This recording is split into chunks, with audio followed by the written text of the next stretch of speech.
Now, are we on? Yes, we're on. All right. Good morning, everyone. We are reconvening the hearing on Amtrak's application under 24308E. I believe we are ready to begin Amtrak's case. Ms. Bracey, are you the person in charge this morning? Yes, sir, I am. All right, proceed. Amtrak calls Mr. Thomas Crowley. State your, what? I guess he needs to be. Mr. Crowley? Yes. I couldn't see him. There, I see him now. Mr. Crowley, please raise your hand. Do you swear or affirm that the testimony you are about to give in this proceeding is the truth, the whole truth, and nothing but the truth? I do. Please proceed. State your name. Thomas Crowley, C-R-O-W-L-E-Y. All right. Proceed, Ms. Bracey. Tell us about your education and background. I received a Bachelor of Science degree from the University of Maine in 1968. I've taken graduate courses in transportation from GW University. And where do you work? I work at L.E. Peabody and Associates. Mr. Chairman, I'm sorry to interject. I see some documents in front of Mr. Crowley. Could Callie ask him what those documents are? Sure. Yeah, well, if she doesn't mind. Yes. He hasn't referred to any documents, but go ahead. It's just a notebook of his verified statements. Okay, we have no objection. I wanted to know what they are. Thank you. Sure. Where do you work, sir? L.E. Peabody and Associates. And what is L.E. Peabody and Associates? L.E. Peabody and Associates is an economic consulting firm specializing in transportation and fuel supply issues. And how long have you worked there? 51 years. And where did you work before that? I was in the United States Army for 3 years. Do your clients at L.E. Peabody include both the freights and Amtrak? Yes, we have clients in the railroad industry, both Class 1 railroads and shoreline railroads, as well as a number of passenger operations around the country, including Amtrak. We represent shippers, federal government, state governments, all different sorts of things related to transportation and energy. What were you asked to do in this case? We were asked to review, verify, and audit the testimony of Mr. Banks and Mr. Guthrie, and of the port witness. Did you work with anyone else on your verified statement? I filed a joint verified statement with Dan Fapp, who is Senior Vice President of L.E. Peabody and Associates. And what was the division of labor between you and Mr. Fapp? We really didn't have a division of labor. We both participated in all aspects of our review. What is RTC modeling? RTC modeling, or rail traffic controller model, is a capacity model. It is an electronic mathematical model that requires a series of inputs in order to develop outputs that measure operations, operating changes, capacity enhancements, things that make the evaluated rail line run better. Is RTC modeling a valid way to determine rail line capacity? Yes, it is. And how many RTC models have you submitted to the STB? Over the past 15 or 20 years, probably 15, 20, 25 in that neighborhood. And what data are those models based on? They're based on the actual data that we request from the rail carriers, a rail carrier that's involved in the litigation. That includes train movement files, car movement files, dispatcher reports, track charts, all of the things that we need to create the inputs to put into the model. And have you reviewed the RTC model submitted in this case? I have. And when did you receive the model? We received the model that was in the bank's Guthrie statement after they filed their statement on November 3rd. And why do you call it the bank's Guthrie statement? They're the only ones that verified the model, and they attached a report that arguably was authored by somebody else, but they did not verify that report. Only Banks Guthrie verified the evidence. Did you have everything you needed in the RTC model in order to conduct your own RTC model? No, Did you, well, what was missing? there were a number of things that were missing. Trains that were developed by Banks and Guthrie, or the railroads, that were not tied to any specific documents. A number of the randomized Excel files, the proprietary files that Banks Guthrie or whoever created that model used to develop trains. While they mentioned that they used a proprietary model to convert one Excel file to another Excel file, which they called the train file or the permit file, they never provided that linking software. So we were unable not only to test how they developed the trains, but test how they input them into the model. And did Hey, you, excuse me, I'm sorry, Miss Bracy. There seems to be like a knocking noise. Well, it's kind of a little bit distracted. I don't know if somebody else hears that. our building is under construction. Oh, okay, all right. We can see if we can do something about that. My apologies, but we can see if we can do something about the knocking. Okay, thank you. I appreciate that. Thank you. You're welcome.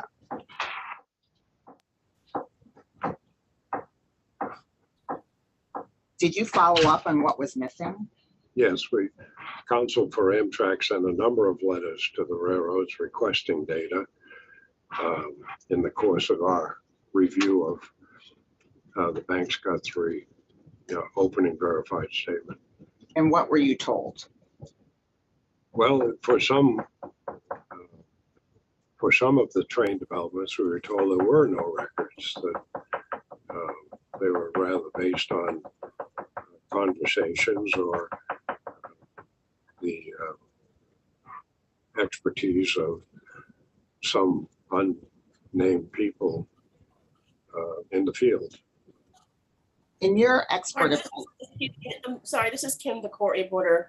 The knocking it's intermittent, but maybe if the witness could move the microphone closer to him. He's the only one I'm having trouble hearing.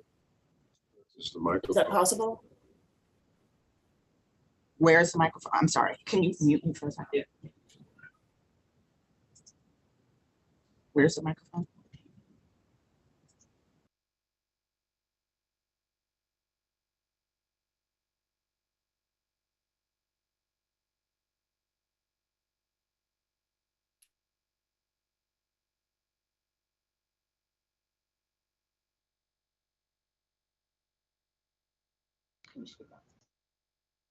We'll have Mr. Crowley speak up because our microphone and our camera don't move. They're stationary. So we're sorry about that. In your expert opinion, what conclusions have you drawn about the Banks Guthrie model? Well, it's not, in my opinion, usable for what it was presented to be, and that is an indication of what capacity enhancements are needed to function properly with freight service and passenger service, excuse me, on the New Orleans to Mobile rail line. Is your testimony today going to address all of the problems you had with the model? No, Is there anyone else who's going to address any other problems with the model? yeah, Dan Fab will be testifying in a couple of weeks, I guess, and he will address a number of issues as well. Let's talk for a minute about train movement data. Describe how the Banks and Guthrie model addressed the use of train movement data.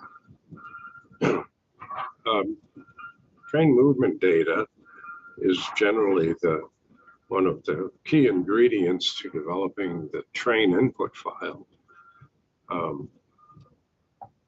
What Banks and Guthrie did was they took 2 months worth of 2019 data and created some randomized values associated with the actual trains that they identified in the train movement file that moved over these rail lines.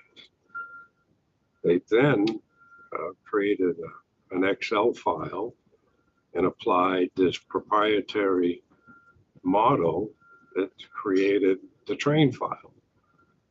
And all of those steps that I've just described, we were not able to review or verify. In addition, they added a lot of trains into the model that did not appear in the data that they provided. How is train movement data normally addressed in your experience? When you develop an RTC model, one of the first things you do is create a base case in order to demonstrate to the other side, the opposition, and to the party reviewing the RTC model that the simulation that you're presenting replicates actual real-world operations. In order to do that, you have to put in real-world trains and all the associated things that happen to those trains as they move between origin and destination on the rail line in order to replicate and represent that what you are presenting is in fact a representation of what happened in the real world. Excuse me. Describe how train departure times are addressed in the Banks and Guthrie model. Train departure times are one of the inputs that Banks and Guthrie used a random distribution method to develop rather than using the actual departure times identified in their own records. As I stated a few moments ago, they looked at 2 months worth of data to identify these specific inputs. They created an Excel file. They applied their proprietary software to that file and created a train input file. And that's what went into their RTC model. What does it mean to link and document the data? Well, one of the things that the board in the past has insisted that parties present to them when they're using a model such as RTC is to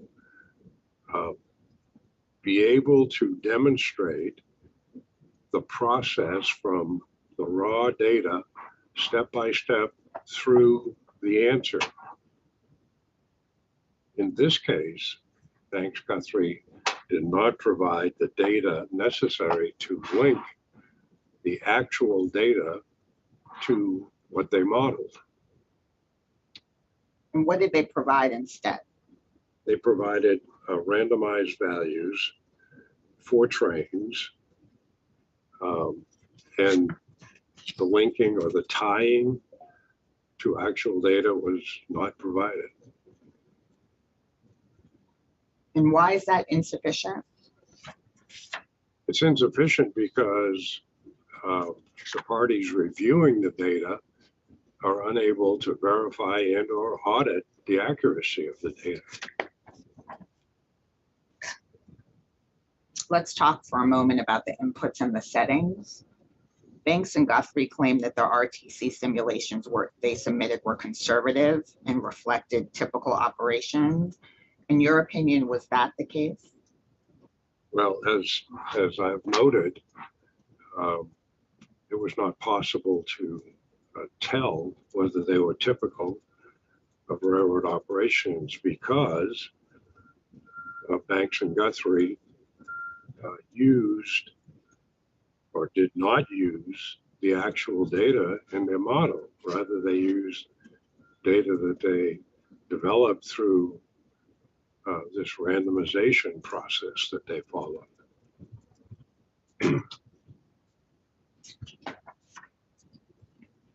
Let's talk about the use of the 95% on-time performance metric.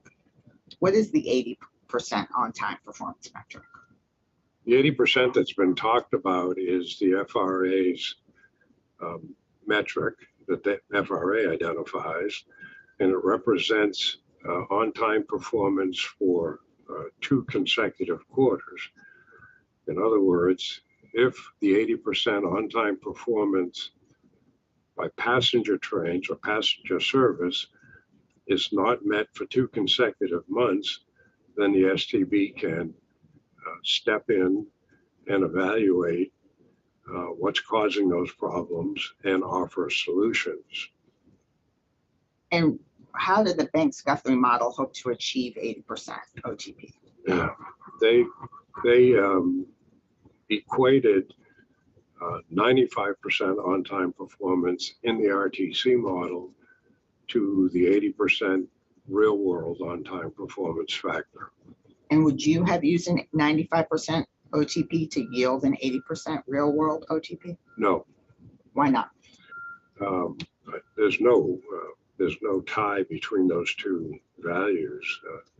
The experience that we have seen and that we recognize in our verify statement is that the 80% on-time performance calculated by the RTC model is a reasonable proxy for the 80% factor in the FRA document. And what is that experience based on?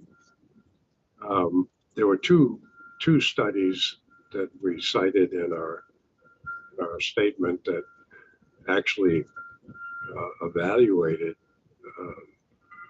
the difference between the RTC model and real world experience, and the differential was very small. And how did Banks and Guthrie use the 95% customer OTP? It appears they added infrastructure until that 95% factor was achieved or was an output of the formula. And how do you know that that's Ms. Brazy? Ms. Brazy? Yes. I'm sorry to interrupt. You said customer OTP. I didn't Mr. Crawley say that. Could you all clarify whether or not you're referring to OTP by train, by station, or actually by customer, as in weighted by customer? The on-time performance is measured at the destination of the arriving train. So it would not be, in this instance, customer OTP. Depending on how you define customer, if your customer is Amtrak, if you're a railroad and your customer is Amtrak, then you would measure Amtrak's on-time performance based on the arrival of that train at its destination. I only ask because the FRA regulation differentiates customer OTP to have a specific meaning, which weights by customer. So I just want to make sure that I'm tracking what is being claimed as the terminology.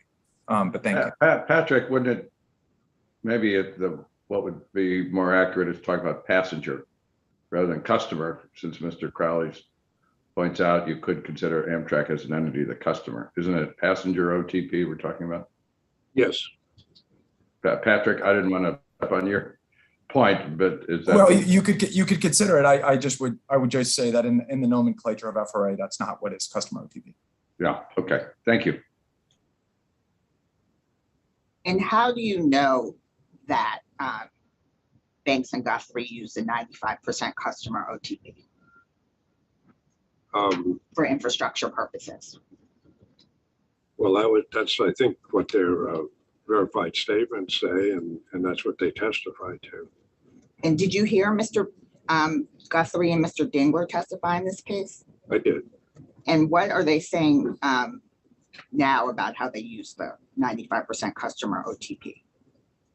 Well, that was less than clear to me. It seemed like they were saying that it wasn't really a big deal for them. 95% just happened to be the result. And they kind of backed away from linking it to the 80% FRA factor.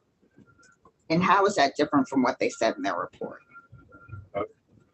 My reading of their report was that there was a link between the 95% and the 80%. In other words, they were saying in their report that you had to achieve a 95% on-time performance metric in the model in order to replicate the 80% on-time factor in the FRA standards.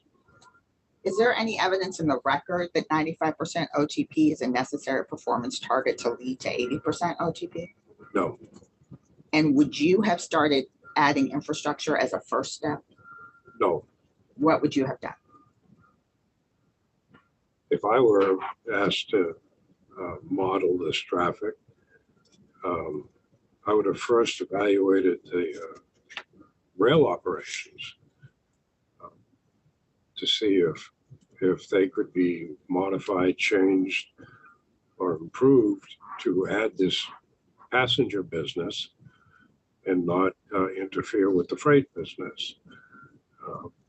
After that evaluation, assume it didn't solve the problem, I would look to the model to identify locations where there was a lot of congestion, a lot of operating problems, and I would then look to solve each of those problems individually.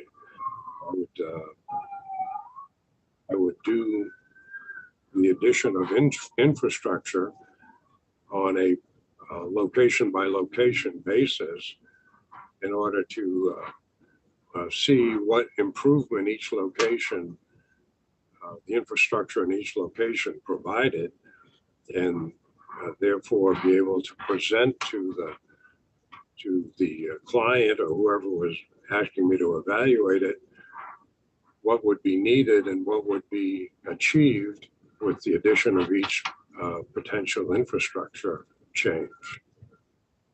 Would you have conducted a cost benefit analysis?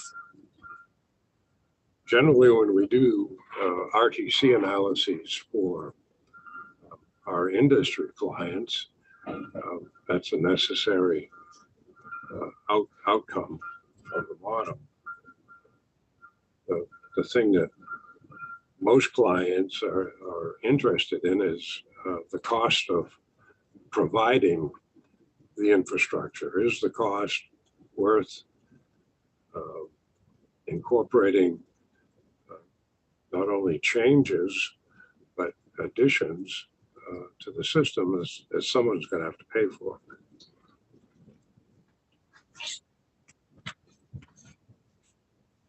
Let's talk for a moment about inputs. What are inputs to the RTC model? Inputs are the pieces that go into any model. Any model that you're using to identify, in this case, capacity changes, requires the identification of what you are actually attempting to evaluate. And to be more specific, in this case, what we're evaluating, or what Banks Guthrie was evaluating, were the movements of trains over the rail lines between Mobile and New Orleans. And all of the things that happened to that train en route need to be identified, quantified, and put into the model. Each one of those elements is an input to the model. And what impact do they have on the models and simulation results? They identify,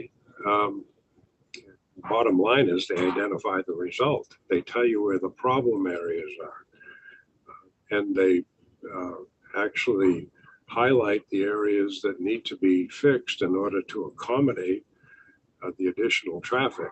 All of this is after you have demonstrated that your base case, your base traffic level that you're modeling actually performs as it did in the real world. So let's talk about track outages for a minute. What are track outages? Track outages are situations where the track is taken out of service for a number of reasons. Track outages can occur when you're doing roadway maintenance. Track outages can occur when you're lifting a drawbridge. Track outages impact traffic in different ways. They can preclude traffic from running over the line to they can slow the speed of the traffic down. And how are they modeled? In the RTC model, they have what they call a permit file. And permit files are developed to identify on a location by location basis the track outages that are needed in order to have your traffic run. In the Banks-Guthrie RTC model, the permit file was another area where they used these randomized values and their proprietary software to create their permit files. Let me say that a different way. If you have train movement files, you can identify in real time when a bridge is opening or when a line is taken out of service for roadway maintenance or any other cause, and they will tell you specific times, specific locations that those tracks are down and what the condition of that permit is. What Banks-Guthrie is, they started with this 2 months in 2019 of actual data. They created an Excel file. They applied their proprietary software to that Excel file and created a permit file that they put into the RTC model. Our problem, coming behind them to evaluate and verify and audit what they did, is we cannot see how they did any of those steps in developing the permit file. We can see the results of the permit file and we can see it run in the model, but we cannot check or audit anything downstream from that permit file. And how does that affect the model? Well, the model will still run, obviously, because it did run. But the results are suspect. The results are non-verifiable. The results are, in my mind, not able to be used for what they're talking about if they cannot be verified. Let's talk for a minute about train delays. In your experience, how do you account for train delays? Train delays are a function of actual data, like any other component of the movement of a train. In the RTC modeling, if you have the railroad records and you're modeling actual trains, you can actually see the train delays as the trains traverse the model territory. And so what did Banks and Guthrie do to account for train delays? Train delays, again, was another one of these randomized values that they developed and included into the model. And they followed the same process of starting with actual data, we think, that's what they claim, and creating a file, applying this proprietary software or this proprietary model that they have to create what they call an input file, a train input file. And that's the process they use on that value as well. And how did this affect the output of the model? It affects it from the standpoint of we cannot evaluate the legitimacy of the model. You mentioned in your report that Banks and Guthrie modeled 257% more trains than actually moved during the peak period. How do you know that they modeled 257% more trains? We took the same 2 months that they used in 2019 and compared it and counted the trains by type of train that appeared in the data and compared that to the number of trains that were included in the Banks-Guthrie model by type of train. And I believe that was the first table that we presented in our reply verified statement, and it identified by train type the difference in that train count. The bottom line was that there were 257% more trains in the model than appeared in the data. And you have reviewed the Banks and Guthrie rebuttal verified statement. Yes. And it states that the RTC modelers assumed that 1,265 trains had no counterpart in the train data. That's correct. And what does that mean? That means that that is the count of trains that we could not audit or verify. And the verified statement, the Banks-Guthrie rebuttal verified statement also mentions that there are many data sources were provided through narratives. That's correct. And what does that mean?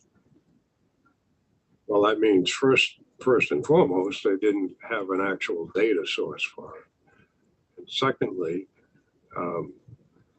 in listening to the statements or the testimony of CSX and NS witnesses, they developed a number of trains, quite a few trains, based on telephone interviews or conversations between parties. The parties weren't identified. There were no records of these conversations, and more importantly, it was never explained why they didn't use their actual data if, in fact, these trains did exist. It also states that certain yard trains, light engines, and bridge tenders also had no counterparts in the train data. What does that mean? I'm sorry, Ms. Bracy, when you say it says, what are you referring to? Mr. Crowley's statement? The Banks-Guthrie rebuttal verified statement. Okay. It'd just be more helpful when you're asking a question about a document to tell us which document it is. Thank you. My apologies. That's okay. The yard and or the yard locals and I can repeat the question. please. What does the having no yard trains, light engines, and bridge tenders mean that have no counterpart in the train data mean? That means that another source of data is needed to identify those movements as they traverse the main line. The railroads keep records of all movements on their lines. They don't necessarily result in a train file movement, but when a yard train or a light engine is on the main line, it's absorbing space on the line, it's absorbing rail capacity, and more importantly, the dispatchers have to keep track of this in order to safely run and dispatch their railroad.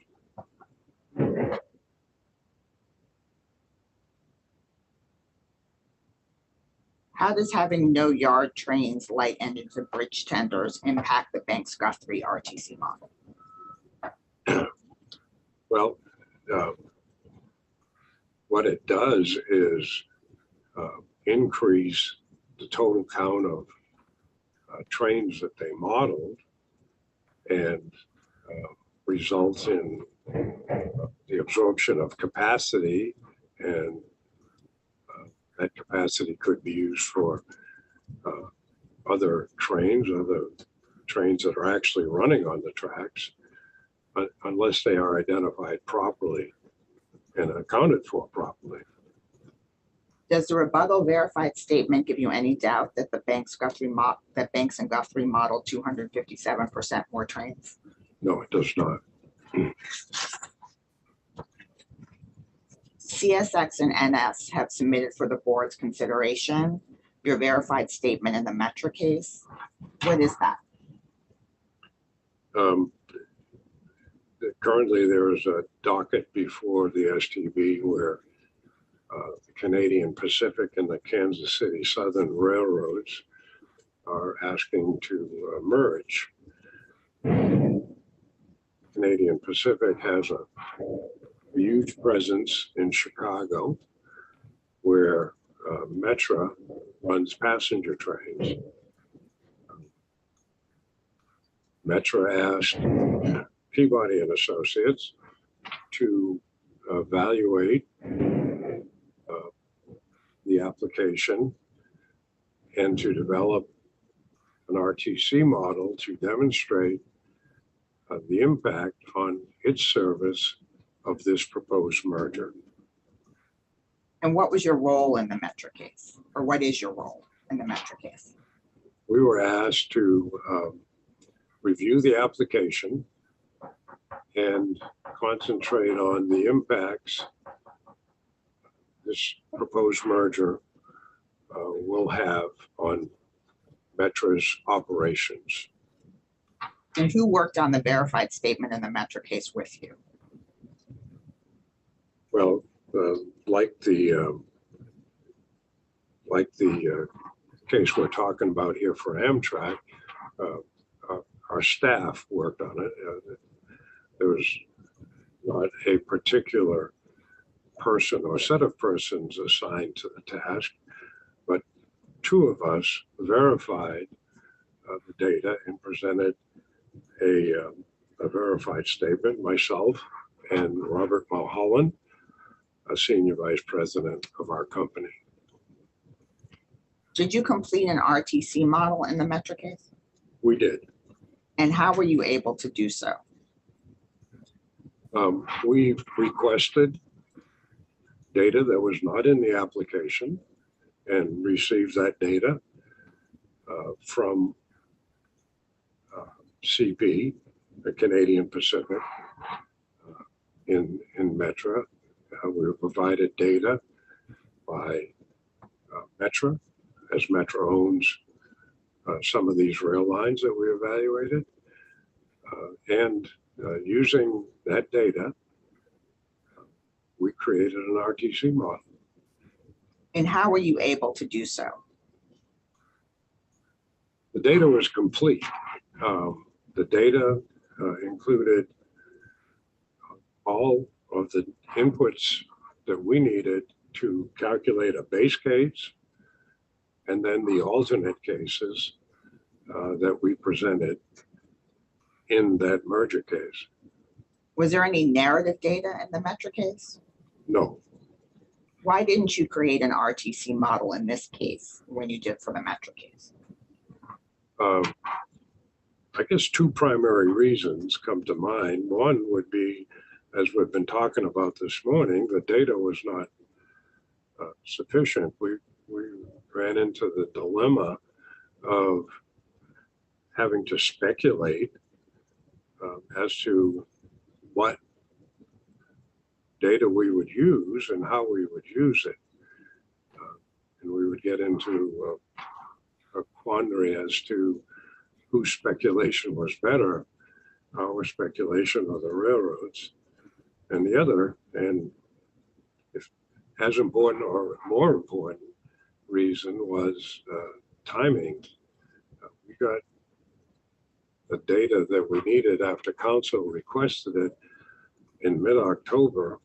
We saw the railroad's evidence on November 3rd, and we had to file a reply on December 3rd to do a model, an RTC model of this scale would require much more time than we had available. Do you agree that RTC modeling is the best way to analyze and measure the capacity of a rail line and the impact of adding service to existing operations? It's an acceptable way, and it's a way that the STB has used in the recent past in evaluating operations, rail operations. Is RTC modeling the standard for proceedings before the STB? I don't know as I would go that far. I think the STB would evaluate any model that was presented to them. The RTC model has been used and has been accepted. And because that has been accepted, I assume that's why the parties use that model in these kinds of cases. In this CP KCS, the Metra case, did you also criticize the use of a mathematical formula to determine theoretical capacity on a rail line? I did, and what I criticized was the simplicity of the model or the use of the model. Let me see if I can explain that. In the Metra case, we were modeling double track and triple track territory, very complicated operations. A simple mathematical model would be a tool that you could use effectively on a single track railroad. But when you get into double track and triple track, you need a more complicated or sophisticated mathematical model like the RTC model. Both are mathematical models, but one is more suited for more complicated operations, and that would be what the RTC model is. I don't have anything further. I have a few questions, Mr. Crowley. I'm really trying to follow the work that you did here in this case. I'm sure that CSX will have some questions, but I'd really like to get at a couple of the basic points here. Ms. Bracey asked you why you did not create an RTC model. Were you asked to create an RTC model by Amtrak? I don't know as the discussions ever got that far. We were asked initially to critique, evaluate, and audit what was done. And by the time we got an understanding of what was done, it was the middle of October. And I don't think a discussion of restating the RTC was even on the board. Well, did you suggest to Amtrak that it would be helpful if you could create an RTC model to come up with your own views of delays that might from the passenger service? I did not, and I did not because of the timing. We were middle October. We had 2 weeks to file, and there just was not time to do that. Well, as I understand it, Mr. Crowley, you said you have submitted many RTC studies to the STB. So I take it you've been involved in other cases before the STB. That's correct. And you're not a lawyer, I take it, right? That's correct. But you are aware that the STB has discovery processes akin to those in courts, are you not? Yes. And aren't you also aware that the STB can be asked to extend a discovery schedule if there's good reason for it? I suppose that's so. I mean, I don't know that. I mean, I know discovery was closed. I know Well, that did you ask anybody if discovery could be opened so you could get the data you felt you needed? No. Did the lawyers tell you it was impossible to extend discovery to get data? no. You just thought you were stuck, I take it. Yes. The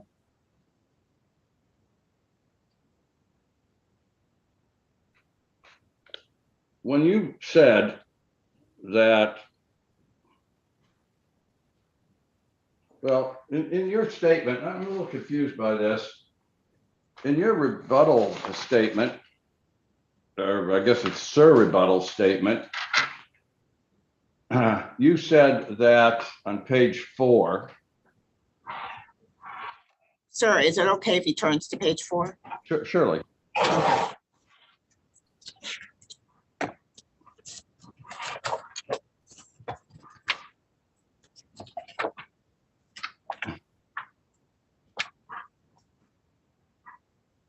You say that without the detailed and linked supporting files that you referred to, quote, any restatement on our part would be pure speculation.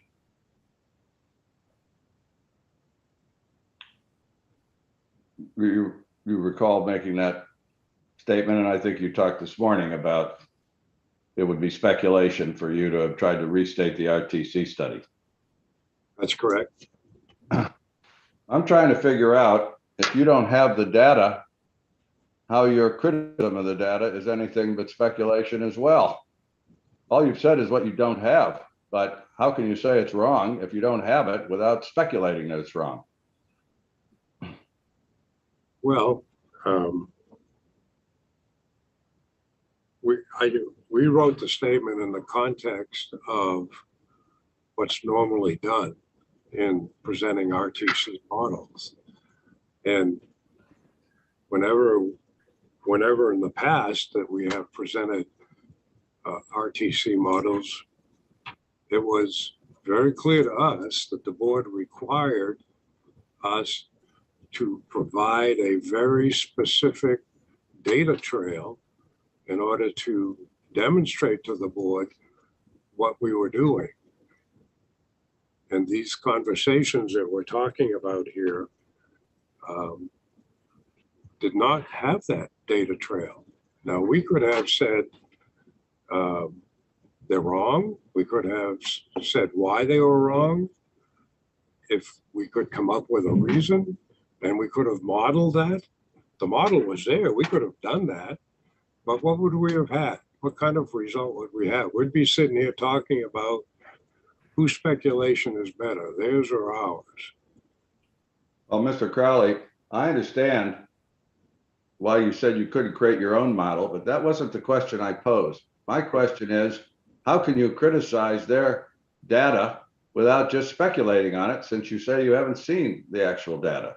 Isn't your criticism as much speculation as your own RTC model would have been, unless you had gotten access to the actual data? What's the difference? Well, probably there isn't a large difference at all. And particularly, I wanted to get, just in terms of how you reached your conclusions.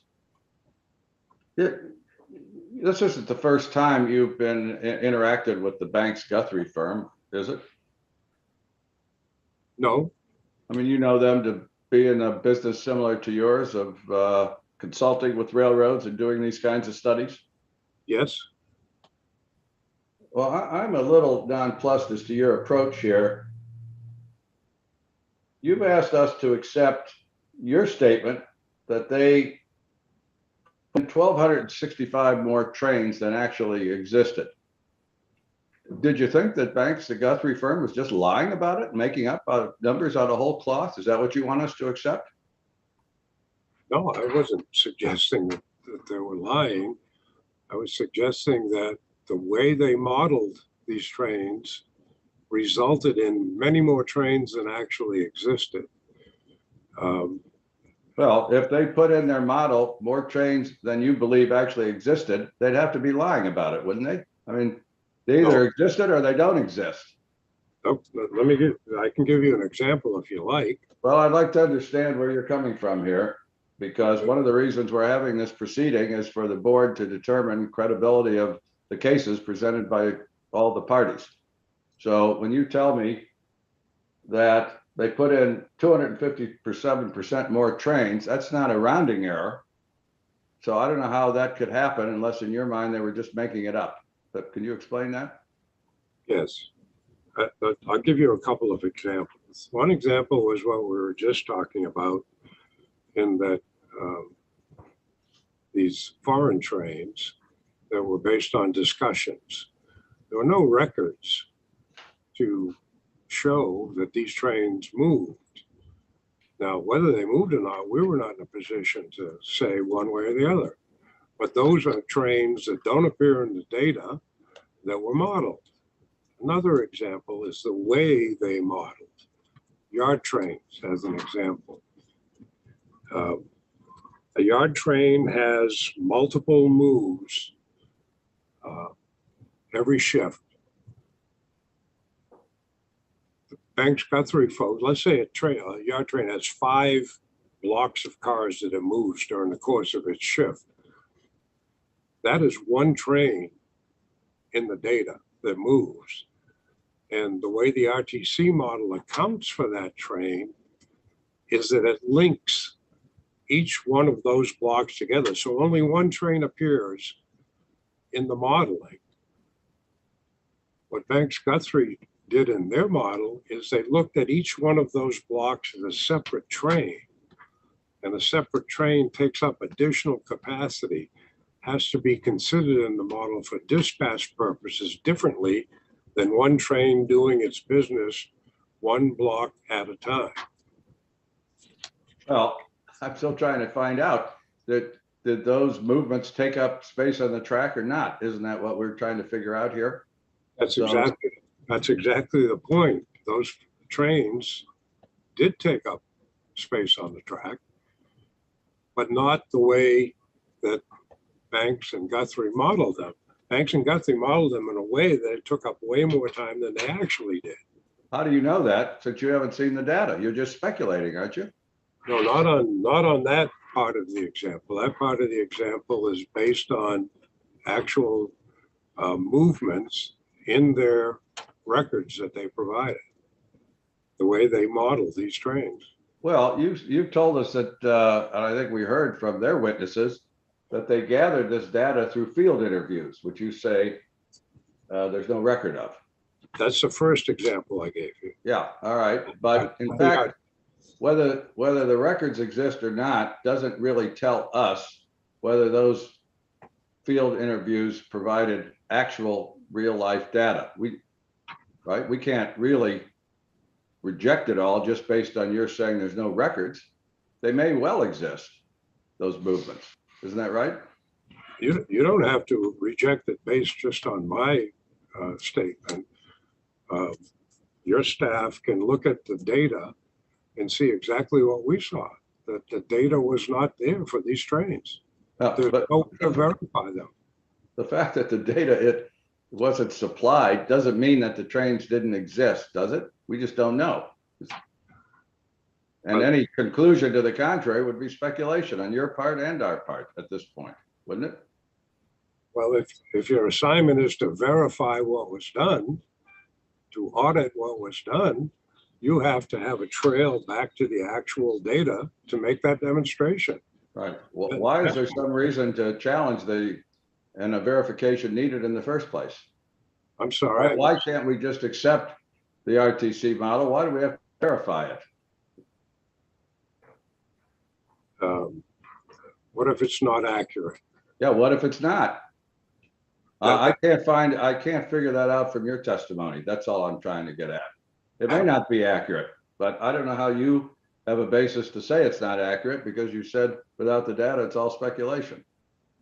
We said we were unable to verify and audit the data because it was not provided, did not exist.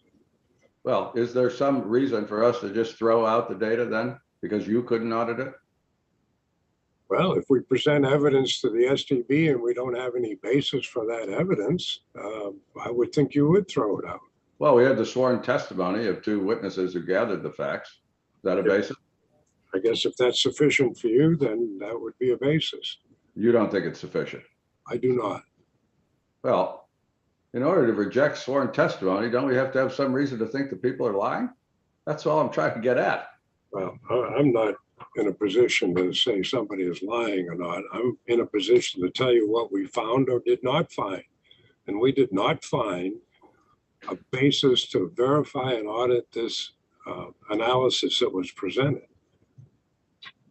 Well, when you do RTC studies, do you take into account movements that aren't in a doc train file?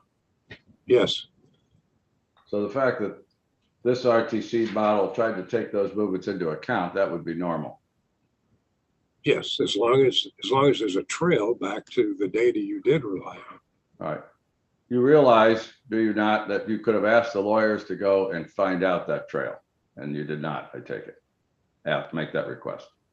We asked for data and we got data, but it didn't go any further than that. All right. So that's all I have for the moment. I don't know if any other board members have any questions. I have a couple, if you don't mind, Mr. Crowley. I just, if you could sort of clarify the timeline. So from the time that you began to work on this model, or you were hired by Amtrak, how long did it take? What was that timeline until you submitted your statement, or you said you verified or couldn't audit the report? We were retained in October. We received and reviewed the data that was available at that time. We received the opening evidence of the railroad on November 3rd. We asked for a bunch of supporting data, which the Amtrak lawyers requested of the railroads. We reviewed that data in order to understand as best we could what was presented, and we presented our reply evidence on December 3rd. Do you recall, thank you, do you recall when you submitted the letter to the railroads for more data? It would have been after the November 3rd filing. And your report in December, do you remember when that came out? December 3rd. So is it safe to assume that there was a little, probably less than a couple of weeks between the letter and your report?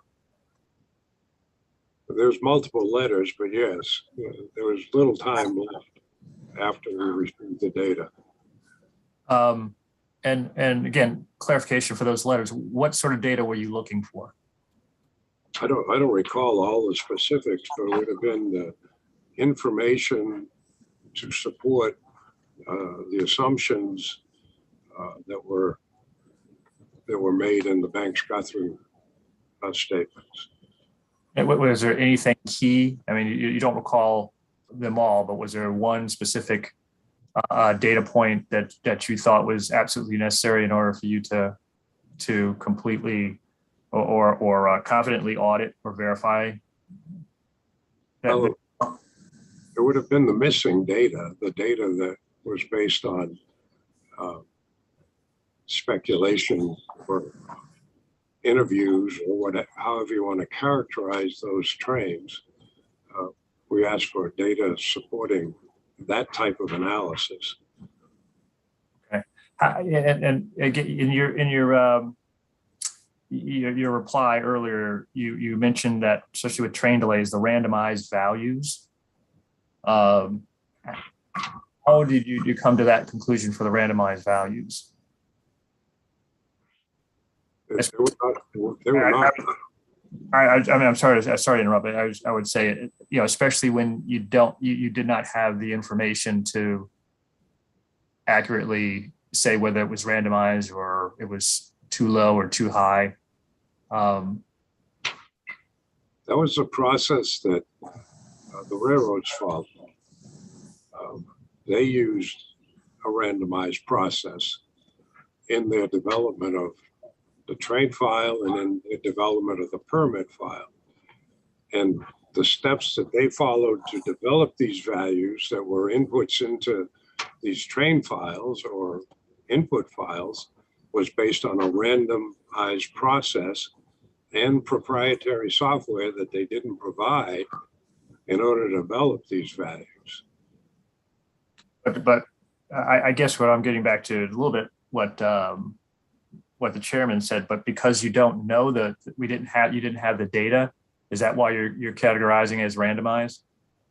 No, I was just explaining what they did. The process we would have followed would have been to use the data that was their step one that they did not use, the actual data. They took the actual data and went through this process to get a train file rather than taking the actual data and creating a train file. So and well, in the CSX and NS, their witnesses actually laid out where those trains and how those trains were accounted for. Were you listening to their testimony when they did that? I was. And so how do you justify sort of that answer to your randomization statement? Well, my characterization of the randomization is what they did, not what we did. It's the process they follow. I mean, they articulated that in their work papers. They explained specifically that they followed that process. They started with the actual data and they went through all these steps that I've articulated to get a train file. That was their doing, not our doing. All I'm doing is explaining that to you because I never heard that explained by the railroads. They just said, oh, we got a train file. Oh, we used actual data. So they started with actual data and got a train file. They never explained those steps in the middle that they went through or why they used them, rather than just relying on the actual data. No, I'm just trying to figure out, that's why I was asking my initial question, like what data were you looking for? Is that the data that was missing? I mean, you're saying, you know, when you asked for the data and those letters, I'm trying to figure out what data is missing that you need to adequately verify or audit the report. And that's why I'm trying to ask you, you know, you were saying things were randomized, you know, things were proprietary. And I don't even understand, like, you know, if an RTC model, like what's the proprietary software that you're alluding to? Is that part of the RTC modeling, or is it? No, no. This is a step that they, in their process of developing a train file. Let's go backwards from the train file. The train file is what you input into the model to, so the model can take the trains that you input and run them through the model. So that's kind of the first or second step in this process. If you go back from there, they did a number of steps in between the raw data, the actual train movement files and associated data, and the development of that train file. What they did in between those two things is they created an Excel file. They applied a proprietary model or proprietary software to that Excel file, created another Excel file that they put into the train file. The stuff between the raw data and the actual train file was not provided. We don't know what the proprietary model did. We don't know what their randomization process was. We just know that they felt that this randomized approach was better than using actual data. And we would question that as being an accurate way of doing an RTC model. Okay, and I guess I'm still a little confused because it says, I'm trying to figure out what the data, what data you're requesting. Is it proprietary data? Is it the Excel spreadsheets? Is it, what were you looking for? All of that. Show me your process. Okay. Last question is just, you said they compiled 2 months worth of data and you thought that was inadequate. Is it inadequate because it's only 2 months? And have you seen RTC models that have been modeled on 2 months worth of information, 2 months data? I did not mean to imply that 2 months of data is not adequate. I don't believe I said that, and if I did, I didn't mean to say that. They used the 2 months of data to create 14 days of data through this randomized process, rather than taking a peak week out of that 2 months of data and using that process. So they just did a different approach. Their approach was all part of this process that they followed rather than modeling the actual trains. Thank you. Karen, I just want to have a quick follow-up and then I'll call you. Mr. Crowley, when you do an RTC study such as you did in the Metra case where you got the data from the other side, how long does it take you to do such a study? The Metra case, it probably took us, 3.5 months. Is that typical? But it depends on how complex the line is. The Metra lines were very complicated. Well, it sounds like if you had gotten every piece of data you wanted in the November 3rd filing by CSX and NS, you would have been hard pressed to get an RTC study done by what you understood was your drop dead date of December 3rd. Yeah, that would not have been possible. So no matter how much data you had gotten, if CSX and NS had supplied you with every jot and tittle of every piece of information you could have asked for on November 3rd, you could not have gotten the RTC study done by December 3. Probably not. Right. So the reason it seems to me that you didn't do the RTC study is not only the lack of data, but that apparently Amtrak asked for a discovery schedule, which you thought you couldn't move and which wouldn't allow you to do a job that you think you should have done. That'd be a fair way to understand it. Well, That's okay. You don't need to answer. Karen, go ahead. Mr. Crowley, the randomization process that they used, is this the first time in your experience you have seen such a process used in connection with an RTC study? Yes. Thank you.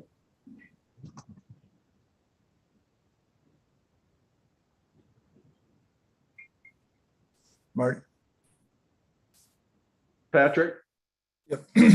Thank you. Mr. Crowley, recall you mentioned that CSX did not perform a cost benefit analysis for any of its infrastructure projects. Should I take it that you find cost benefit useful for judging reasonableness of an action? What I said was cost benefit analysis are an integral part of the RTC analyses that we perform for our commercial customers. But what somebody does in litigation is dependent upon what the assignments are. But I personally believe that cost benefit analysis are an integral part of evaluating the infrastructure. Basically for determining whether or not ordering infrastructure would be a good idea. That's correct. Okay.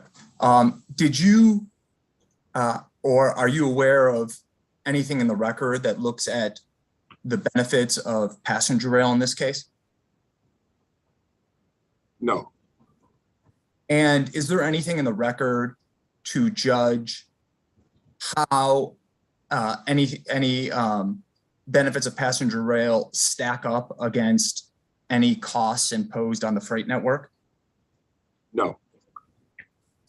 Is it your contention that there aren't any costs imposed on the freight network, or are there costs imposed? And if so, what do you think they are based on your review of the evidence? Well, I think that's what the RTC model was designed to present in this case. And we could never get to a conclusion on that question. But based on your reflections on totality of what was presented, what you can verify and what you can't, are you able to fashion an opinion as to whether there are any costs, or are you contending that you can't even establish that there's any cost whatsoever? Of the latter, we have not have enough information to draw any conclusions. And I take it that if the, similar to how if the board were to evaluate whether or not infrastructure was a good idea and cost benefit would be useful, suppose that the board were to find that there is some cost on the freight network, would it also be useful to take a look at whether or not the benefits of passenger rail justify those costs? Absolutely. Okay. All right. Thank you. And then switching to 95% OTP. There has been some debate about whether or not 95% was an input or an output. Did I hear you correctly to say that you believe that 95% was an input?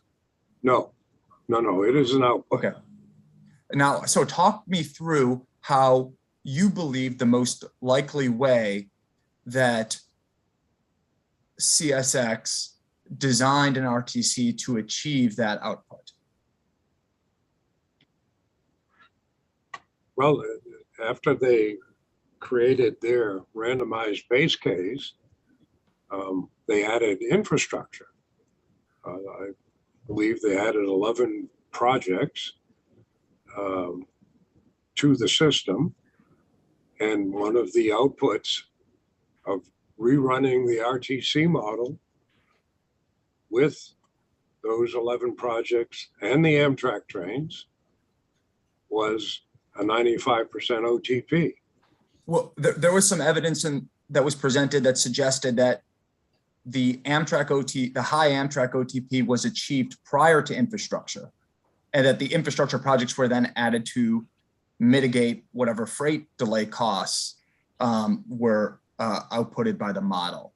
Is it your view that the RTC model without infrastructure would not have achieved that high of an RTC, that high of an OTP?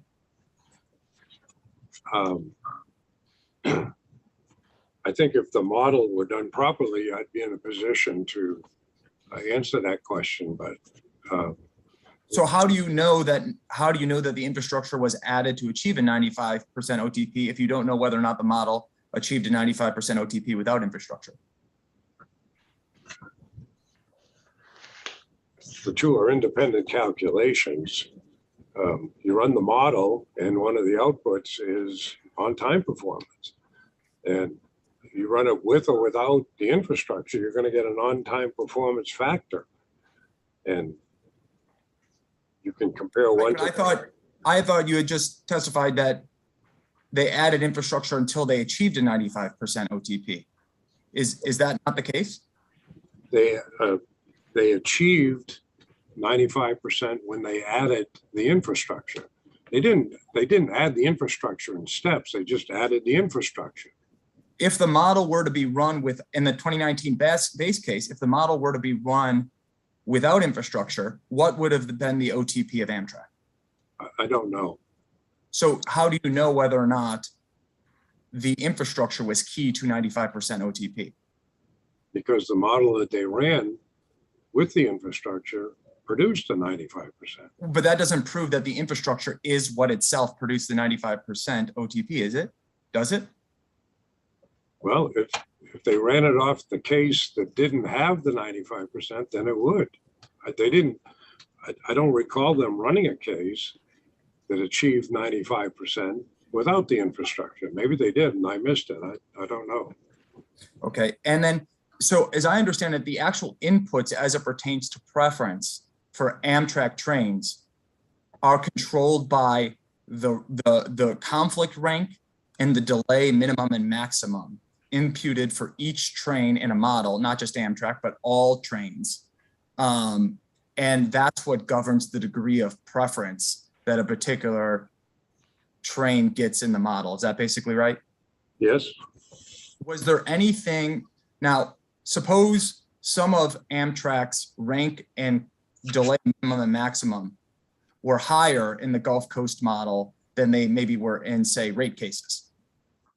Is there anything to suggest that the rank and the delay minimum maximum selected by CSX in this case would afford Amtrak a higher degree of preference than is reflected in past cases, materially, a higher degree of preference that would lead to material different outcomes compared to, say, past cases or what is reasonable?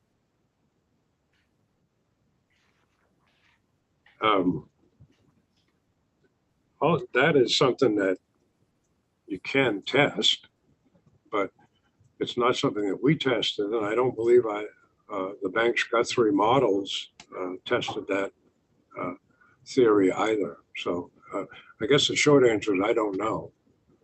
Okay. All right. So then just my last question is, if the board did have evidence that the Amtrak trains without infrastructure achieved, say, over a 90 or 95% OTP, would that change your assessment of whether or not the 95% OTP should be regarded as something that was the target of the infrastructure? No. Why not? It's a result. What I mean to say is caused by the infrastructure. If without the infrastructure, the board had evidence that you'd achieve, let's say, over 90 or 95%, would that change your assessment of whether or not that particular output was caused by the infrastructure?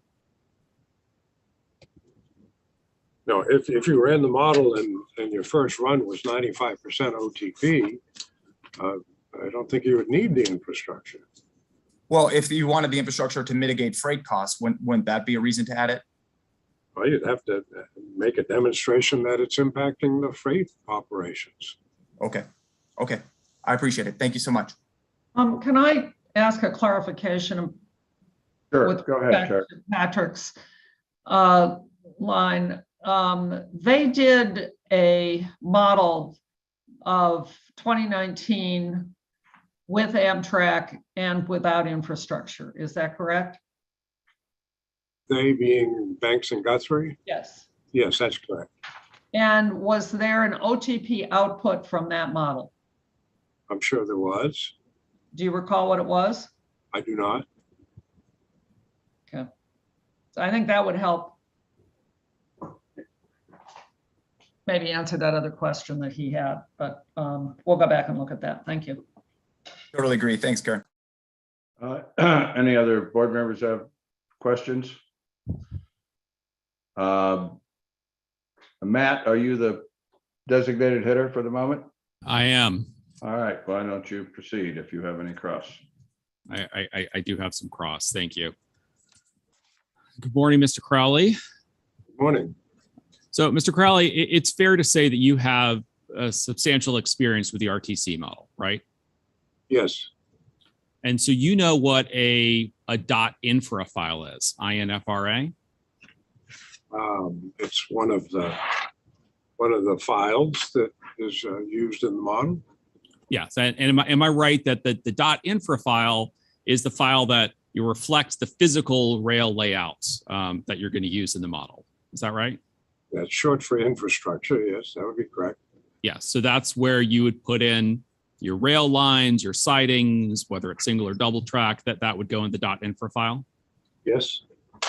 Have you ever worked in the RTC models you've worked on? Have you ever worked to build a .infra file from scratch based on track charts or other information you have available? Yes. Okay. And do you know how to adjust the .infra file to add infrastructure or take infrastructure away? Yes. Okay. So if you wanted to add a siding, you know how to add a siding to the .infra file. That's correct. Right. And if you want to take away a siding, you know how to take away a siding from the .infra file. That's correct. Okay. And you know what a .train file is, right? Right. Right. And you've obviously worked with .train files extensively. Yes. Have you ever developed new .train files from scratch to use in an RTC model? Yes. Okay. And when you're working with a .train file, do you know how to add a train to the .train file? I do. And you know how to take trains away from the .train file, right? Correct. And you know how to change the characteristics of trains in the .train file, right? If you don't understand my question, let me know. No, I know how to change characteristics. Yes. Okay. And if I were to ask you the same questions about other RTC input files like .permit files or .option files, you would have the same answer, right? That you understand how to make changes to those files. That's correct. Okay. So just so I understand your testimony, because I'm still a little clear, still a little unclear. I know that you did not develop an independent RDC model, but did you ever make changes to the input files into the 2021 Gulf Coast RTC model and run the model to see what changes, what effect those changes would have? No. Did you ever suggest to Amtrak that that would be something you could do? Objection, that calls for a privileged answer.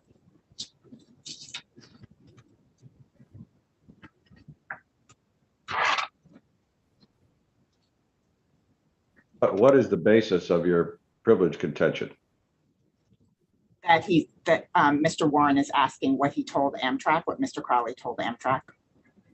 Well, I don't know where that's privileged. What privilege are you claiming? The attorney-client and the work product privilege, sir. Well, the Peabody firm was not your client, was it? No, but the work product privilege applies. What Mr. Crowley suggests to you how does that invoke the work product privilege? In advance of writing his report, anything is subject to the work product privilege. I don't accept that. I'm going to let him answer the question.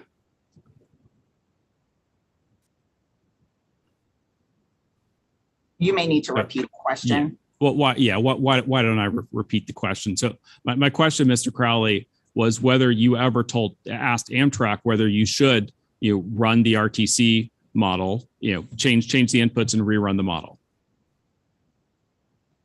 I don't recall such a conversation with Amtrak. Okay.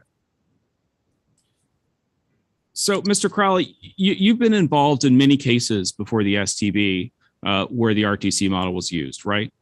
Yes. Yes, and I think you testified earlier you'd been involved with 15, 20, 25 RTC models. Were many of those in STB proceedings? Those were the ones that were in STB proceedings. Okay. And in particular, you've used the RTC model in quite a number of standalone cost proceedings. Is that right? Yes. Yes. So, and in a standalone cost proceeding, the way they work is in the complainant's opening evidence. Typically, the complainant will use an RTC model to sort of, test the validity of its operating plan. Is that right?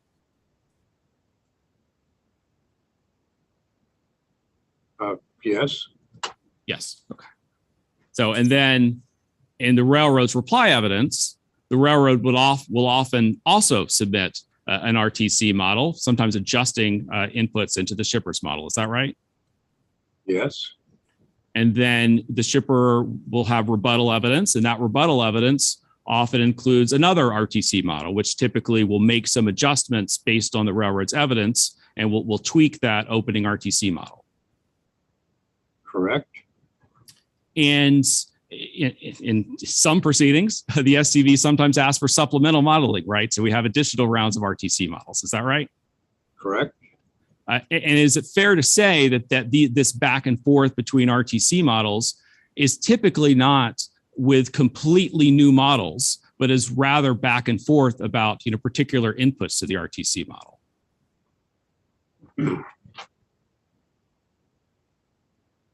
Well, that would be fair if there was no disagreement on the inputs. We've never had a situation in one of these 15, 20, 25 standalone cases where the inputs into the dot train file or the dot permit file was based on anything other than actual verifiable railroad provided data. So the situation here and the situation in the standalone case are totally different. Mr. Chairman, I'd move to strike that answer as non-responsive to my question. Mr. Chairman, we object to that. It was responsive to the question. Can I hear the question and answer again, please? Yes, one moment, please. Okay. This back and forth between RTC models is typically not with completely new models, but is rather back and forth about particular inputs to the RTC model. Well, that would be fair if there was no disagreement on the inputs. If there was, we've never had a situation in one of these 15, 20, 25 standalone cases where the inputs into the dot train file or the dot permit file was based on anything other than actual verifiable railroad provided data. So the situation here and the situation in the standalone case are totally different. Mr. Chairman,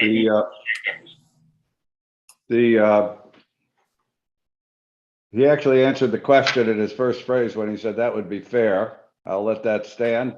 The rest of it went way beyond the question, so I will order it stricken. Go ahead. Thank you. So, Mr. Crowley, it's fair to say that in standalone cost cases, there are often pretty substantial disputes about what inputs should be made to the RTC model. Is that right? Yes. So, inputs about, for example, how many trains should go in the model, right? That could be an issue. Yeah, you worked on the DuPont case, right? I did. Yeah, I guess I should be specific. The DuPont v. Norfolk Southern case, is that what you're referring to? If that's what you're referring to, that's what I'm referring to. Yes, I think that there have been a few, but I think that was the only SAC case that went to a final decision.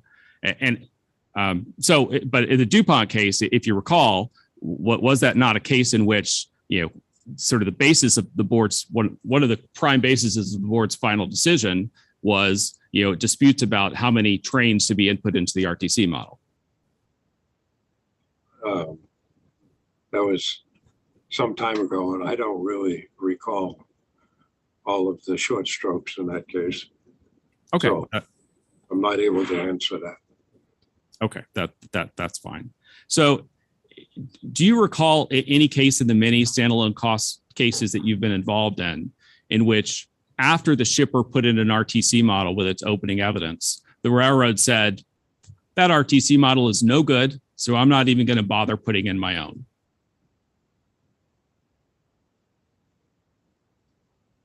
No. So, Mr. Crowley. Matt, I have Yes. to ask you, what is the relevance of how people try to sack case under a different statute than we're operating in here? Is there some relevance to that point?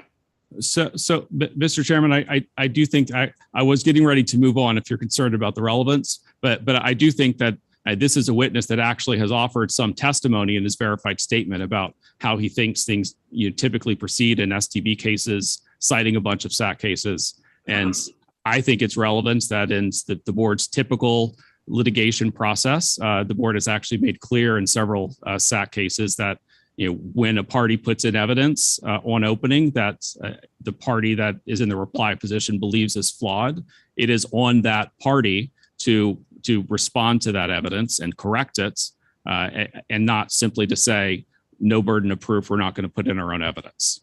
Well, And this is, I'm going to object to that. I'm going to object to that as counsel was testifying. Well, I've asked a question, Ms. Bracy. I think it's fair for him to respond when I asked a question, but we're operating under a statute which everybody in this proceeding has made clear is a case of first impression, in which the burden of proof is expressly stated in the statute. And there's no similar language to my knowledge in SAC cases. So that's all the reason I think we have to figure out how things are done in a case like this, and it's a case of first impression. So I'm not saying you can't ask the question, you asked it, but I just think seems to me we're getting off into another world here that doesn't relate to our resolving this case. But why don't you proceed? yes, I will. We could, whenever we get to closing, we can talk about that a little more Yes. at that time. Then But I think, I am moving on. Yeah, I think the legal argument at that point would be appropriate. Yes. All right. So, Mr. Crowley, you talked a fair amount in your direct testimony about the information you had access to when you started working for Amtrak. So, is it when you were retained by Amtrak? I believe you said that was in mid-October. Do I have that right? Sometime in October, yes. Okay. Okay. All right. So, sometime in October. So, at that time, did you ask Amtrak for, or I won't ask what you asked? Were you given access to all the information that had been produced in discovery to that point? I'm going to object, Your Honor. Mr. Oberman, on the same grounds, the privilege grounds. Oh, I believe the witness talked extensively in his direct testimony about the information that he had and did not have. So I'm not actually asking about his communications with counsel. I tried to phrase my question that way. I'm just asking the witness what he had. Well, can you just state the question again, Matt? Sure. When you were retained by Amtrak, were you given access to the information that had been produced in discovery? He can answer that question. I believe so. Did you review, for example, responses to interrogatories, responses to requests for admission, documents like that? We reviewed the data that was provided. We never tied it back to the question. We were not involved in that part of the process of drafting questions or requests for production, but we did review the data that were provided by Amtrak. Right, and understanding that you weren't retained when those questions were being drafted, did you see the final documents, the final interrogatory responses? Well, we saw the data. I'm not sure we saw the responses. Okay. We might have. I just don't recall. All right. Well, so at this point, Mr. Chairman, I'm going to sort of walk through a few documents, and I am going to ask to start with CSX NS 65.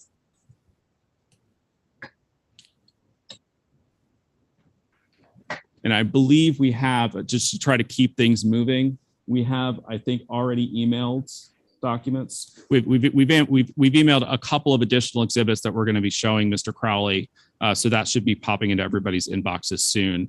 Are these in the voluminous and weighty books that were shipped to us? This one is, Mr. Chairman. This is in the voluminous and weighty CSX NS joint exhibits, and this is Well, I have mine 65. sitting here. I have mine sitting here. Give me 30 seconds and I'll have it.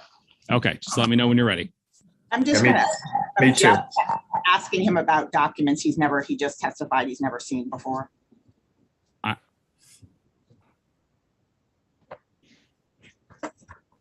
I'm going to show him a couple things to document, and if he establishes that he's never seen it before, after I show him the things I'm going to show, then I'll accept that answer. Well, it's perfectly proper in cross-examination to use a document to show him. If he can't answer the questions about it, he'll tell. I can't find, hold on.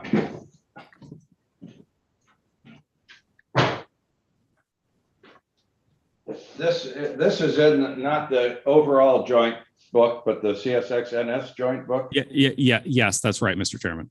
All right. Do the other board members have this document? I'm trying to I'm pulling it up right now. I'm getting my work out. It's in volume 1 of 2. Yeah, I got it.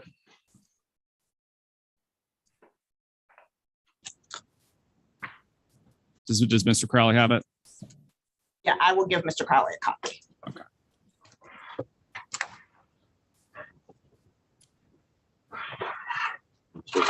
Yeah.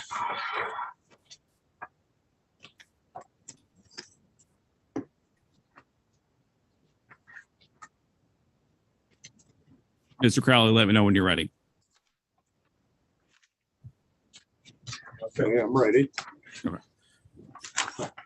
Mr. Crowley, have you seen this document before? I don't believe so. Okay. And these are interrogatory responses. Is that right?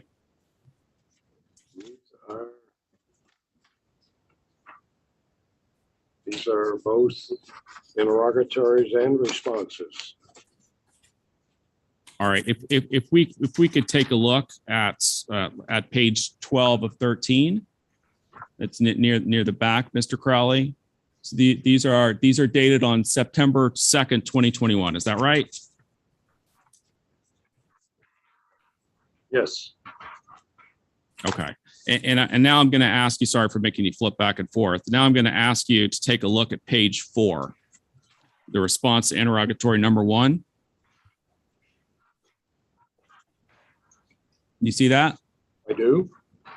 All right. And then the response to interrogatory number 1, there's a listing of persons that CSX has identified in response to Amtrak's request to identify persons who assisted in the preparation of these interrogatories or have knowledge relating to the topics of these interrogatories. Is that right? I guess so. Did at any point, even if you didn't see this document, did Amtrak, give you this list of individuals who were knowledgeable about the case? No. No? Not that I recall. Okay. And this includes, 5 individuals, including Hannah Ross and Will Roseborough. Is that right? Yes, it does. Okay. But Amtrak, but you've never seen this before today, right? Objection asked and answered. Cross-examination, it's okay. Good answer. I certainly don't recall seeing this document. Okay. Well, let's move on then. So the next document that I'm going to show you is a document that is not going to be in the big binders. It's CSX NS 312, and that is a document that was emailed around a couple minutes ago. So if everybody's gotten it. It is a letter dated September 9th, 2021.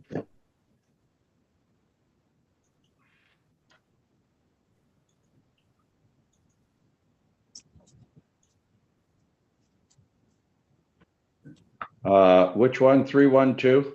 Yes, 312.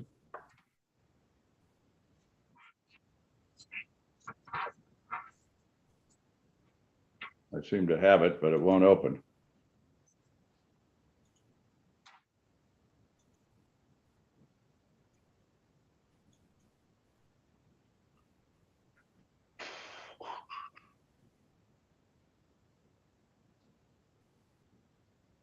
Chairman Oberman, if we could wait until we have printed copies for the witness. That's okay if it's me, because I can't open this. I don't know why. It says it's a zip file. But it shows up on the, when I open the emails, a Adobe file. Is that right? It should be an Adobe file that shouldn't be too long. Would it? It should be, Marty, I think when I opened up, it said preview, and I was able to open up after. Is there a place where you can preview it? No. Because I'm not as. When I open the attachment, I get a thing that shows 3 exhibit numbers.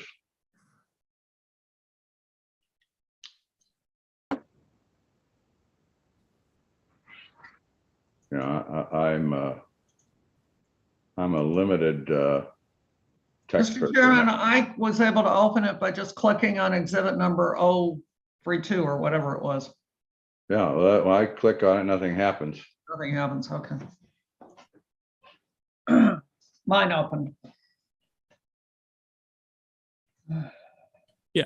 So would this be a good time for a break so that we can get this out and Callie can get them printed and everybody can get them opened? Well, wait, it's on the screen, so I can just read it on the screen.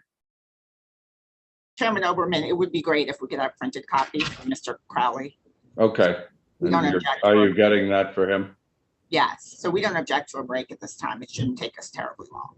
Wait, All right. It's, May I ask, it's may I ask that we Go knock ahead, out all the, unless it, Matt, unless it interrupts your questioning and the pattern of your questioning, et cetera, does it make sense to use the break to make all printouts that you're planning to reference? Or Yes. undo So I will double check. I believe that the only new documents that I'm planning on using are the ones that just got emailed. So we tried to do them all at once. Okay, great, thank you. I won't promise that, but that's my current plan unless I think of something. all right. We'll break. It's 11:17. We'll break until 11:30. Okay, thank you.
All right, does everybody have documents they need now? I have the one that were sent.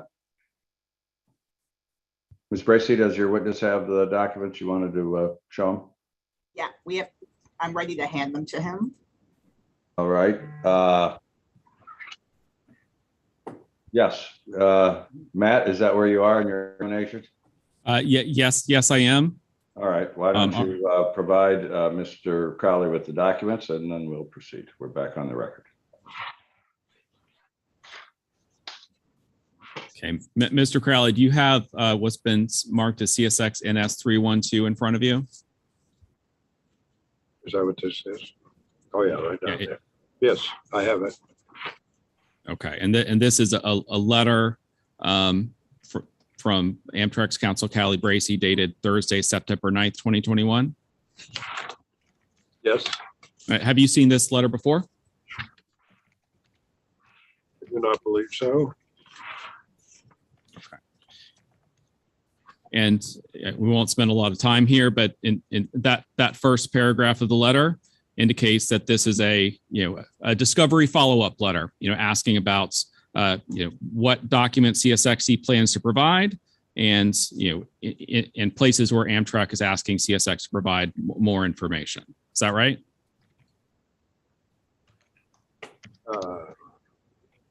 Yes, Yes. And in your experience in litigation in the STB and in other forums, follow-up discovery letters like this are a pretty common way for parties to get the information they want. Is that right? Objection foundation. Take the question, Matt. In your experience in litigation for the STB, which you testified to on direct, is it your experience that parties will often in the discovery process send follow-up letters like this where they don't feel like they've gotten the information they need, or if they want to make sure that they're going to get the information that they want? I also object on the grounds it's compound. He can answer if he can. I would say it's not unusual for follow-up letters. You've often contributed to follow-up letters in other cases, right?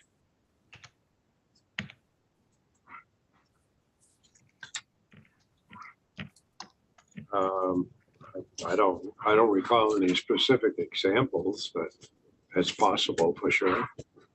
Okay. All right. So CSX NS 312, you can set that aside. And I'm going to ask you to look at, if you've got it in front of you, CSX NS 313, and let me know when you have that.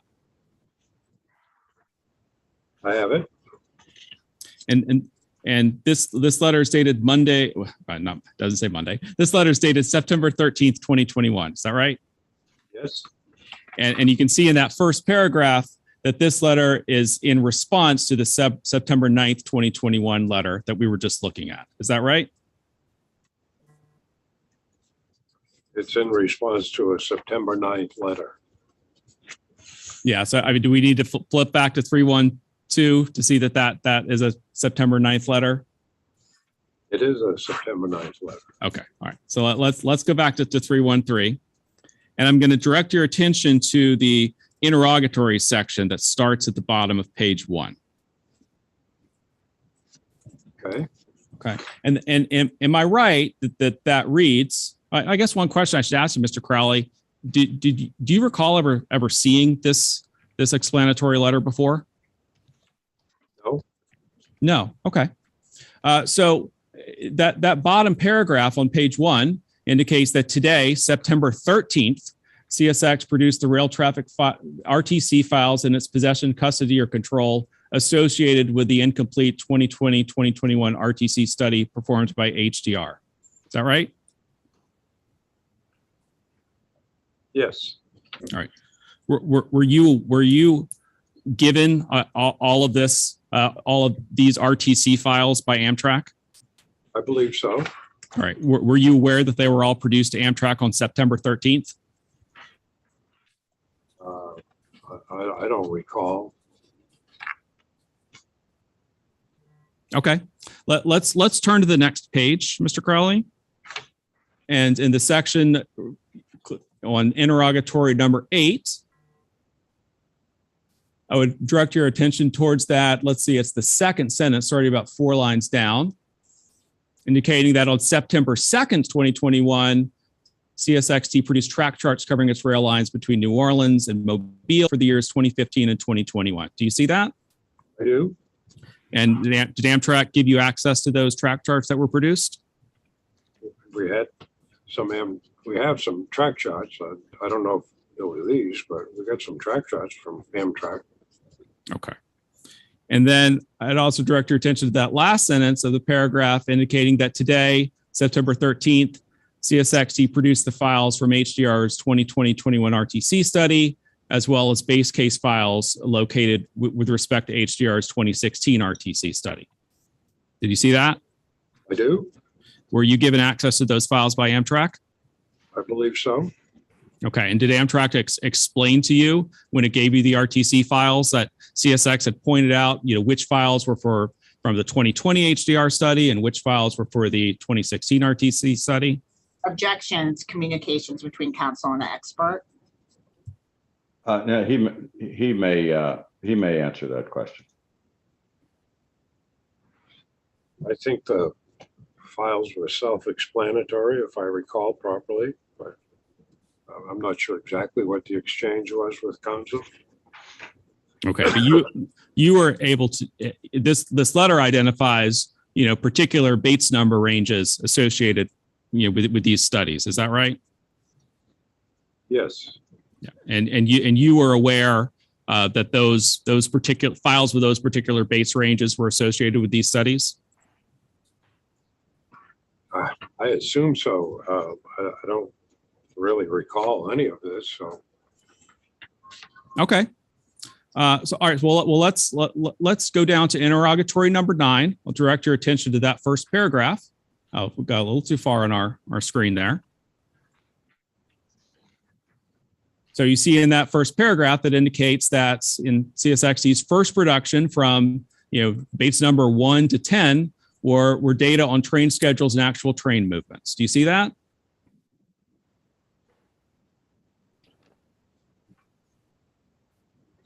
I'm sorry, no, I don't see that. Okay, well, I'll maybe I shouldn't paraphrase, and I'll read exactly. In response to interrogatory number 9, CSXT stated that it would provide Amtrak with data on train schedules and actual train movements. As promised, these documents were produced at CSX Amtrak GC lots of zeros 1 to CSX Amtrak GC lots of zeros 10. This data covers the time period of January 1st, 2015 to August 29th, 2021, and will enable Amtrak to view how train schedules did or did not change over time, as well as how actual train movements departed from the corresponding operating plans. Did I read that correctly? Yes.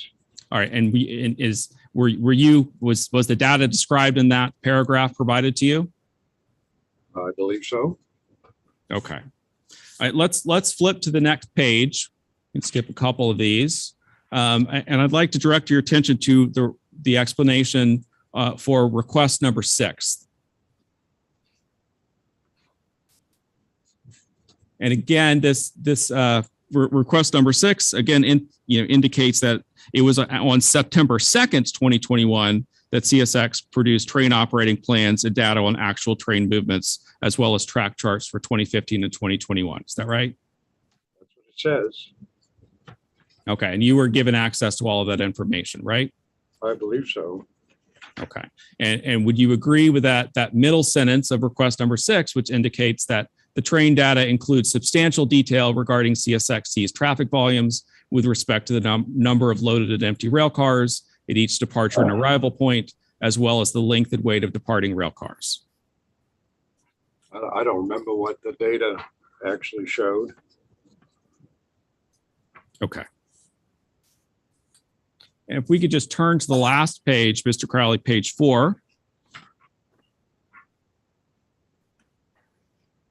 For request number 10, CSX indicated in its letter that the track charts and RTC files from past studies provide Amtrak with the necessary information to model the proposed Gulf Coast passenger service and ascertain any historical alterations to the line over the discovery period. Do you see that? I do.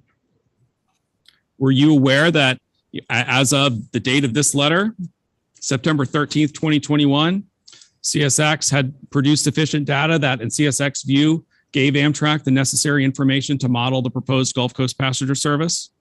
Objection as to what CSX viewed and whether or not Mr. Crowley can testify to that. Can you rephrase the question, Matt? Sure. Were you aware, excuse me, drink of water.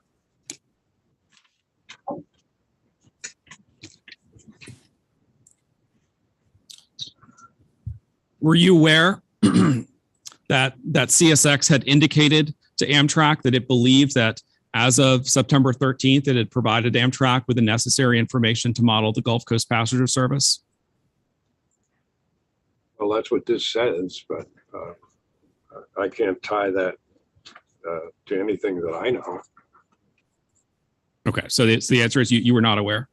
I'm not aware, right? All right, then this letter was not shared with you. Not that I recall. Thank you. I'm now the next document I'm going to show you, Mr. Crowley, is one that is in those big CSX NS binders. It is CSX NS 072.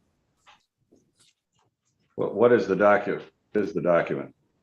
So the document it's CSX NS 072. It's a November 1st, 2021 letter. Hold on a minute. Sure. And just to orient everyone, there's a few documents in a row there that I'm going to be asking about. 73, 74, 76. May I inquire of Mr. Warren through Chairman Oberman whether or not this was included in the email? This was not included in the email. So this is and I believe, let me just confirm, I believe every other document I'm going to use is a document that should be in those binders that was previously provided.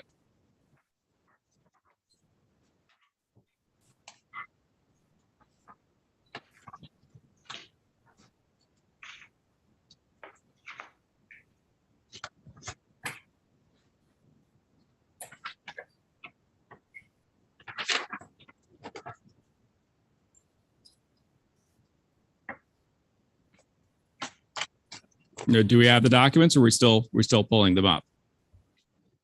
I'm happy to wait. I have mine. Ms. Bracy, have you located the document? Yes, sir, we have. And does Mr. Crowley have it? Yes, Mr. Crowley has a copy. All right. And the other board members, are you all on board here? I have mine. Okay. Okay. So, all right, Mr. Crowley, directing your attention to CSX NS 072. This is a letter dated November 1st, 2021 from Amtrak's counsel, Callie Bracy. Is that right? Yes, Have you seen this document before? I don't believe so. All right. This document is dated November 1st. Is that right? Yes, Okay. And so that is about 6 weeks after the September 13th production of RTC files, correct? yes. Okay. And even if you haven't seen this letter, did you, does this letter reflect any input from you, who at that point had been hired as Amtrak's RTC expert?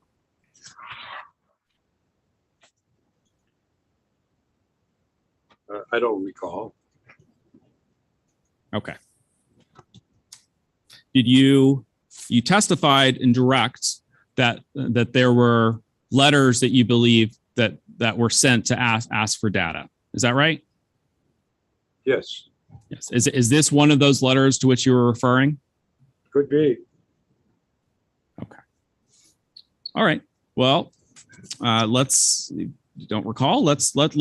to CSX NS 073, which should be the next document in the binders.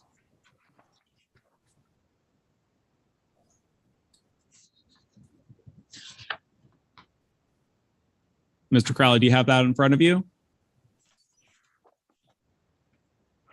Yes, And this, have you seen this document before?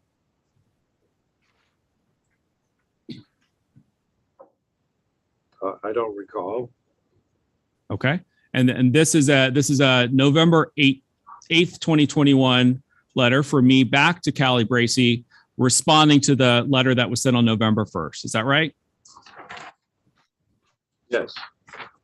Yeah. And Mr. Crowley, do you want to take a look at the second page of the letter and see if that jogs your memory? Yeah, I recall seeing this data. Okay. Okay, good. So you recall seeing this. You recall seeing this data. Okay. So after you saw this data from Amtrak, did you indicate that this answered your question?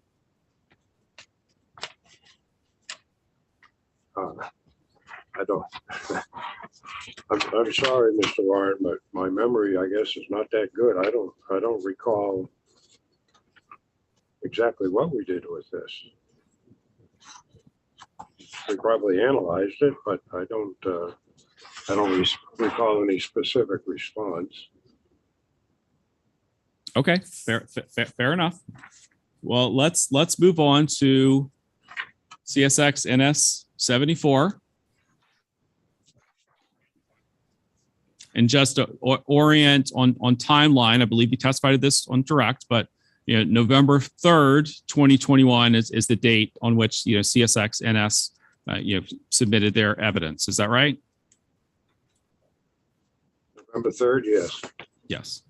So have you seen this document before, CSX NS 74? I don't believe so. Okay. Could I ask you to flip through the whole document and see if you recognize pages 2 and 3? Yeah, that would have been, that looks familiar. Okay. Okay, good. So let's turn back to first page. And so this is another letter from Ms. Bracey to counsel for CSX. Can we actually open up the image we're showing to show the date on the top of the letter, please?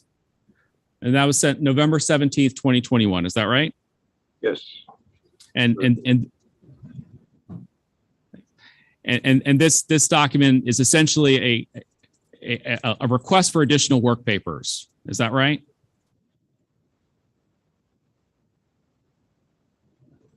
Yes, correct. Well, okay. It's actually asking for stuff that was provided before that wasn't correct. And did you provide to Amtrak the list of questions that they were going to ask about the work papers? Are you talking about the information on pages? Objection. I'm going to object to communications between counsel and its expert. Read the question. State the question again, Matt. The question is whether Mr. Crowley provided Amtrak with a list of questions about the work papers that were posed in this letter. He may answer. Can't answer now. I'm sorry. I'm sorry. I apologize. I'm sorry. Did you ask the reporter to? No. Matt restated the question. He may answer that question. Sorry. This looks like stuff that we put together. Okay. Thank you. So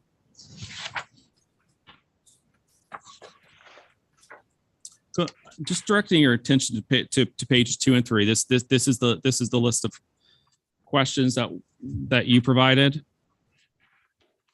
Asked and answered. Correct. Okay. I'll withdraw it.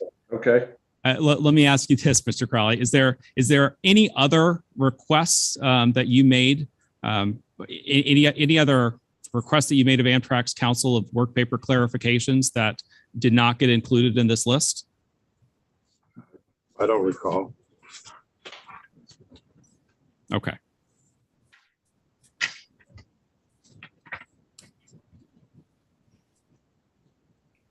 Did you ask, for example, for field personnel interviews? Objection Foundation. He may answer. I don't recall. Did you ask for more information on the randomizer process you were talking about in direct, but by which the trains were compiled for the RTC model? I don't recall. But those aren't reflected on this document, right? I didn't. Objection Foundation. He says he didn't recall. He can answer whether the information he testified to was reflected on this document. But he testified that he didn't recall. No, he didn't testify that he hasn't answered that question. He may answer it.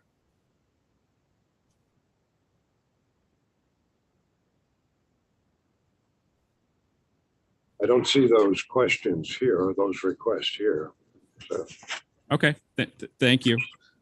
We can move on to CSX NS 76. 76, Yeah, 76. Let me know when you have that. I have that.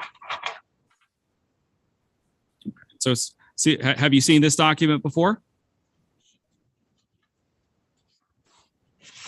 Yes, And this is a November 19th, 2021 letter from, let's see, letter from me to Callie Bracey. Is that right?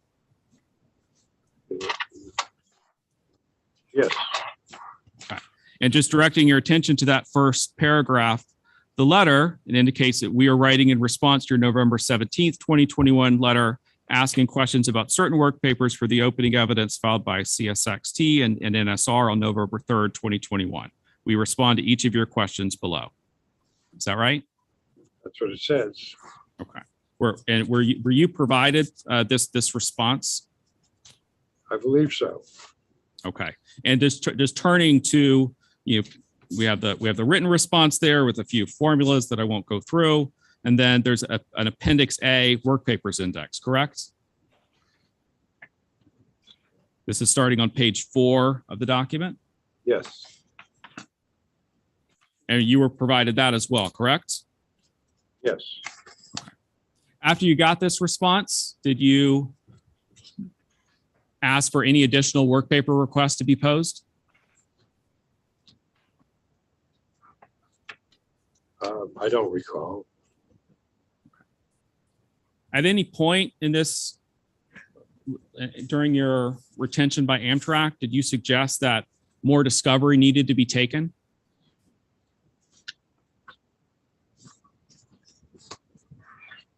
I don't recall that either.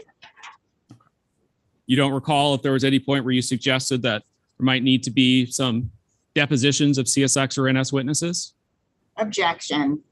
That was not, Mr. Crowley, I mean, that was just not in the schedule. Mr. Crowley cannot testify. He may answer. No, Mr. Crowley, were you aware that CSX and NS had actually proposed a schedule extension, which would have provided more time for discovery and more time for the parties to put their evidence together? Objection Foundation. The question is, does he have a foundation? He can answer. Was he aware of it?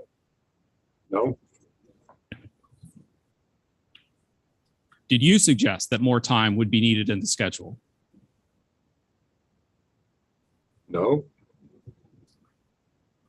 So, Mr. Crowley, you're aware that as part of this proceeding, Amtrak personnel were given access to, enter CSX's Choctaw Yard and do a site visit.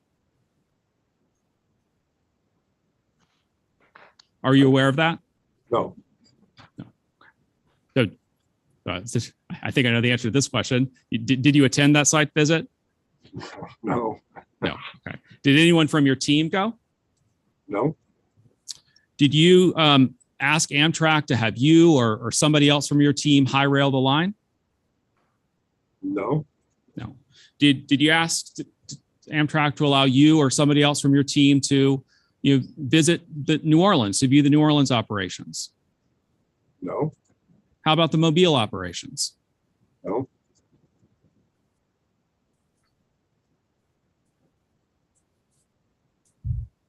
So, Mr. Crowley, I think we covered this earlier, but you're aware that the information, that all of the information that was provided by CSX to HDR for the joint RTC model that HDR was preparing was included in the discovery that Amtrak received. I don't know that. You're aware that HDR was able to build a base case in 2020 for its RTC model. Yes, that's what they presented, I believe. Okay. And you're aware that they're able to build a passenger case as well, correct? I believe so, yes. And that was based on the data that they had received from CSX and NS and Amtrak, right? Objection foundation. You ask him if he knows. If you know. No, I don't know. So I'm going to switch gears, Mr. Crowley. In your reply verified statement, you and Mr. Fapp identified, I think, 582 trains in the Gulf Coast RTC model .train file that, according to you, shouldn't have been included. Is that right? No, I didn't say they shouldn't be included. I said they weren't in the documentation that was provided. So are you not sure whether they should have been included or not? I have no idea what the basis for them is. That was what our testimony is about, unverifiable data. Did you watch have you been watching the testimony in this case? Yes, Okay. And you read all of the evidence, right? yes, Okay, including the rebuttal RTC reports yes, and the rebuttal statements from Hannah Ross and Holly St. Cannon. You read that? yes, But you, in your reply evidence, now you're testifying that you're not sure, but in your reply evidence, you said that these trains didn't belong. Isn't that right? yes, And you provided a detailed list of all the trains that in your view didn't belong, correct? correct, Okay. But you didn't run the RTC model without those trains, right? correct, Right. So you haven't actually presented any evidence about what removing those trains would do to the RTC results, right? correct, So, and you're aware that when we talk about the RTC model, we're actually talking about multiple RTC runs, correct? yes, Okay, just to orient you a little bit, what one of those runs is, of course, the 2019 base case, right? base case that you characterize, yes. Yes. Yeah, the base case that was presented in opening evidence is what I'm Right. talking about, right? And in that base case, it assumes no passengers and no additional infrastructure, right? Correct, Right. And you're aware that RTC was able to dispatch the 2019 base case. yes, Okay. Even though it contains the trains that you say shouldn't be there. yes, And the only difference between the 2019 base case and the 2019 passenger case is the addition of passenger trains, right? yes, And for the 2039 base case, which assumes 2039 growth and no new passenger trains and no infrastructure other than what's already been planned, the 2039 base case also dispatches without incident, right? well, dispatches, yes, Okay. Even though the 2039 base case also includes the trains that you say shouldn't be there. yes, So just like with the 2019 case, the only difference between the 2039 base case and the 2039 passenger case is the addition of the Amtrak trains, right? and the growth trains, Yes, but for the 2039 base case includes the growth train. I apologize, my question was confusing. The 2039 base case includes the growth trains, right? correct, Right. So the only difference between the 2039 base case and the 2039 passenger case is the addition of the 4 Amtrak passenger trains, right? and the growth trains, that's the difference between the two. But the growth train. Let me ask again. So, and maybe maybe I'm not being clear. The 2039 base case includes the growth trains, right? Yes, So the 2039 passenger case doesn't include new growth trains, right? That's correct. Right. The only difference is the new passenger trains.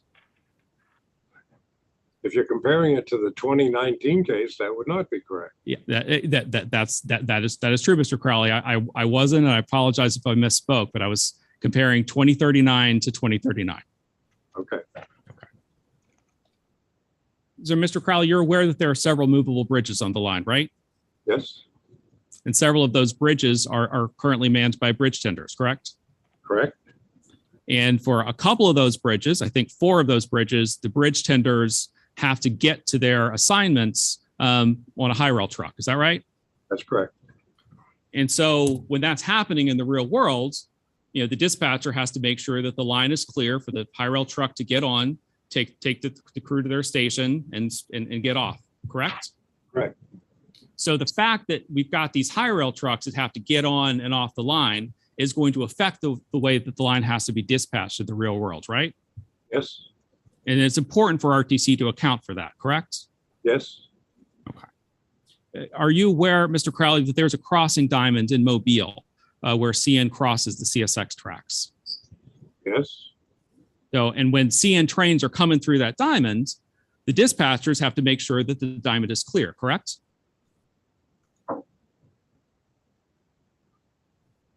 when the CN trains, Yeah, I'm sorry for going too fast. Let me ask again. If a CN train is going to be crossing through the diamonds, it's important for the dispatcher to understand that to make sure that a CSX train doesn't move onto the diamond at the same time, right? that's correct. And it's important for the RTC model to account for that, right? Yes, But in your accounting of all of the trains that you say shouldn't be on the line or that you couldn't verify, you said that there should be no bridge tender high rail movements and no CN foreign trains, right?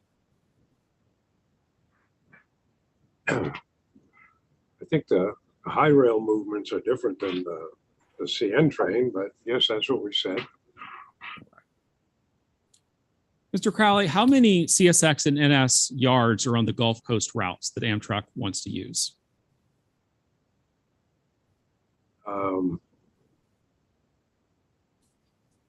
There would be the Seabird, Choctaw, and then the one down in adjacent to New Orleans. So Seabird and Choctaw, Gentilly, is that what you're referencing? Silly, right? And Oliver Yard too, right? Right. Okay. So it's pretty common. So that's so 4, Seabird, Oliver, Gentilly, Choctaw. It's pretty common for rail yards to have yard trains, right? Yes, Yes, often multiple yard trains per day, correct? yes, some yards do, yes. Yes, some yards do. Okay.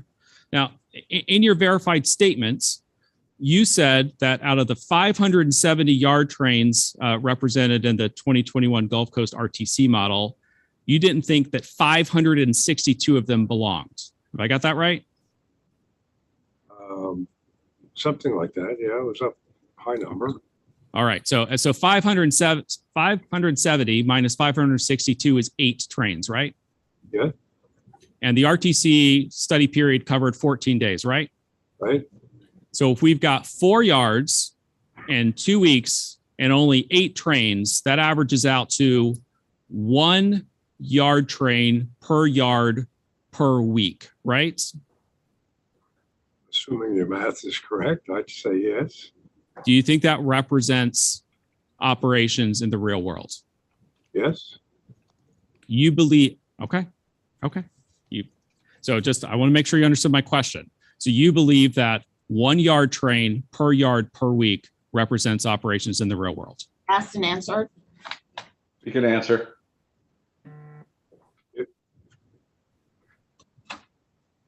yes, Okay. So, Mr. Crowley, you talked a little bit in your direct testimony about the your work for Metra and the CP-KCS merger proceeding. So I am going to show you what has been marked as CSX NS 306.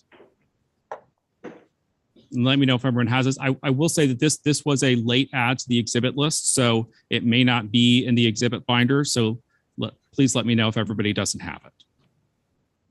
306. That's it. Yeah. Oh, this was actually, we put this in the email that we sent earlier. Mr. Crowley has a copy. Okay, great. We'll just.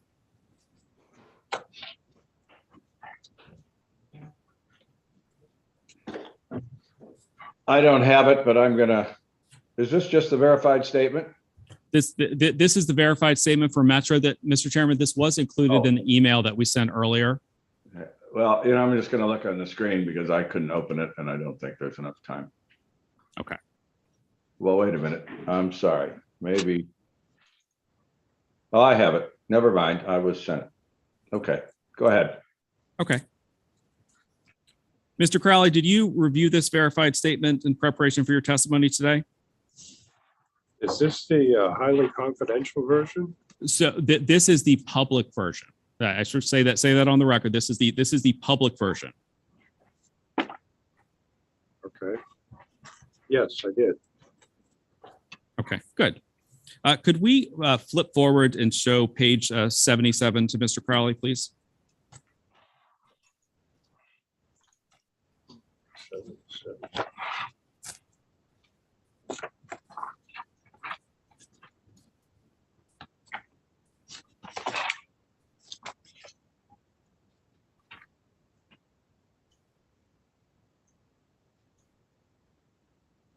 Mr. Crowley, is this your signature on page 77?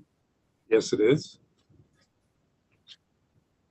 And you signed under a verification under penalty of perjury that you've read this verified statement on behalf of Metra, that you know the contents thereof, and that the same are true and correct. Is that right? Yes. And this was signed on March 15th, 2022, correct? Yes. So, Mr. Crowley, in your verified statement that you've submitted for Metra, you specifically attack the applicants, CP and KCS, for modeling capacity using what you said was a simple mathematical formula for calculating theoretical maximum capacity. Is that right?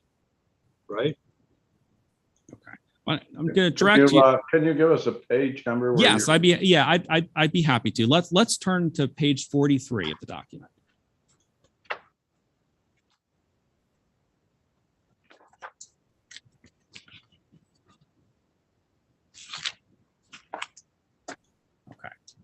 And that language I was quoting from Mr. Crowley, is that there the first sentence underneath section B that just talking about a simple mathematical formula?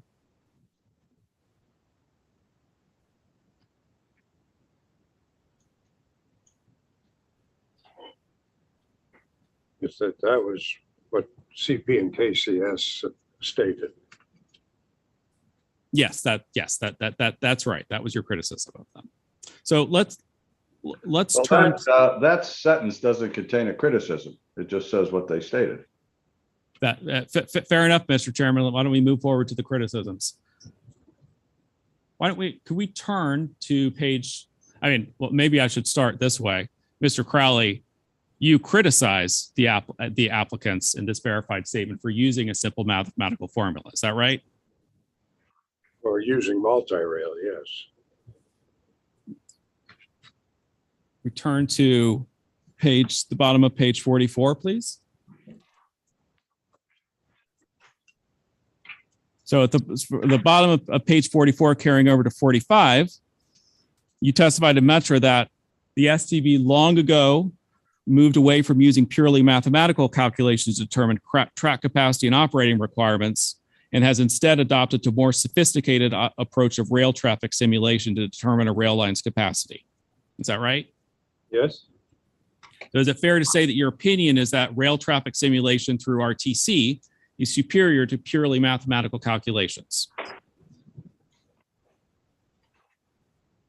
Well, it's superior to what CP and KCS did in this proceeding.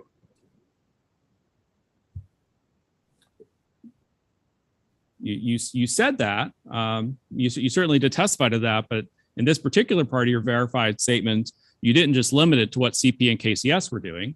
You said that RTC was to using purely mathematical calculations to determine track capacity and operating requirements, right? Yes, that's what it says. Okay. And that's what you verified as true and correct to the best of your knowledge, right? You have to put it in the context that we wrote it, but yes, that's correct. All right. Well, we'll certainly put it in the context, but the context is sworn testimony, right? The context is that the multi-rail model is something that the STB has rejected in the past, and it is a purely mathematical formula, as is the RTC model, a mathematical formula. So I'm not sure where you're going with this. We'll see, Mr. Crowley. The multi-rail has been accepted by the STB in multiple cases, hasn't it? As an operating tool, not as a capacity tool. Okay, I just wanted to make sure when you said that multi-rail had been rejected, that wasn't actually right. Yes, as a capacity tool, yes, that is exactly right. Turn to page 46, kind of get into your criticisms of what you say is a mathematical rail capacity model. And it's right that, I'm not going to do a lot of reading of quotes, but just directing your attention to page 46, if you want to follow along. One of the criticisms you made is that you said that their model assumed that all trains operating over a line segment would travel at the same speed, right? And I'm happy to direct your attention to the particular language I'm looking at, if you'd like. I'm just trying to move things along. I would just ask that Mr. Warren read the entire sentence as opposed to excerpts. I would be happy to. It's just the CP KCS model assumes that all trains operating over a line segment will travel at the same speed, but CP's own timetables show that this is not the case. That's what I wrote. Right, that's right. And that reflects your opinion that one of the problems with this mathematical rail capacity model was that it assumed that all trains would be traveling at the same speed, right? Yes, the model that CP and KCS used, that's correct. So if there were a different mathematical rail capacity model that had trains traveling at the same speed, you wouldn't have the same criticism? Not necessarily.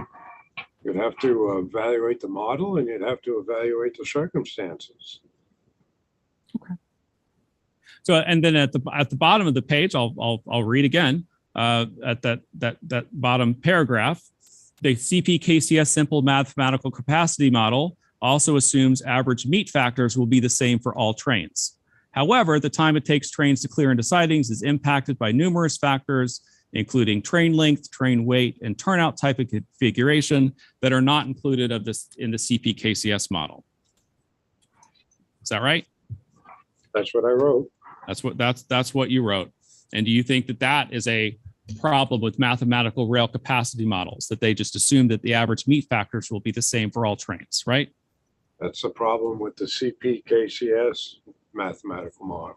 Okay, and it doesn't apply to other mathematical capacity models? Not necessarily.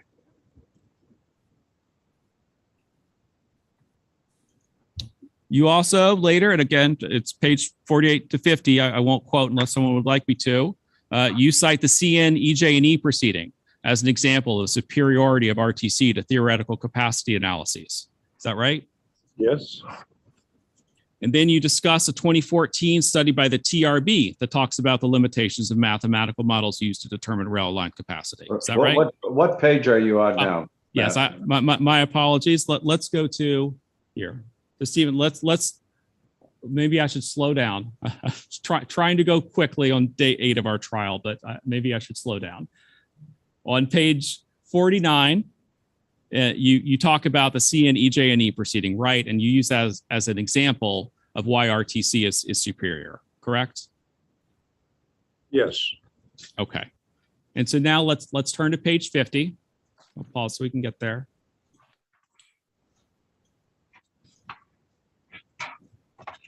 And page 50 is when you discuss, here, we're pointing it out. You relied in part on a 2014 study by the National Cooperative Highway Research Program under the auspices of the Transportation Research Board, or TRB, that reviewed strictly mathematical models to determine rail line capacity and these models' limitations, right? Yes, Okay, and that's something that you discuss in this Metra verified statement, correct? yes. And again, all you have to keep it in context, all in relation to what CP and KCS filed. So as best I can tell, Mr. Crowley, you spent about 12 pages of your Metra verified statement giving example after example of the problems with theoretical capacity analyses. Is that right? No, I spent those pages critiquing CP and KCS's model.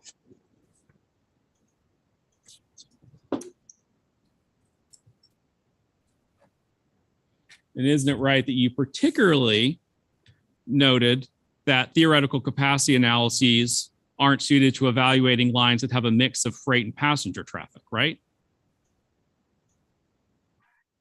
Again, it's the model that CP and KCS use. That's what we're evaluating. Well, why don't we turn to page 52? You can see what I'm talking about.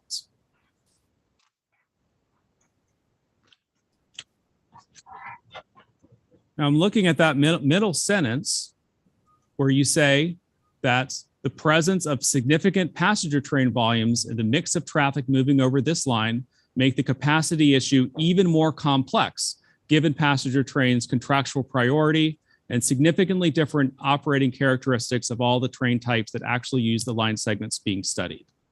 That was your testimony, right? Yes.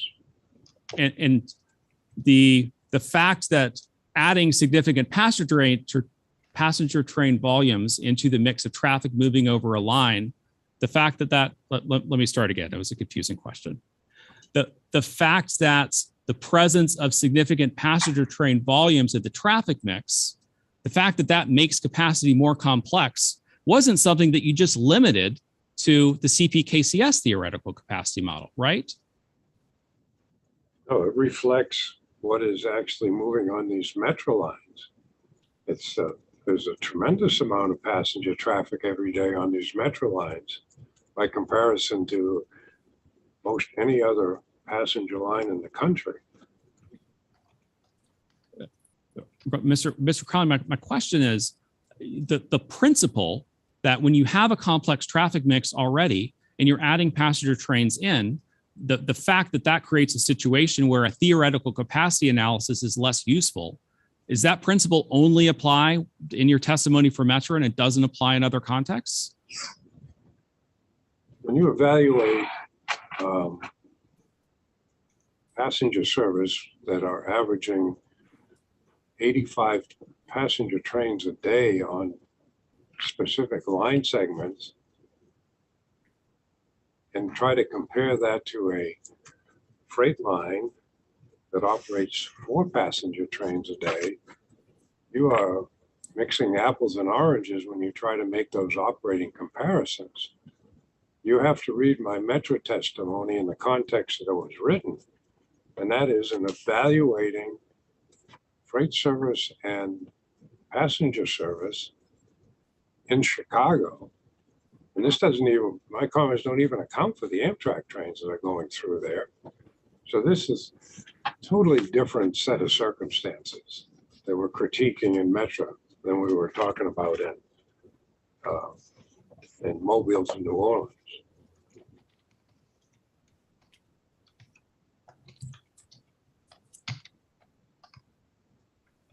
Mr. Crowley, isn't it actually right that in your Metra statement, when you're talking about all the reasons why RTC is a superior methodology, you actually use this proceeding as an example of parties using RTC to test capacity?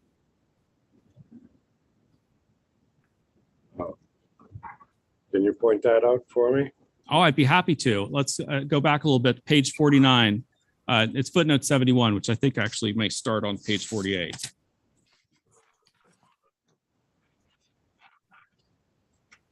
So we should, that's where it starts.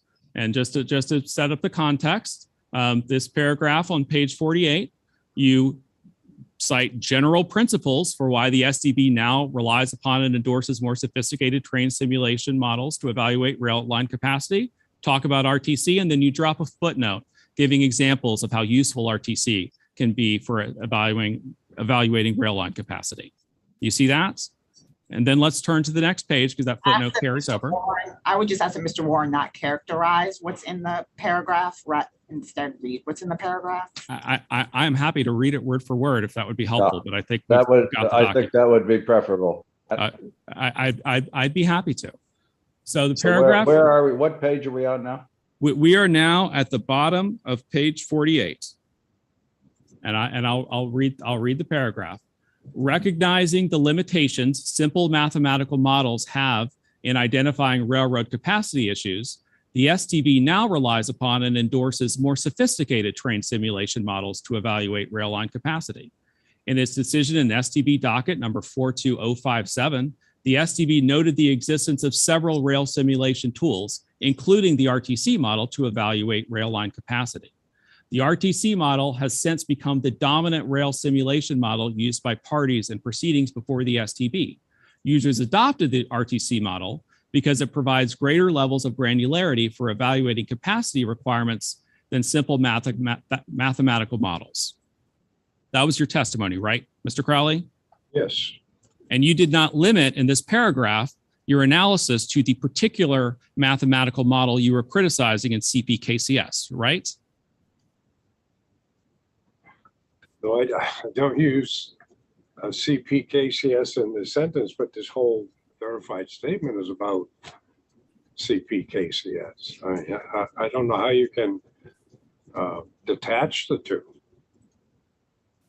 Okay. Well, and now I'm going to read, I'm going to note that coming off of this paragraph, we have footnote 71. And I won't read the full case citations, but I will do my best to read it accurately.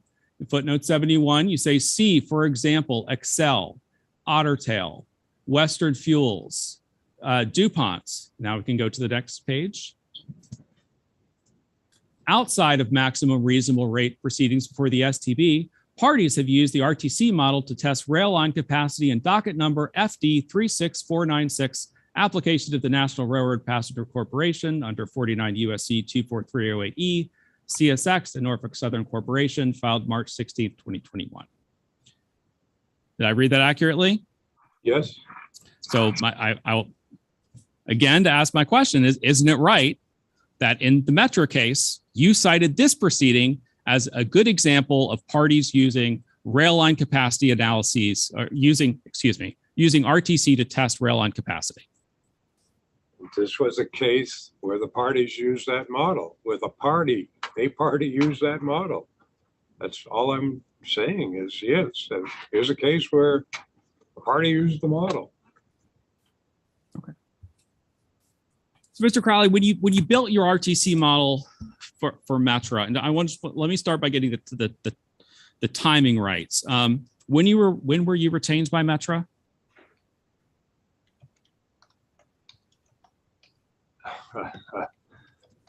I'm not sure I can talk about all that, Mr. Warren. All I want is the date that you were retained by Metra, and it's okay if I don't have an exact date. If you could just estimate. We've been working for Metra for years. Well, maybe I need to be more specific. When was the date that you were retained by Metra to work in the CPKCS proposed merger? We actually, I think, were retained by council and not by Metra for this particular assignment. Oh, okay. What was the date when you were retained by council for Metra? I don't recall.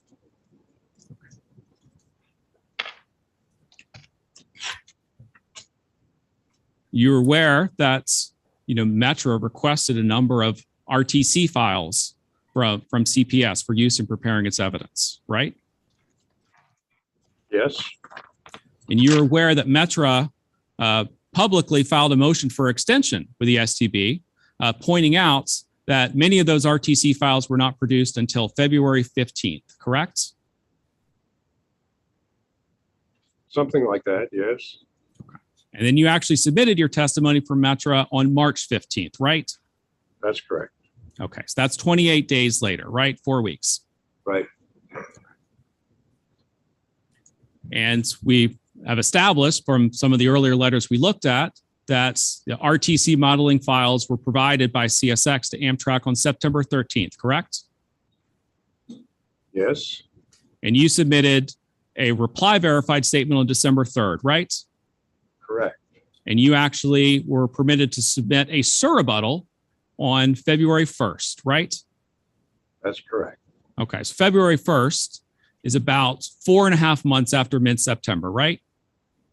Yes, And it's about 3.5 months after mid-October, right? yes, So, Mr. Crowley, when you were building your RTC model for Metra, you started by building a base case, right? yes, And to do that, part of your job there was to create a .train file, right? yes, And you did that in part with the data that you got from CP, correct? correct. But the data that you got from CP didn't include foreign trains, did it? Correct. But for purposes of your RTC model, you added in some of the foreign trains that you didn't see in the CP data, right? We added in 2 foreign trains based on documents that CP provided. They weren't in the event data, though, were they? Pardon me?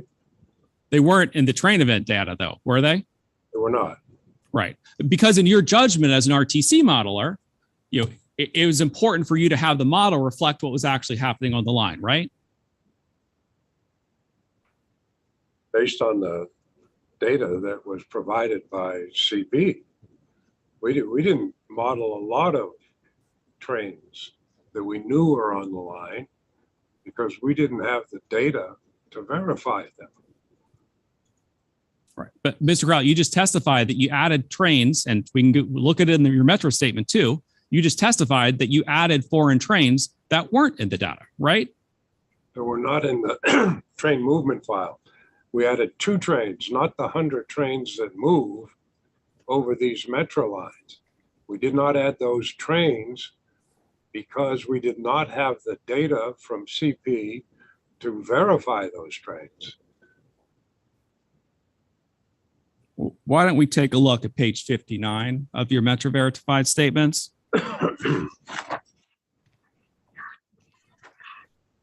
And I'm going to direct your attention. I'll go ahead and read these sentences. Looking at, at line 4, CP's train event data was missing data. What page are we on? I'm sorry. Oh, I'm sorry, Mr. Chairman. Page 59.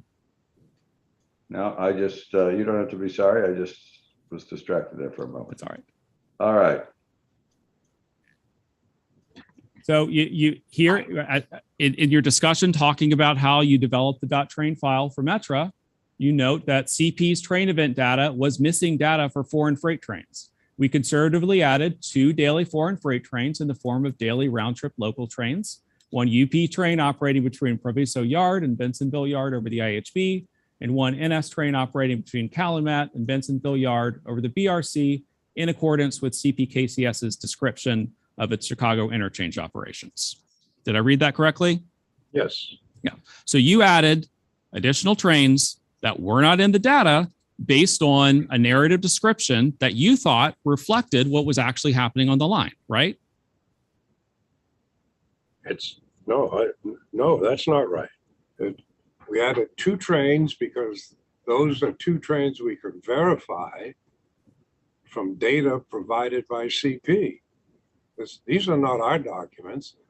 These are documents from CP. We wanted to include all of the foreign trains. There's 100 of them or more, but we could not get that data from CP. All right. So, Mr. Crowley, I'm asking you something. I do understand that you indicated that there were foreign trains you didn't include, but I'm asking you about the foreign trains that you did include. And the only thing I'm asking you to acknowledge is what you wrote in your verified statement, which is that you added 2 foreign trains that were not in the data because you had a description and because you, as an RTC modeler, thought those trains were moving in the real world. These 2 trains were not in the train data. That is correct. I would agree with that. Okay, that is all I was asking. Okay. So I will say, did you use a peak week when developing your base case for Metra? We used a 10-day peak period, a 2-day warm-up, 7-day model, 1-day cool down. But that period wasn't actually the period reflecting peak volumes on the line, right?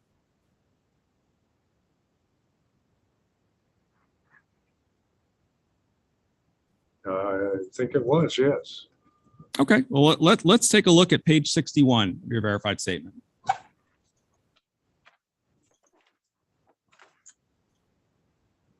So in that last sentence of the first paragraph, you say, however, we were careful to avoid selecting a week in which anomalous events caused unusual volumes and or train delays, right?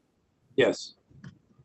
And going through. I'm sorry. Are you on page 61? Is that where you are? Yes, I'm on page 61. Let me know when when you have it. I got it. Okay. Sorry about that. All right. That's all right.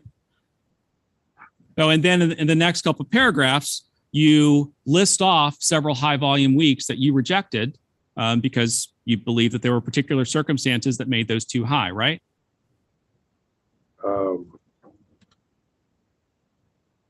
You can take a minute to review them if you'd like. Yes, yes. We tried to get the peak week to reflect normal actual operations. So we eliminated the anomalous weeks. Right. So it isn't exactly a peak week then, right? It is by our definition. Okay. But it's a week that you thought what was a good representation of ordinary operations on the line, right? It was a peak week representing normal operations. Was it the peak week, right? Because you rejected the high volume weeks. The testimony stands for itself. It says what we did, okay, why we did it. All right. Okay. All right. And so after you developed the base case, you developed a number of metrics that you were going to use to sort of compare the base case against other cases, right? Correct. Let's turn to page 63, your statement, where you list the metrics that you used. Matt, before you Yes. move to another page, can we have some timing estimates here? We're getting around our lunch break time. How much board time do you anticipate here with Mr. Crowley? That is a good question, Mr. Chairman. Give me a minute to think.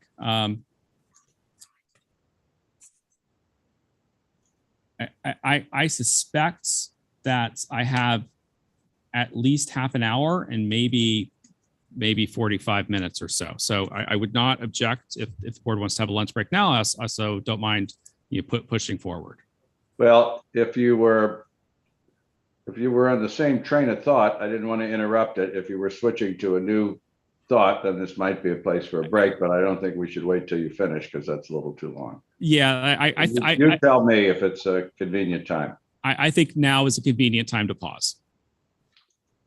All right. Is that to meet with the acceptance of the other board members? It's 12:34, which is usually around the time we break. Is that okay with my colleagues? If okay with the parties, good with me. Yeah. Okay. All right. I don't hear anything else. So let's break. And it's 25 minutes of one. Why don't we just, so we're not rushed, there's a lot of things going on here, come back at 1:10. Okay, that makes sense, Mr. Chairman. I just the standard request that counsel for Amtrak not talk with Mr. Crowley about his testimony during the lunch break. You understand that, Mr. Crowley? I do. All right. All right. Thank you all.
This is Kim, the reporter. I'm here.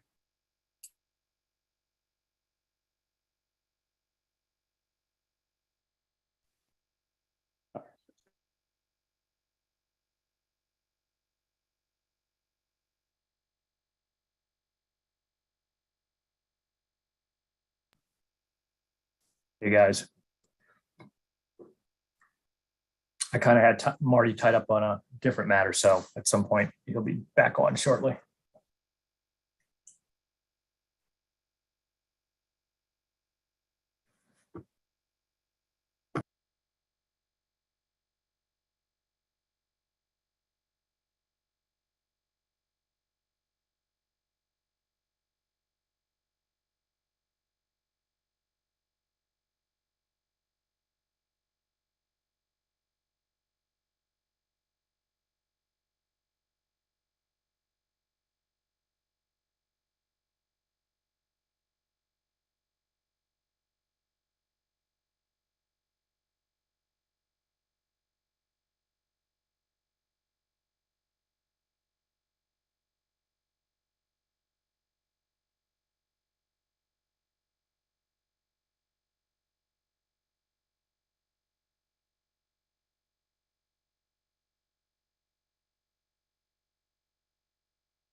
All right, we are back. Before we begin, I should have said this morning. As you know, the board has a meeting, our RETAC Advisory Committee tomorrow, the Rail Energy Transportation Advisory Committee. And those of us who are not in DC have to travel there tonight. So in order for us to make connections, we really have to have a hard stop at 5. Which is, I mean, if I thought the case would have ended today, we'd figure out how to take an all-nighter or something, but pretty clear we're not going to finish today at all. I hope we can finish Mr. Crowley. So unless somebody wants to revolt over that decision, let's aim for this 5 o'clock. I've got to get to O'Hare. Karen's got to get to her connection. Not sure about the others, but that's just it is at this point. So with that, we will continue with the cross-examination of Mr. Crowley. Mr. Crowley, you understand you remain sworn under oath. I do. All right, proceed, Matt. Thank you, Mr. Chairman. And Mr. Crowley, I'm going to pick up where we left off on your Metra verified statements. I was getting ready to ask you about the metrics that you had calculated to use in sort of evaluating those RTC results. And I'll direct your attention to page 63, which is up on the screen now. And is it correct that you developed 4 metrics that you used to assess the RTC model runs you did for Metra? Yeah, we developed these 4 metrics you see in the middle of that page. Okay, and the first one is average train speed, right? Yes. And the second one I'm going to read, delay percentage is the delay time represented as a percent of total transit time and is a valuable indicator of congestion on the modeled network, where a delay of 10 minutes is less significant for a 10-hour movement than it is for a 1-hour movement. Is that right? Yes. So, and it's your opinion that a delay percentage is a useful metric to use in an RTC model? For this particular metric, yes. Okay. And this explanation that you gave for why percentage was useful for telling the differences between a 10-minute delay in a 10-hour movement and a 1-hour delay. I apologize. Let me withdraw that poorly formulated question. Your opinion here that delay percentage is a useful metric, isn't this essentially the same thing that Mark Dingler testified to last week? I would just ask for Mr. Warren to be a little more specific. Sure. Mr. Crowley, did you listen to Mark Dingler's testimony last week? Yes. Do you recall his testimony on why he believed that using a percentage to measure delays was a useful metric in RTC modeling? No, You don't recall? that's correct. Okay. Your third metric here is delay per 100 train miles, right? Yes, And then total delay hours. correct. Okay. And then just that sentence underneath, your opinion is that, quote, these metrics are common and recognized approaches to analyzing the results of rail simulations. Is that right? Correct. Okay. And so after you developed a base case for Metra, which we talked about before the break, you developed a future case as well. Is that right? Yes, So, and in the future case, you added projected growth in CP KCS trains, or I guess I should say CPKC trains, and you added in projected growth in Metra trains, and you modeled the additional infrastructure that applicants CP and KCS had proposed to build. Is that right? in various simulations, yes. Okay. And then ultimately what you did is you compared the base case metrics with the future case metrics. Is that right? Yes, Okay. Well, let's flip ahead to where you did that. I'm going to direct your attention to page 72, table 7. And so we've got a table here, and then that first full paragraph, as shown in table 7 above, while the future case ran to completion after reducing future train volumes, we found a decline in average train speeds across all train types and increases in delay percentages, delay per 100 train miles, and aggregate delay hours. This indicates that even with fewer trains than CP, KCS, and Amtrak proposed to add, service will significantly decline for Metra and all other train operators. Did I read that correctly? yes, And that's your opinion as to what the metrics produced by your base case and future case show? yes, for this CPS, KCS study that we did, yes. Okay. All right. So I want to take a look at a couple of those metrics. If I could direct your attention to that first column is average speed, right? Or I guess I should say the first column is train group. The second column is average speed. Just for the record, we're on. We are on page, Mr. Chairman, we are on page 72 of CSX NS 306 and looking at table 7. Okay. Okay. Yep. So in that average speed column, am I right? The average speed for Metra is 31.52 miles per hour. Is that right? Yes, And that's in the base case. And so if we look down to the future case, the average speed in miles per hour for Metra is 30.83 miles per hour. Is that right? correct. So the difference between 31.52 and 30.83 is a little less than 0.7 miles per hour. Isn't that right? Correct. And in this case, Amtrak has suggested that an aggregate delay of 0.7 miles per hour, an aggregate speed decline of 0.7 miles per hour is not significant. Isn't that right?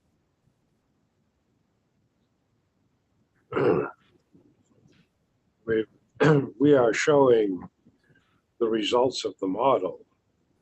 And you're asking me about one component or one train group within the model.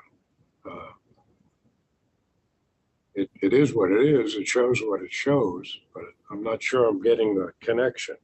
Okay, I agree that it shows what it shows. Would you agree that I'd be happy to walk through some other metrics. Maybe we should do that first. Let's look at delay per 100 train miles. So there in the base case for Metra, you identified that from the base case, 1.06 minutes delay per 100 train miles for Metra. Is that right? Yes, Okay. And then looking down to the future case, you identified 5.37 minutes of delay per 100 train miles, right?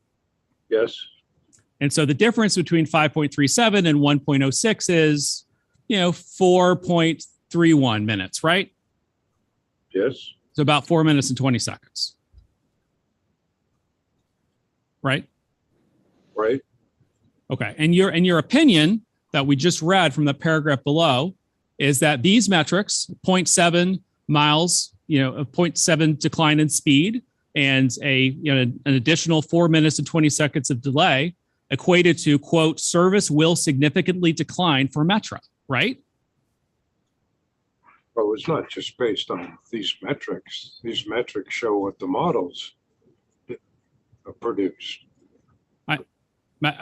Mr. Crowley, I thought we just did the metrics. Are there other metrics that aren't in table 7?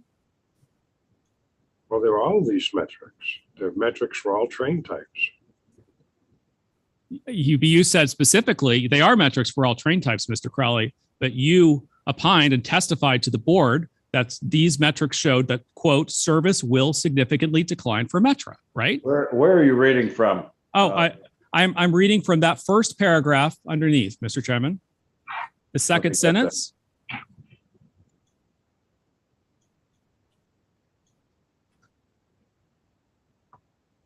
Yes. The second sentence, this indicates. I'll read the full sentence. This I have indicates. it. I have it. Matt, you're in one of the few areas I know something about. Isn't it fair to understand that a few minutes delay in a commuter service, which prides itself on a 6-minute window for on-time measurement, a little different than delay to freight trains, which don't arguably even have schedules? I mean, what's the merit of this comparison on this particular point? I've been following you up to now, but it doesn't seem to me these are apples to apples to what we're focused on in this case. And I'm trying to speed this along. But, but go ahead. I think the apples to apples are related to the different positions that Mr. Crowley has taken to this proceeding and the Metra proceeding. Well, I've been following that, but a few minutes delay to a Metra train, I think we could all agree, is a completely different orange than a few minutes delay to a freight train, which doesn't even have a schedule. Yes, well, maybe I can respond to that comment in part by asking Mr. Crowley another question. Mr. Crowley, what is the average delay per 100 train miles shown in a comparison between the 2019 base case that CSX&NS presented and the 2019 passenger case?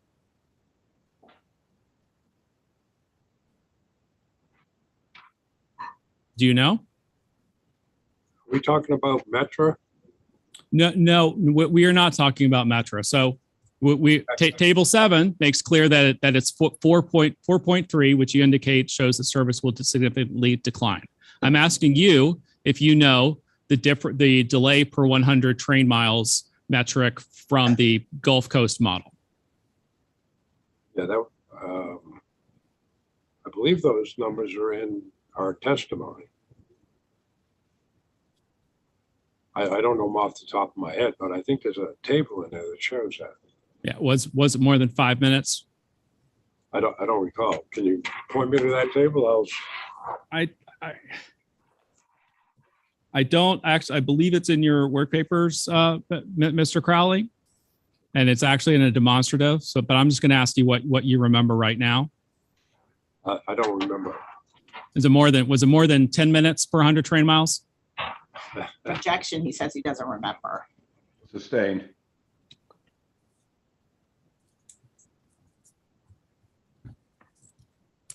You remember if it was more or less than 4.3? Objection, same objection. Sustained.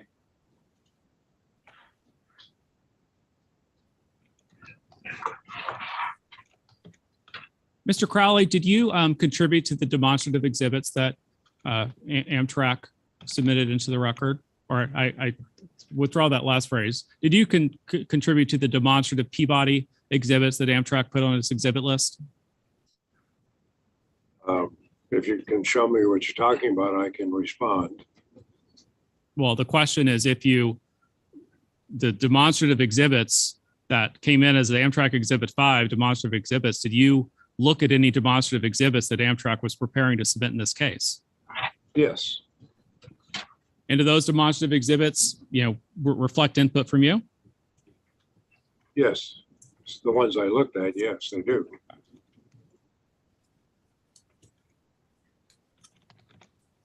That's the board's indulgence for a minute.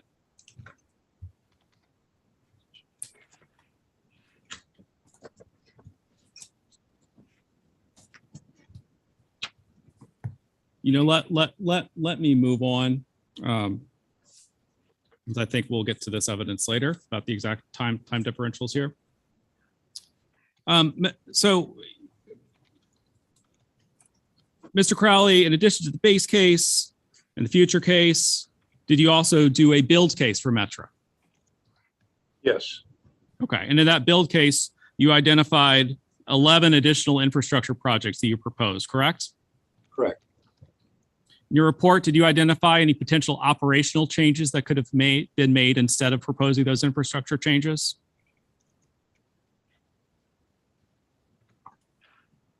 No,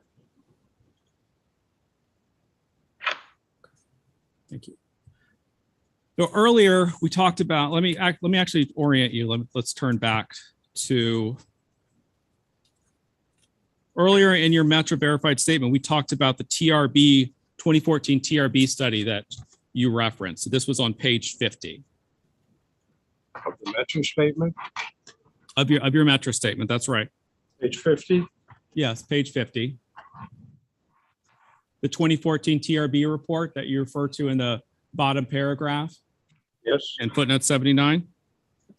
yes, So you reviewed that TRB study in connection with preparing your Metra testimony? yes, I did. And that TRB study indicates that the ordinary planning timeline was for capacity projects was 20 years, right? That's what they said, yes. Thank you. All right, we could take down the Metra exhibit. Mr. Crowley, I'm wrapping up. I'm gonna ask you a couple questions about OTP. It is correct, is it not, that in your surrebuttal testimony, you indicated that, OTP was not an input to the Gulf Coast RTC model, right? Yes, Right, because there's not a way you can put a lot of stuff into RTC, but you can't tell it, like, I want this train to have a really high, performance, right? not as it's currently configured. You could certainly program around it, but not as it's currently configured. Right, I understood. And Mr. Crowley, I think you testified that among the things you reviewed was the rebuttal RTC report, right? Yes, Okay. Could we put up the rebuttal RTC report? It has been previously admitted, Mr. Chairman, as joint exhibit 41B. And again, I think it's JE, so it's all the parties joint exhibits. 41E or G? 41B, B as in boy. And this will be the public version of the rebuttal RTC modeling report.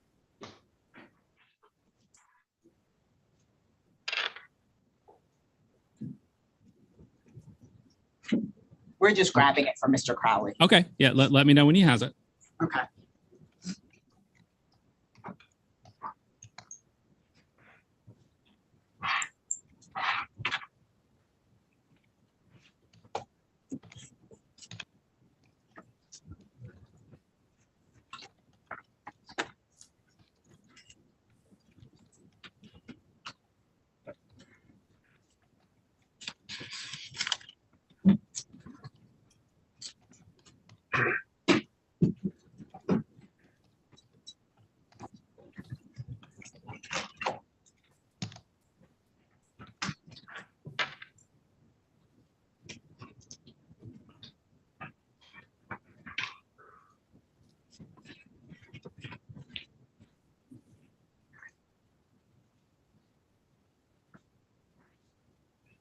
Mr. Crowley has a copy. Okay, thank you. So, Mr. Crowley, in earlier questioning from Member Headland, I believe you talked, and Member Fuchs as well, there was some questioning about OTP. Do you recall that? generally, yes. Yes. And do you recall that there were questions about whether or not there was any evidence in the record about what the OTP was of Amtrak trains in the passenger cases before any infrastructure was built, right? I believe you asked those questions. Yes, or I didn't, but I think some of the members did. So I wanted to try to eliminate that. Could you turn to page 14 of the rebuttal report. And we have our previously noted numbering issues here. So it's 14 on the exhibit numbering at the bottom, but it was 13 when this was originally submitted. This is the RTC rebuttal report? Yeah, that's right, Mr. Chairman.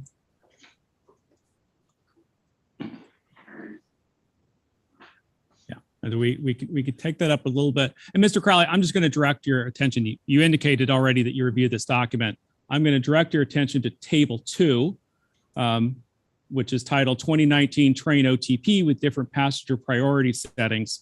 Do you see that first column there for original passenger case? Middle column? Yes, that middle column. Okay.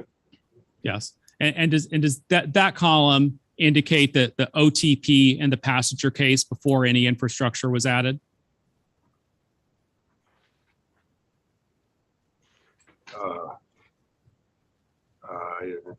I assume so. I don't know. I'd have to read this document again. But go ahead. Okay. If you'd like a moment, Mr. Crowley, to read around it, you can have it.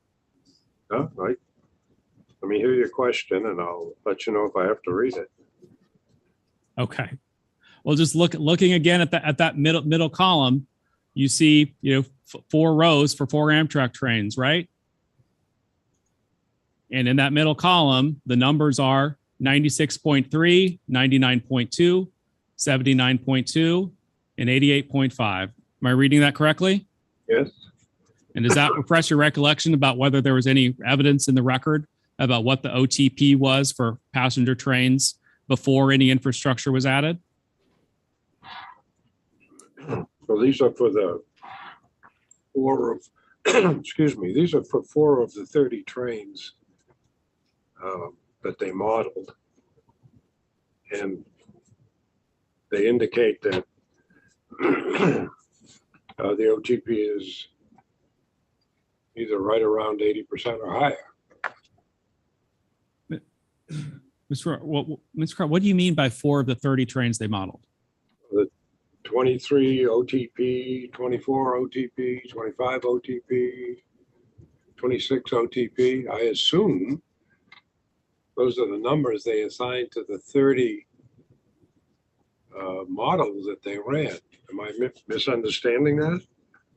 Yeah, I think, are you talking about the seeds? The what? The seeds? Seeds?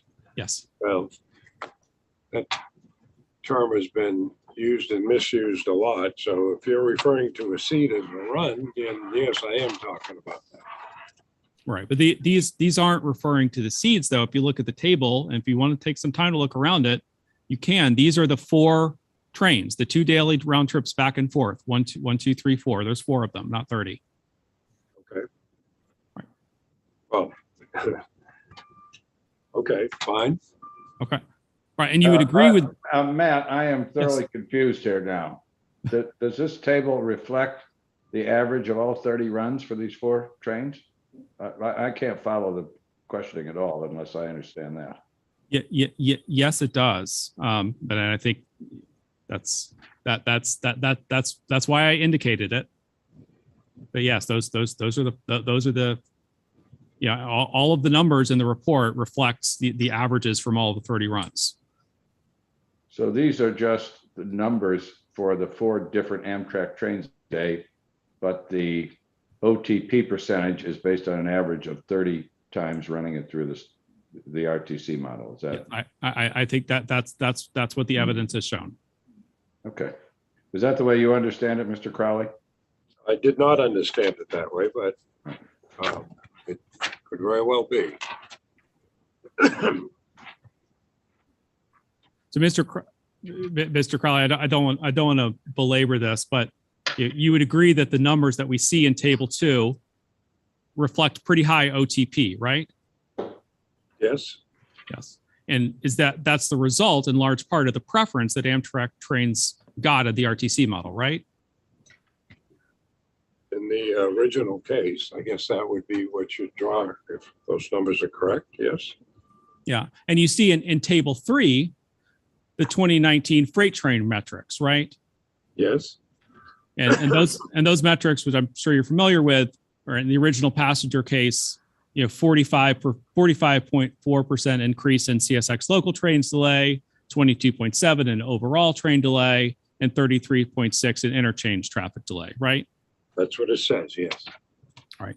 So is it your testimony that the infrastructure projects that were proposed in the RTC modeling were designed to increase the OTP that was already high, or to mitigate these freight train metrics?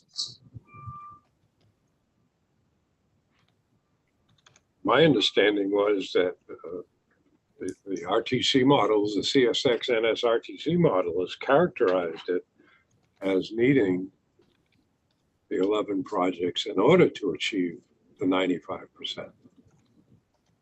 Or maintain or whatever, but it was, the two were related. It was my understanding. It's your understanding. But you would agree with me that the original passenger case already had very high OTP for the four Amtrak trains, right? Based on what I see on this table, but nothing more than that.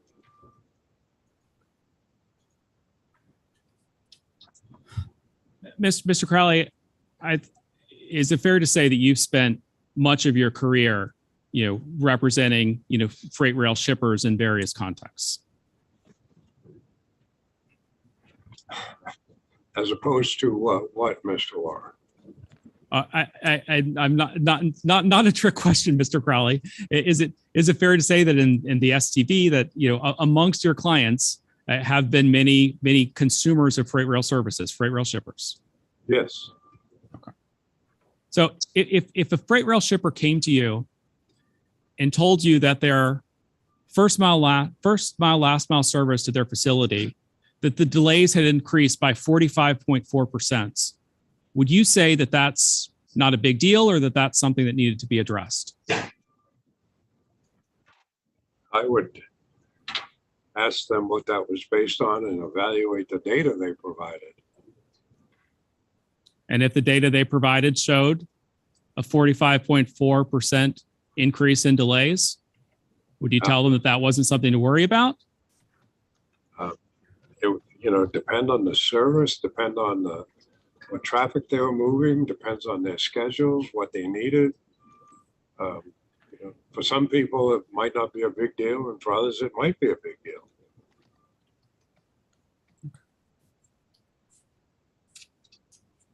So, Mr. Chairman, I don't have any further questions, but I believe Mr. Donahoe from Norfolk Southern has just a couple of questions for Mr. Crowley. Matt, can I ask if Mr. Donahoe's questions are going to be on this particular topic? That they are not. Okay. So can if we you put would the like to table, keep going. Yeah, can we put the table back up? I think it's worth just spending another minute to get absolute clarity on what Mr. Crowley is or is not saying. I just want clarity. So the 23 and 24 trains, or the morning trains, are over 95%. The 25 and the 26 trains, I think particularly the 25 trains, the 430 automobile, those are below 95%. Mr. Crowley, are you testifying that CSX added the infrastructure to get those two numbers above 95%? Is that your testimony? No. Okay. My testimony is that the railroads achieved the 95% on-time performance factor according to their presentation by including the 11 infrastructure projects. Okay. That's where we stopped. But so you do not conclude, or you are not testifying that the railroad systematically added infrastructure until they got each of the trains above 95%. That is not what you're testifying. I think they said just the opposite, that they included all 11 and calculated an on-time performance, and the output was 95%. Okay. So the only claim you're making, as far as I understand it, is that you observed a relationship between the 2019, I guess would be the 2019 build case and the 95% OTP. And you observe that relationship, but you are not, sorry. I just coughed, I'm sorry. Oh, I'm sorry. So you're just testifying of the observation of that relationship. You're not going any further to suggest that anything included in the build case was added for the specific purpose of getting over 95%. That you're not testifying that, you're just observing that there is 95% and there's the build case and they match up. Yes, with one qualifier, and that is I'm simply repeating what I understood the railroads to be saying. I understand. I think there has been some debate about whether or not the railroads had as an input. I think everybody has testified that you can't really input it in the model. You input rank and delay min max. And then I think there was some conflict about whether or not railroads added infrastructure projects until they got to 95%. And I think you're saying you're not testifying to that. You're just saying you looked at the build case, you saw 95%. That's the testimony. After the 11 projects were put in place. That's correct.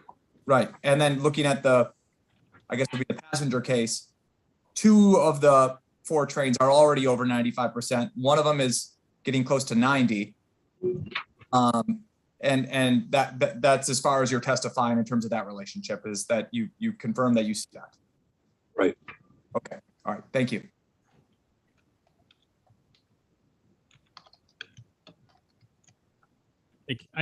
One clarifying question, which you may know the answer to, Mr. Crowley. Do you recall that the train numbers that Amtrak assigned to the trains in their originally proposed schedule?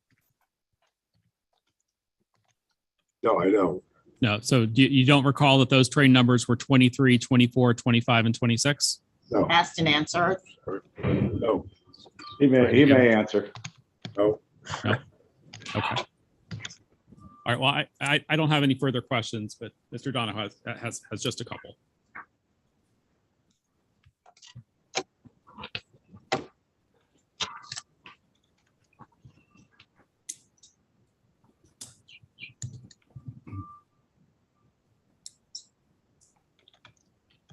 Mr. Chairman, if I may proceed. Go ahead. Mr. Crowley, my name's Daniel Donahue. I'm a lawyer representing the Norfolk Southern. Are you familiar with the term the back belt? Yes. And have you ever been to the back belt? Yes. When were you there last? Approximately. 10, 15 years ago. Okay, so for this project that you're involved in, the Gulf Coast, you didn't go down there to the back belt at all? I did not. Do you think the back belt's the same today as it was 10 or 15 years ago? It probably is not. And for that matter, did you go to the port at all for this proceeding? I did not. And I think counsel asked you about high rail vehicles on the Gulf Coast line. I'm just going to ask you in general. For this proceeding, did you go anywhere and perform any type of site visit anywhere on the Gulf Coast line? No, sir. And there was drone footage produced in this case by the parties. Prior to this hearing, did you review any of the drone footage? Yes, I did. And when did you review that? Shortly after we received it, and I'm not sure what that date was. Fair enough. Do you know how many freight railroads intersect at the back belt? Not off the top of my head, no. Would you agree with me that it's a major intersection for the freight railroads on the back belt? It's a major intersection for Norfolk Southern. I'm not sure I would characterize it that way for all of the Class 1 railroads, but Are you aware that that intersection is the gateway to the Western Railroad, specifically Union Pacific? yes. Do you agree that people who actually went down to the back belt and looked at it are in a better position to talk about capacity and congestion in the back belt than you are? No, So you don't believe that people who actually went down there, looked at what was currently going on, are in a better position to talk about congestion and capacity than yourself, who hasn't been there for 15 years? Asked and answered. He can answer. what we're measuring is the impact on capacity of the back belt and the rest of the rail lines using a simulation model. One does not have to see the track or traffic on the ground to evaluate what's included in an RTC model. In RTC modeling that you've been involved in, you never get any summaries, interviews, or site visits for the RTC model? Generally not. Did you hear Mr. Guthrie's testimony? I did. Do you agree that capacity issues can result in problems outside of the back belt? What kind of problems are we talking about? Backups or congestion on other lines like the Union Pacific line I mentioned, or the 5 other freight railroads that intersect at the back belt? There could be some upstream and downstream impacts. Did you review any data supplied by Norfolk Southern on the back belt? Yes, Did you review the summaries produced by Holly Sinkinen about field interviews she conducted? I did. When were you retained in this matter?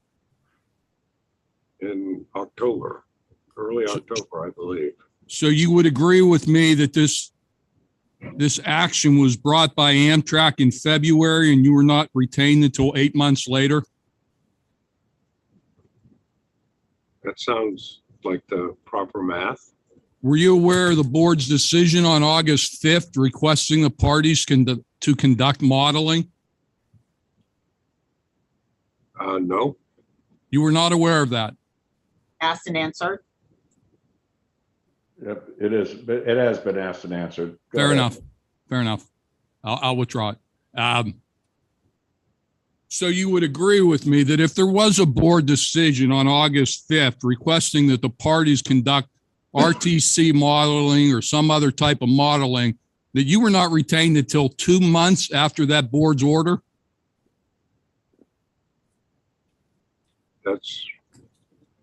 That's correct. I was retained in October. Did I hear your testimony correctly that the Metra model you did was completed in 4 weeks? No,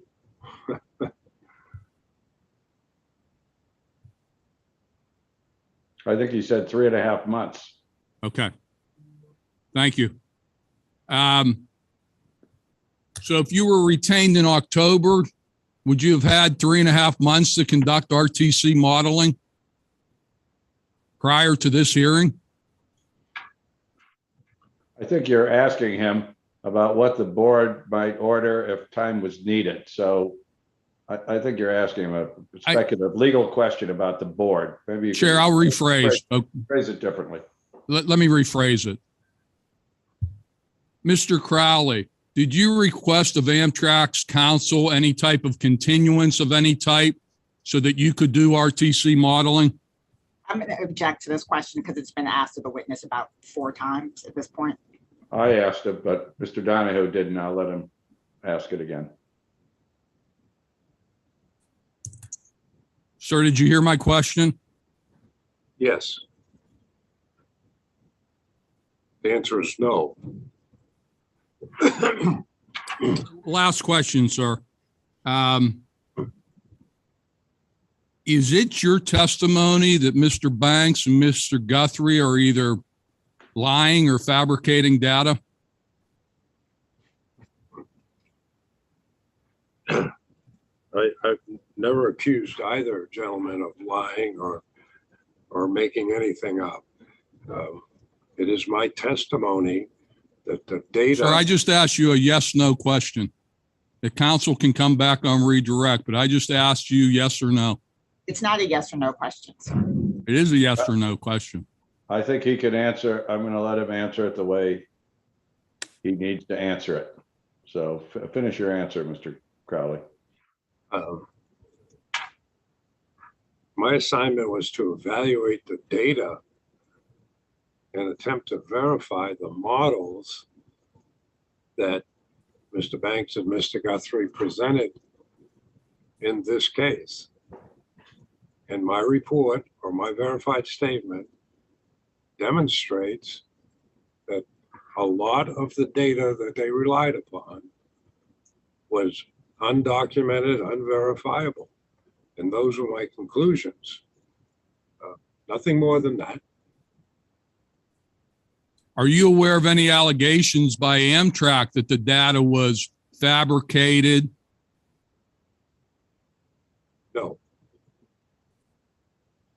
Is it your testimony that Hannah Rose and Holly Singh Cannon either fabricated data or lied in their testimony? it is not.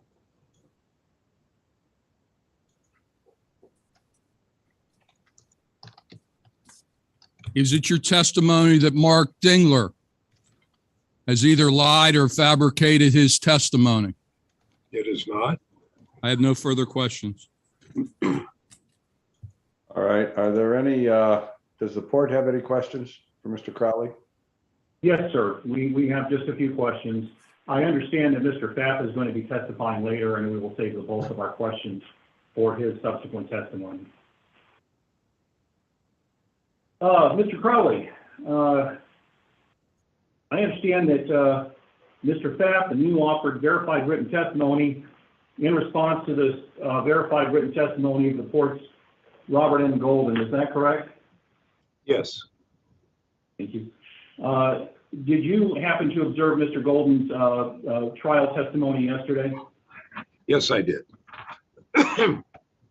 Mr. Crowley, have you ever been employed as a train dispatcher? No, Have you ever been employed as a train master? no, As a yard master? no, As a railroad general manager? no, In train and engine service, sir? no, Have you ever been employed in any real-world railroad operation capacity?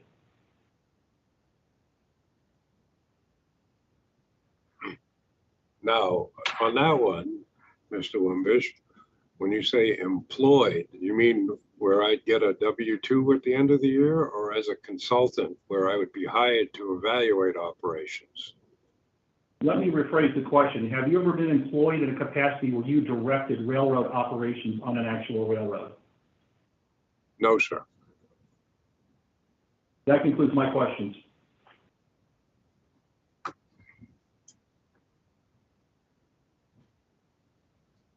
Muted.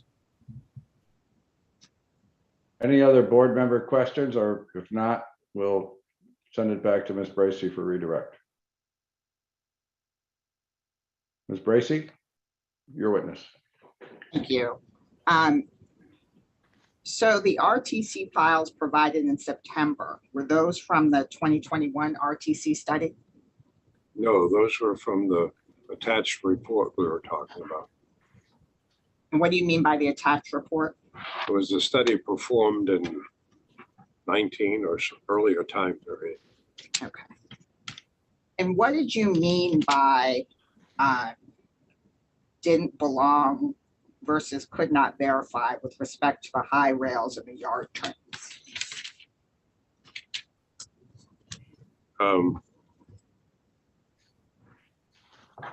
The high rails were something that has to be included in the modeling if it's taking up mainline rail capacity.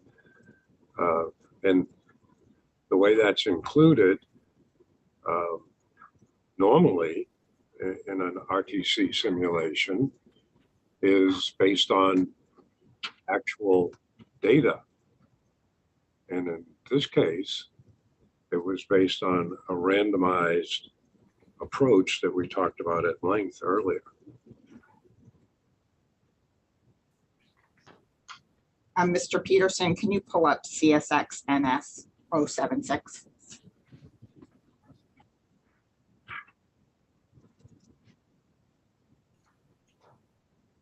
This is also for the record, Joint Exhibit 31Y. So this is a letter that Mr. Warren asked you a couple of questions about. And this is a letter from Mr. Warren to me, is that correct? Yes. And if you could pull up paragraph 8, Mr. Peterson.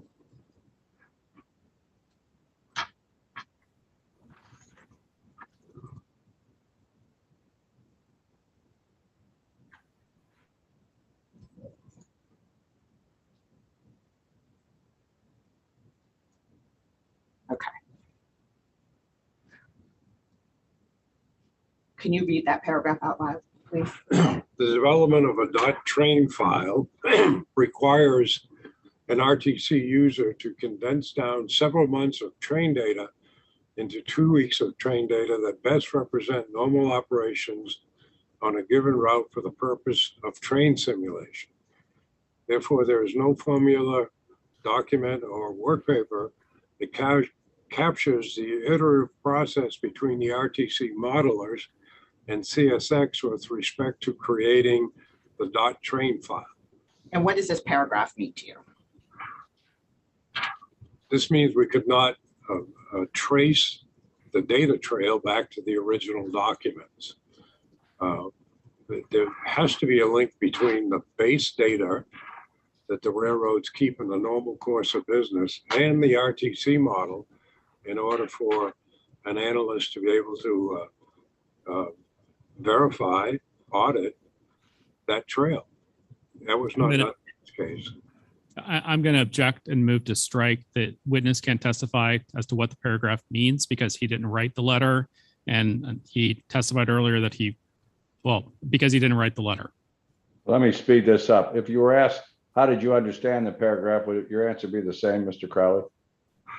Yes, sir. I thought that's what I was asked. All right. I'll let the answer stand with that clarification. I have no further questions. I just have one question, Mr. Crowley, which I meant to ask you. Did anyone ask you to evaluate the so-called FRA projects that were in the Gulf Coast Working Group report in terms of how they would impact service of freight and passenger on this line? No, sir. And you have not undertaken such an evaluation? That's correct. Could you run an RTC study by using those projects as distinguished from the 14 projects that the Guthrie Banks model used? Yes.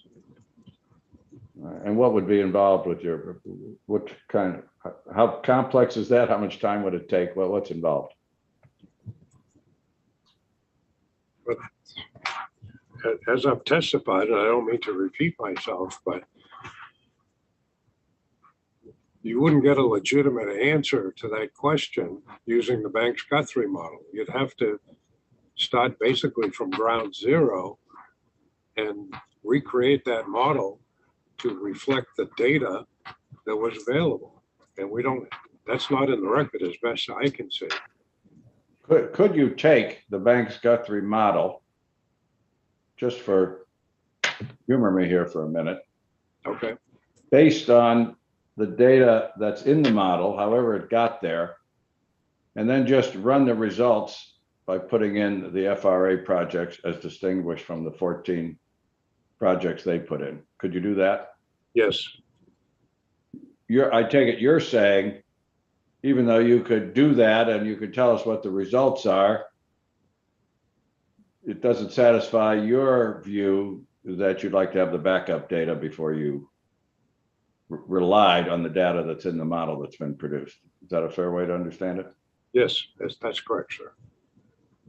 All right. And,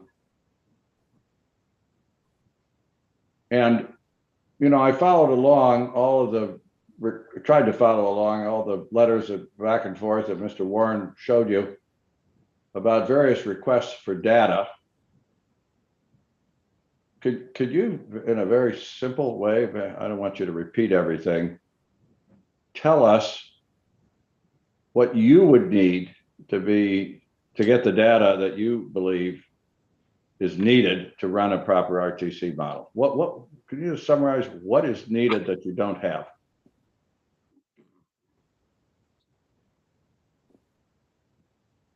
Well, we need documentation for the trains that were modeled.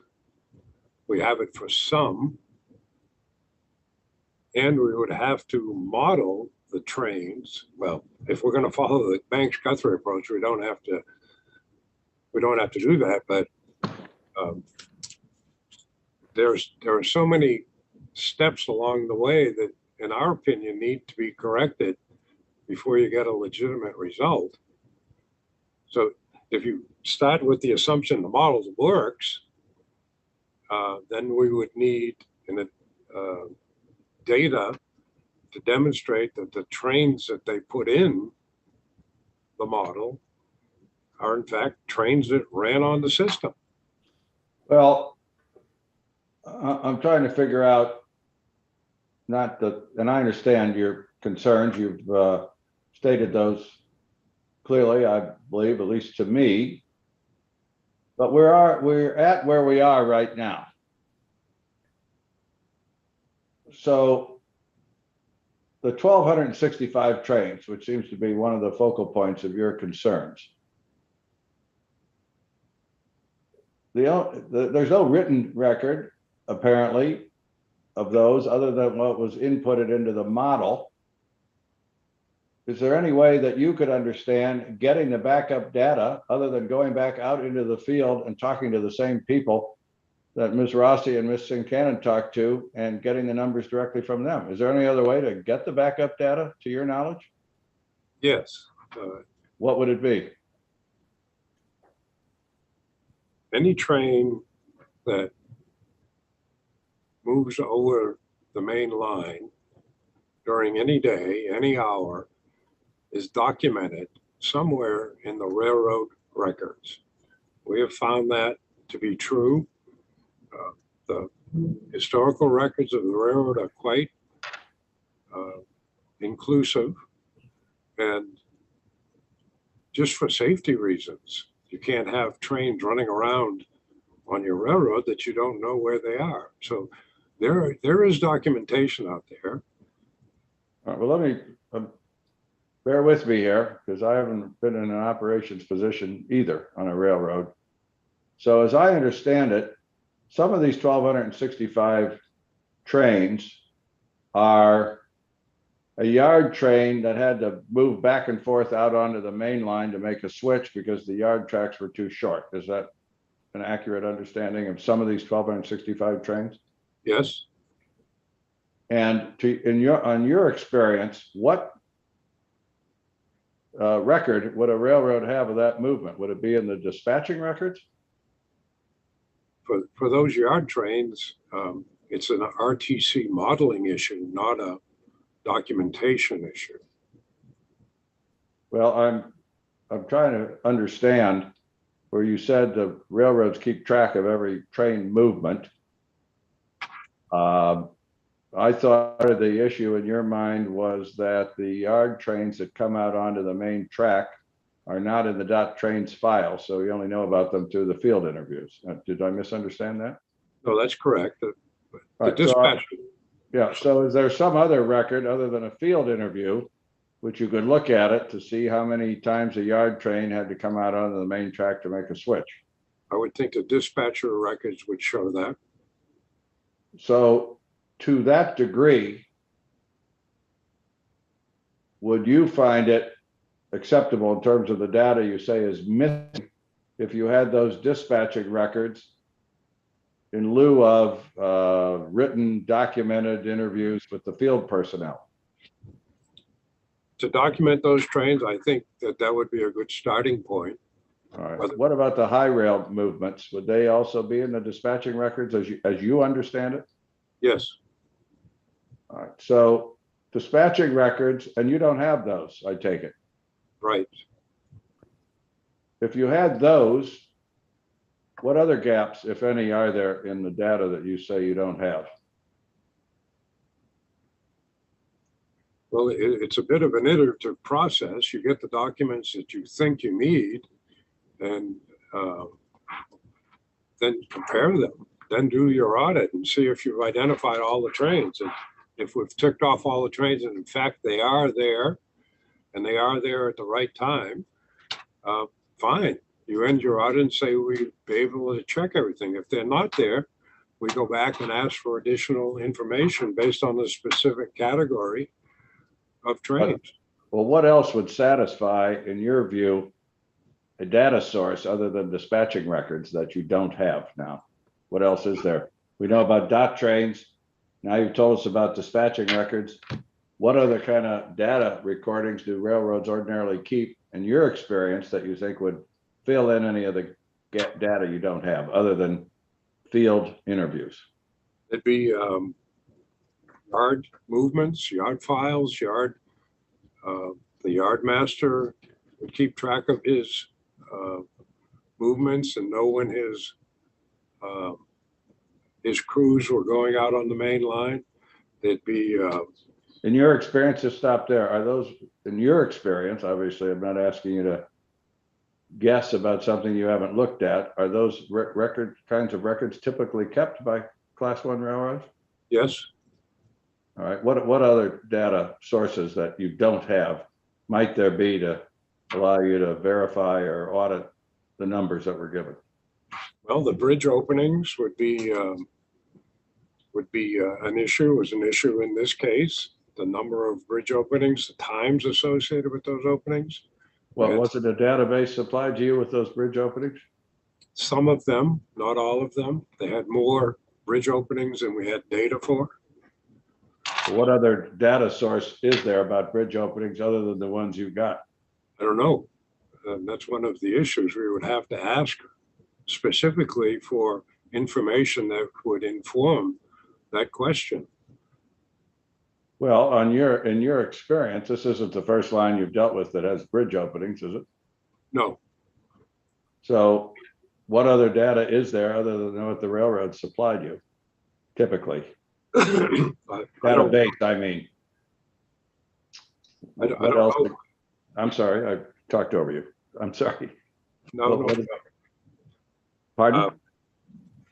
I don't have a specific document I can tell you about. And generally when we ask for documents, if we know the document name, we ask for that, but we generally ask for the information that we're looking for, and the railroads will provide that information. If you give a railroad a specific name for a document, they may call it something else but have the same information. So I think you have to be a little more specific in your request for data. So Well, as I understand it, the railroads here say they've given you all the data about the bridge opening, so I'm trying to figure out what's missing. well, if that's the case, then there's some bridge openings that are not in the data. I mean, that's how we started this thing. How do we get to verify these missing trains? And Are you saying that there are bridge openings shown in the RTC model that are not in the data that you've been supplied? that's correct. Marty, Yeah, go ahead, Patrick. can I ask on this topic unless you had more? No, well, no, I'm just trying to What- figure didn't- out where we might go from here, Patrick, so I'm happy. to I know, help. I know, I have a couple, I appreciate that. I had thought the explanation in the record was that there were more bridge openings than might be actual because there are some bridges that are left open. So there was assumed to be a uniform distribution of openings as opposed to blocks where they're left open. So in some hours, it'll reduce the impact, in some hours, it'll increase the impact. Is there any, first of all, is that your understanding of the cause of some of the, what would be claimed excess openings? And are there other causes that you're bringing to light? Are you still talking to the chairman or are you talking to me? Oh, that was a question to you, Mr. Crawley. Yeah, the question to you, Mr. Crowley. I've deferred to Patrick here.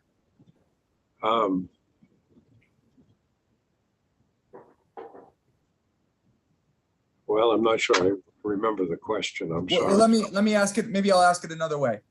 If you account for changes in the bridge, like calculating bridge openings to smooth out the distribution of bridges that would otherwise remain open, are there other causes that you can point to for excess bridge openings? In other words, if you remove those, would that solve your excess bridge opening concern? Did you look into that, or is there anything else you can tell us on the subject? No, we didn't look into that. But the bridge openings, like a train identification, is something that should be readily available, readily apparent in the files. I mean, it shouldn't be something we have to calculate. The time it opens, the time it goes back into service, all that should be readily available. Okay, and then coming back to Marty's question about the trains, I think the rebuttal report points out that, there are some errors that you all make, or alleges that you all make errors with regard to data sources and counting train symbols as trains and that sort of thing. What is, does that account for some of the 1,200 plus kind of missing trains as you call them?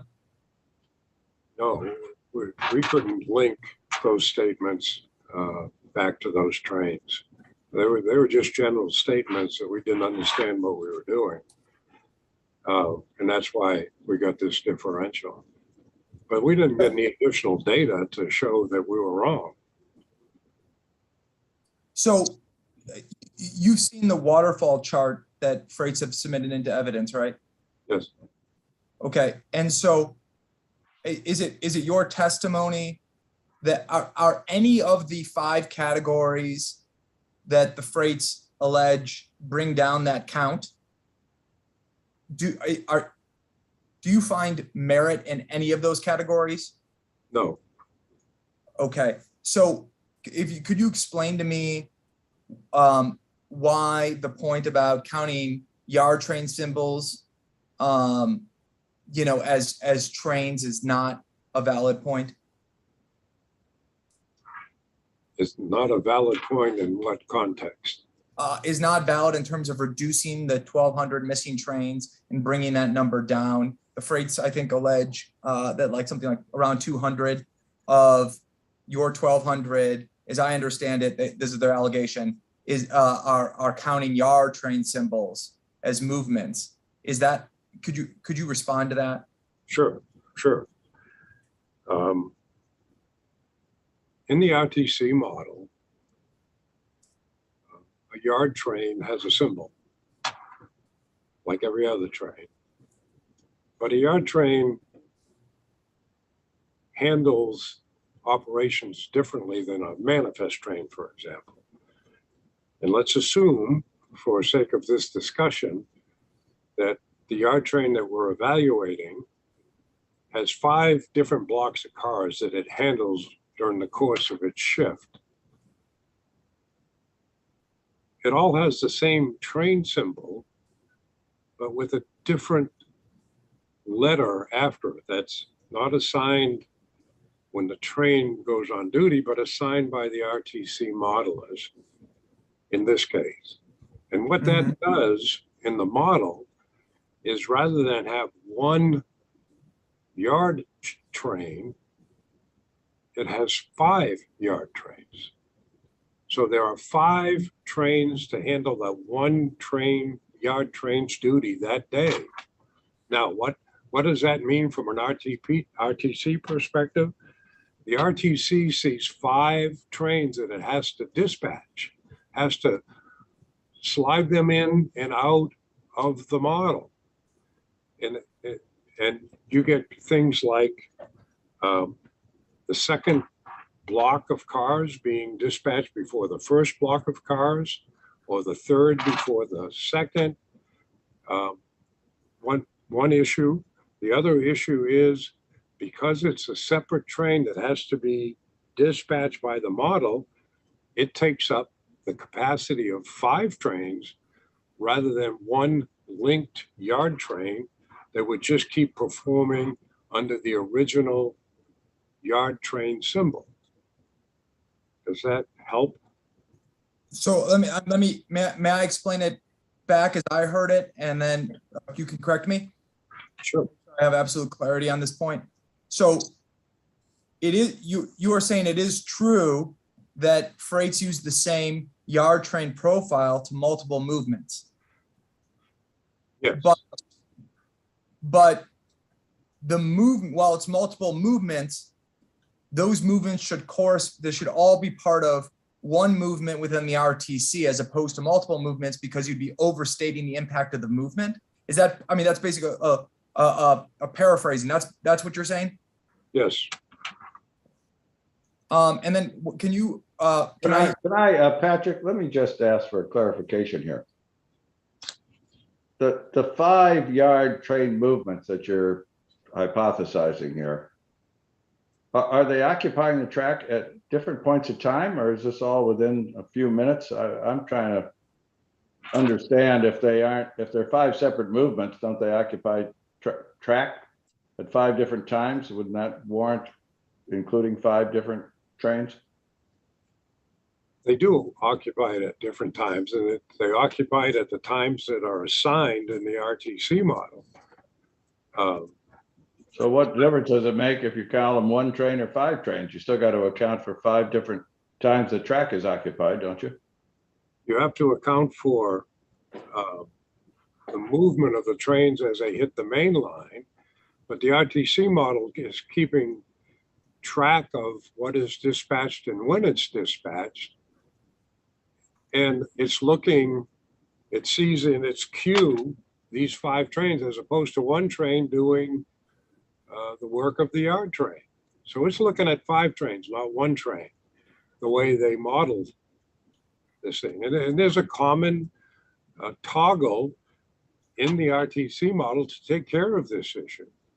And that's the linking of these trains together. And they do that sometimes. I think there are some yard trains where they actually link them properly, but then there are others where they don't. But would the linking depend on what?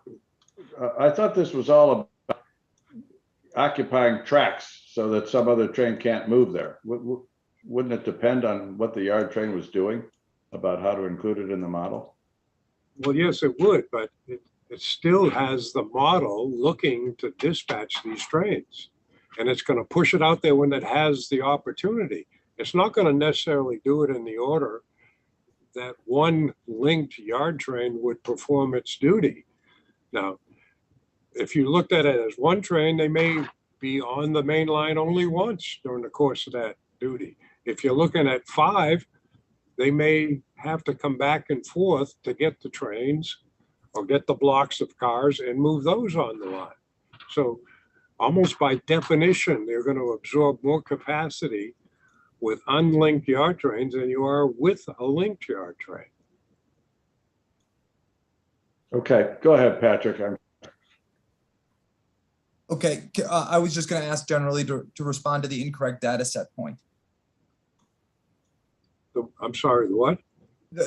Within the waterfall chart, there's an allegation that 295 trains, as you claim, are that is overstated. The 295 is an overstatement because of an incorrect data set for actual volumes. And so, you know, basically, as I understand it, it's because you all didn't.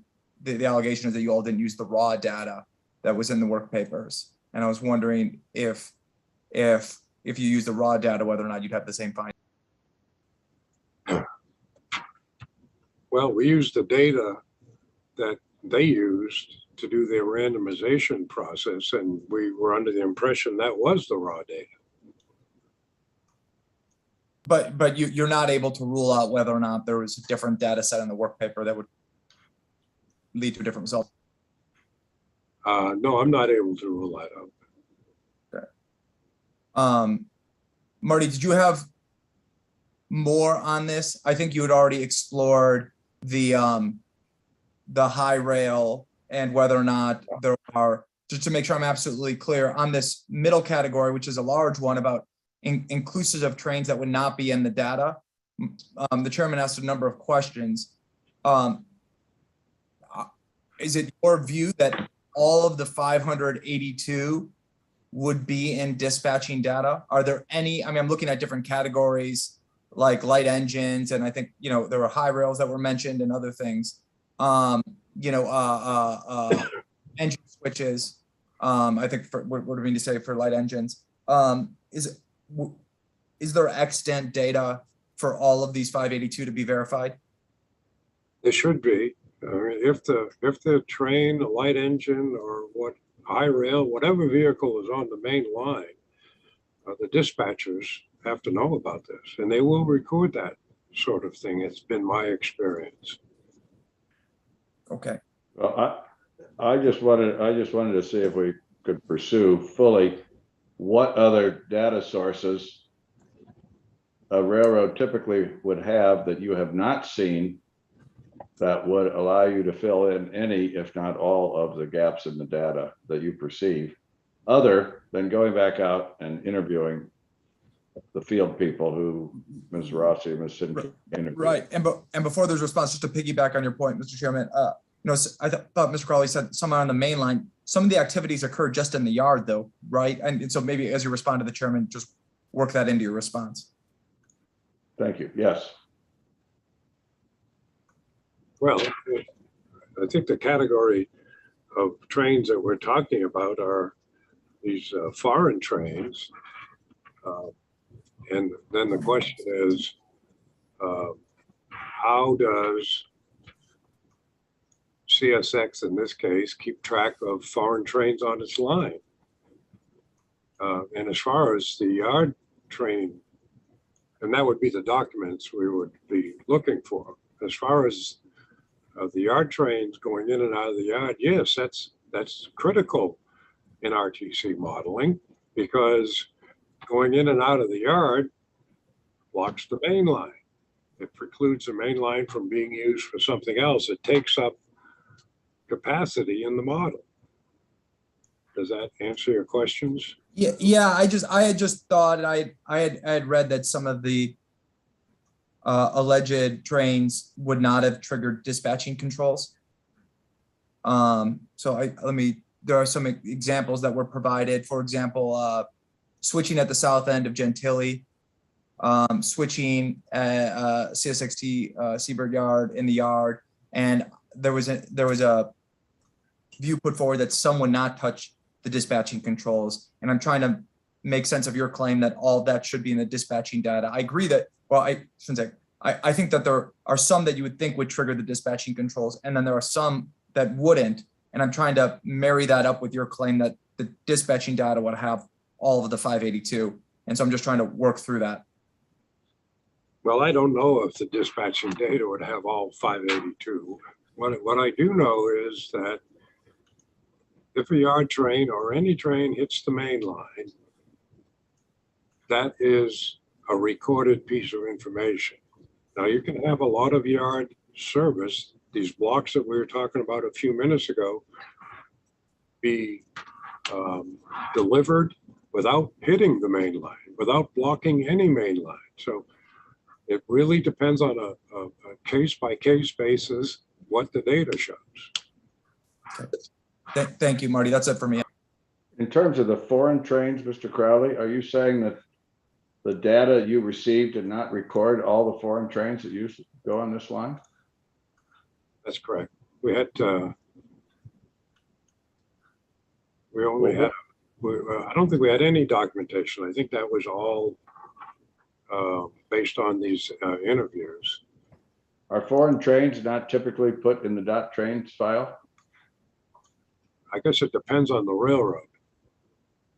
Well, based on your experience, what would you expect to find? Well,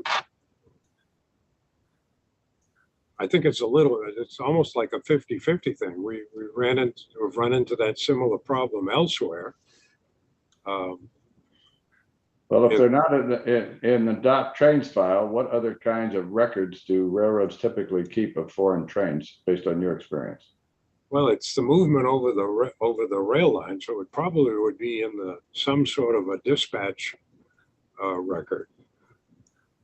And do dispatching records that you reviewed typically distinguish between foreign trains and the host trains? Not that we could tell, no. No, I don't mean in this case, but typically in other railroad records you've seen. Yeah, they would have initials and numbers on these trains. That would enable you to determine whether they were foreign or host. Yes. All right. So just to try to wrap this up, you could take the existing RTC model that was produced to you and just input the FRA, so-called FRA projects, and run it and get a result. But if you're asked to give us information that we could rely on, in your view, you need this other data that we've just gone over at some length here. The other data and some changes to the model. What changes to the model? Just what we were talking about on how they do their permits, how they handle walking speed, how they do some of the things we criticize them for. But you could make those changes to the model without getting more information from Yes. the railroads, right? Those would just be modeling choices that you could make on your own, I take it. That's correct. All right, so I've got a question to I'm follow just- on. Yeah, just to finish, Karen, 1 second. I'm just trying to explore what would be needed to do the work that you've disclosed here hasn't been done. I think, sounds like we've covered it all, have we, Mr. Crowley? Have we left anything out? I don't think so. I think we're Okay, Karen has a question. She seems Yeah, to but think we did. Go ahead, How do Karen. you account for, I mean, you've talked about the randomization based on proprietary software, but you couldn't replicate that, is that correct? That's correct. So even if you had all this additional information, you couldn't verify the model? You couldn't could you run the model without having the randomization and proprietary software? Yes. So you would run it without randomizing the information? That we would have to do it that way. Right, and how long would that take? Oh, randomizing. Wait a minute, let me go back and answer that question again. No, we would not be able to unrandomize what they did. Right, We'd have to start with their .train file, which is what goes into the model. right, So we'd have to accept that as being correct, which is one of the things we have criticized and do not believe it is correct or verifiable at least. right. But from the .train file going forward to a result, you could do that. So you could do a new RTC model with their .train file plus the additional information we've just been discussing without randomizing it and get a result. Yes. Okay. Okay, any other board members? Now that we've explored this fully, I think other council should have an opportunity to go into it and in what order. Ms. Bracy, do you have questions for this witness at this Yes. point? Pardon? I do. I would, Yep, I'd just like to hear Ms. Bracy's response. Do you I may any- have some based on Mr. Warren's questions, but I don't have any at this point. Matt, yes, do you have a question? I do. I was just going to suggest that I might go first because then, Callie Well- might be able to make a decision if she wants to ask anything. The point is moot. You can go first. Okay, thank you. And so just a couple of questions, Mr. Crowley. I'm going to bring back what's been a popular document today, which is CSX NS 076. And I guess it has another number on it too that I don't recall when Callie put it up, but this is the November 19th, 2021 document. Let's go to the first page. So in this document, I'm going to direct your attention, Mr. Crowley, to Appendix A to this letter, which is the RTC Work Papers Index. I'm going to object as beyond the scope of the board's questions. I think Well, I'm not sure what the scope of the board's questions was, so I'm going to let him answer. I think the relevance will be clear in a moment. And one thing I'll say, we can turn to the next page. Just this is marked as confidential, but this had been de-designated. This is on our public list.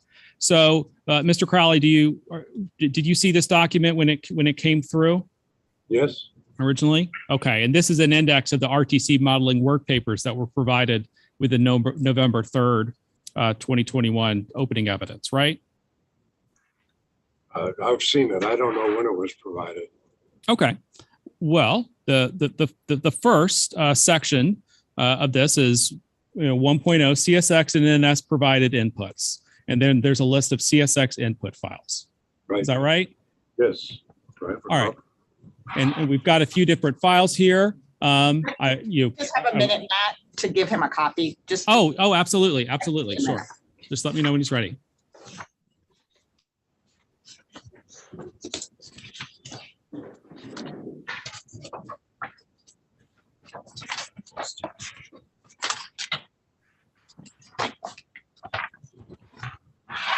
What page are you on? This is page 5 of 11. It's the first page of Exhibit A. Okay. And this is what exhibit number? This is Exhibit CSX NS 076. Okay. Is that in the book? Yes, it is. I think we established that it's in volume 1.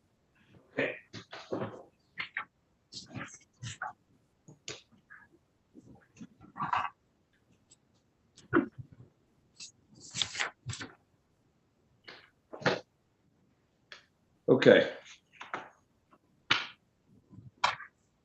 Okay, Mr. Crowley, you've got it? I do. Okay, and in this list of the CSX input files provided in the work papers, you'll see that second line, or this second row rather, is descriptions of non-standard train movements. Is that right? Yes. And that includes descriptions of local train movements that might not be clear in the data, right? That's what it says. And is that one of the files that you had available to you?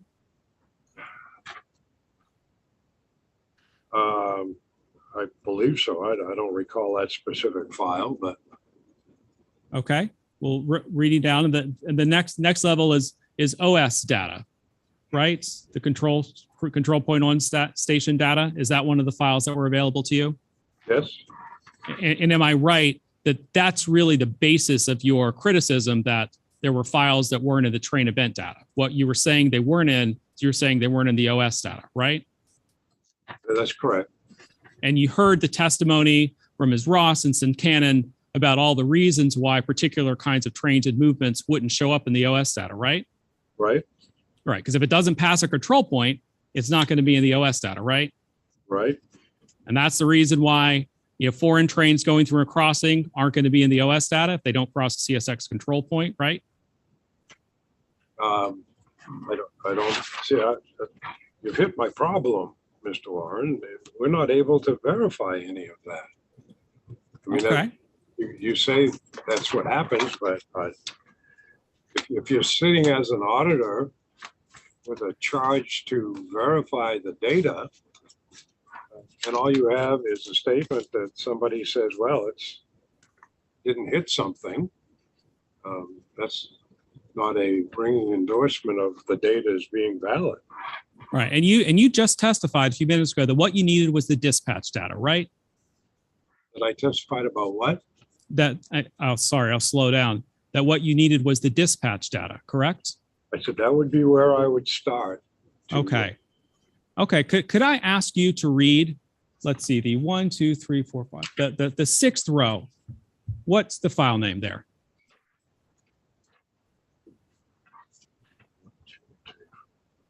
The train profile data? One below that one, please. Dispatch data? Yes. So the dispatch data was in fact included in CSX-NS work papers, wasn't it? I guess there was some. Okay. And you have a couple of explanatory files underneath that: dispatch screens from CSX.doc, dispatch screens.pptx, but the main data file there is that Excel dispatch data docs XLSB file, right? I don't know that. Okay. Well, let's turn to the next page. Just to cover something else up at the top here, and this is again following on 1.1. You see a number of fields there for drawbridge input data, various bridge logs. So that was also included as well. Well, that's what it says here. These are their inputs. I don't recall seeing this data. Well, you recall seeing this list of the work papers, right? At the time it was sent? Yes. Did you tell at the time, did you say there's some of this data that's not here and I need it? I don't recall what. Yeah, I mean, you're giving me all these files and asking me what's in them. It's difficult to say what we followed up on or what we needed them for. We were unable, we did not find a source among any of these so-called input files that allowed us to count those trains we were talking about. Okay. I mean, we reviewed all of this stuff and we were not able to verify those trains. So, Matt, I just want to avoid confusion here. Do I understand you to be saying, Mr. Crowley, that whatever these files that were provided for you, to you, did not account, in your view, for all the trains that showed up in the RTC study? That's correct, sir. Well, I was just asking you, we were talking about the dispatch files. To your understanding, are there other dispatch files that would fill in those gaps? I mean, maybe they don't have any. That's where I'm puzzled here.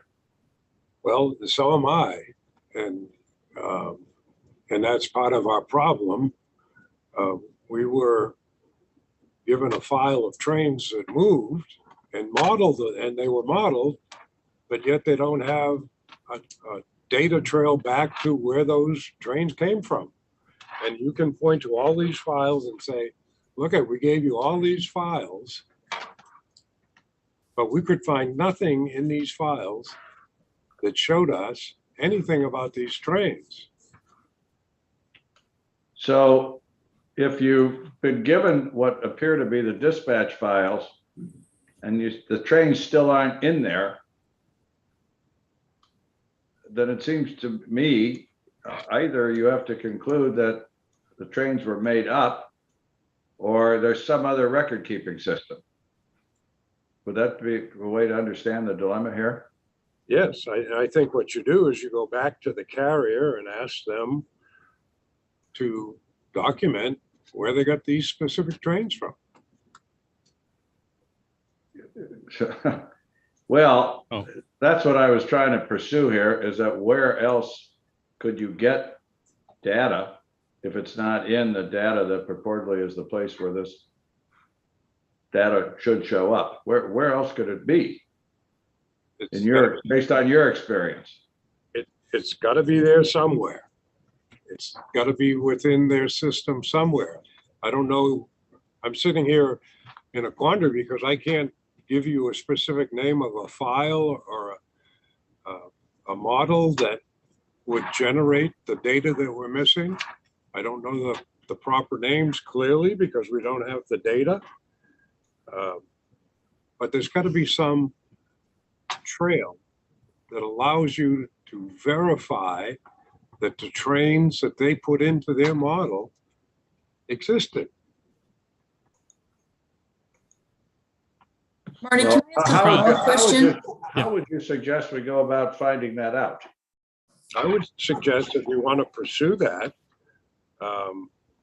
to get a list of these trains, the actual trains that they say existed, and have them give you a data trail.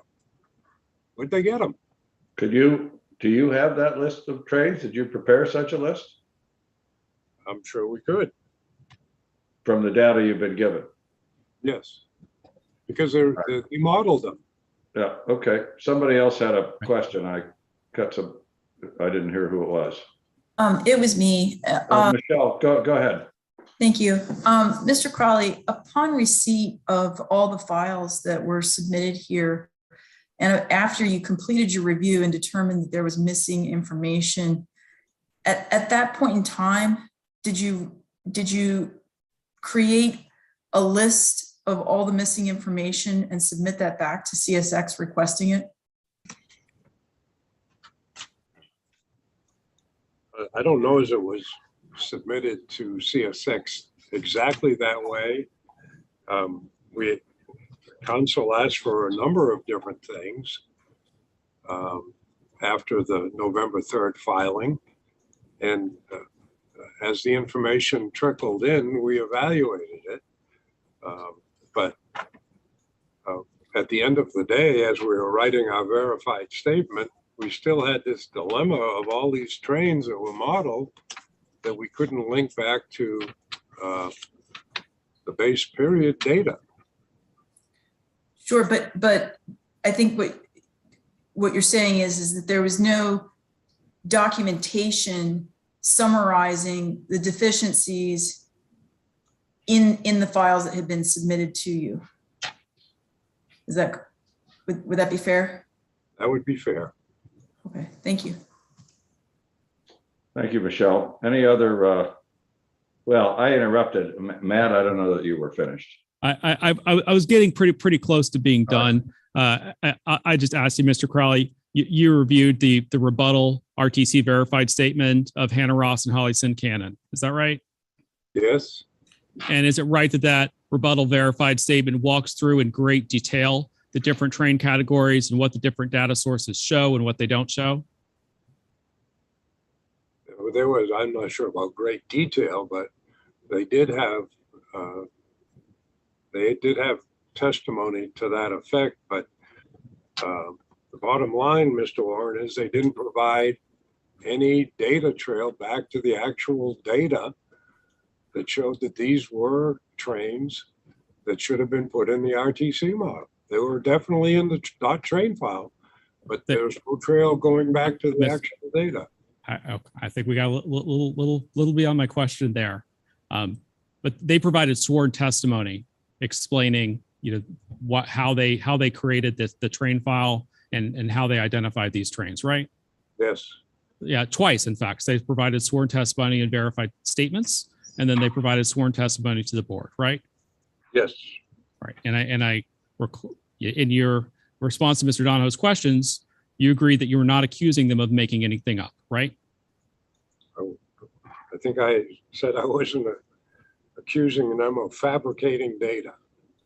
And that's correct. Okay, thank you. I don't have anything further. Any other questions for Mr. Crowley? I have a couple, probably one. Go ahead. Mr. Peterson, can you pull up the November 19th letter, CSX NS 076?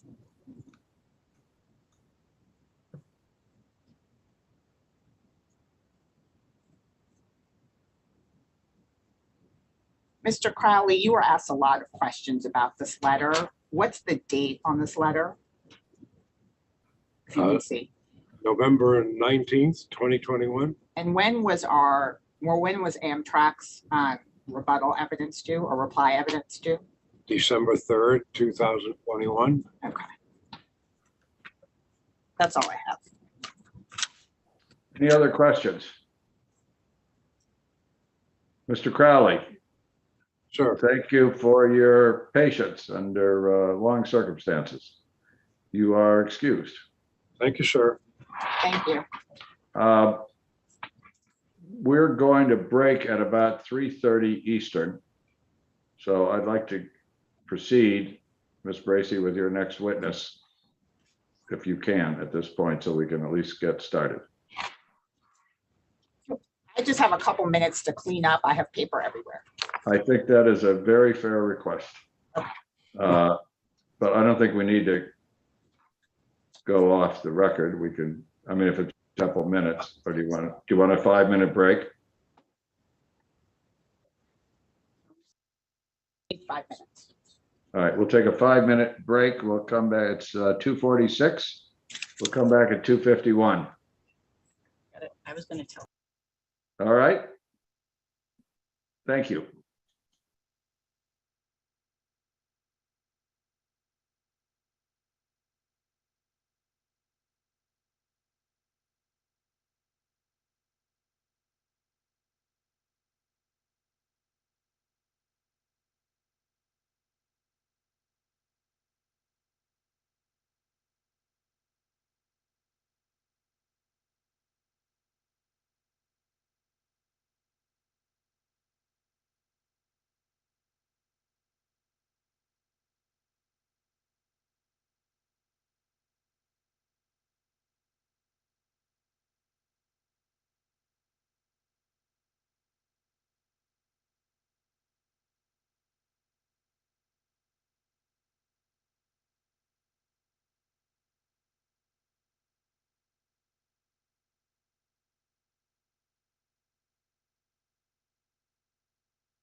This is Kim, the reporter. I'm here.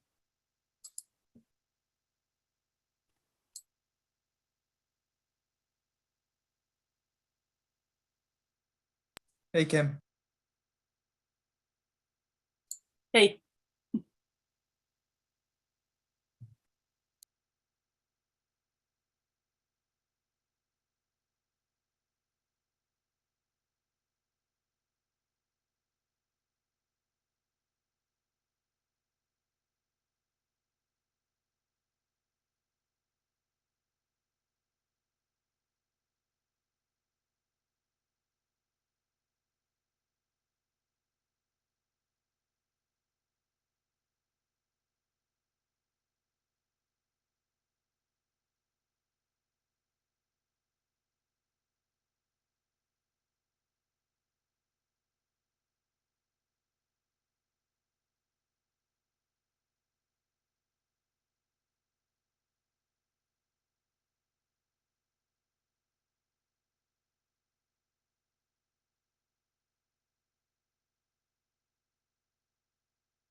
All right, I apologize for the delay. Turns out we had some stuff that had to be done as well.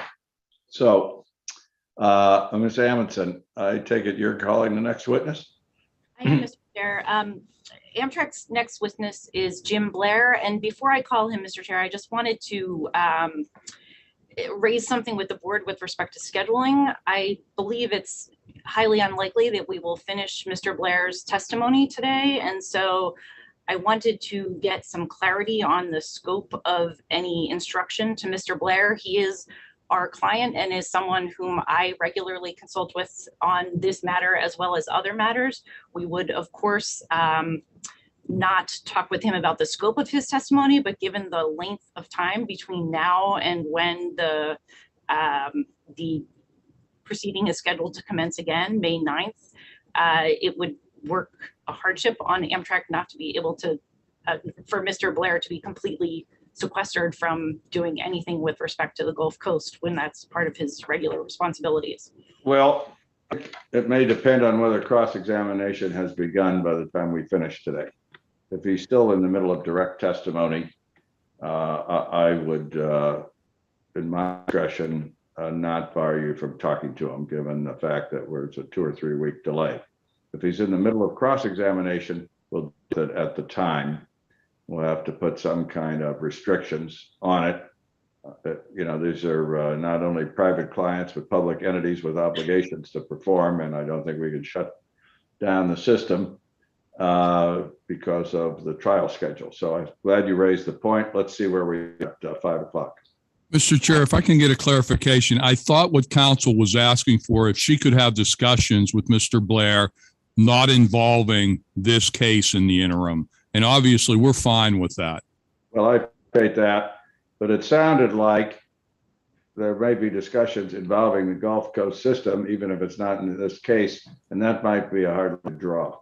Okay. So, but I appreciate your observation there, Mr. Donahoe, and I think that is a good way to think about it. So let's see where we are at 5 o'clock.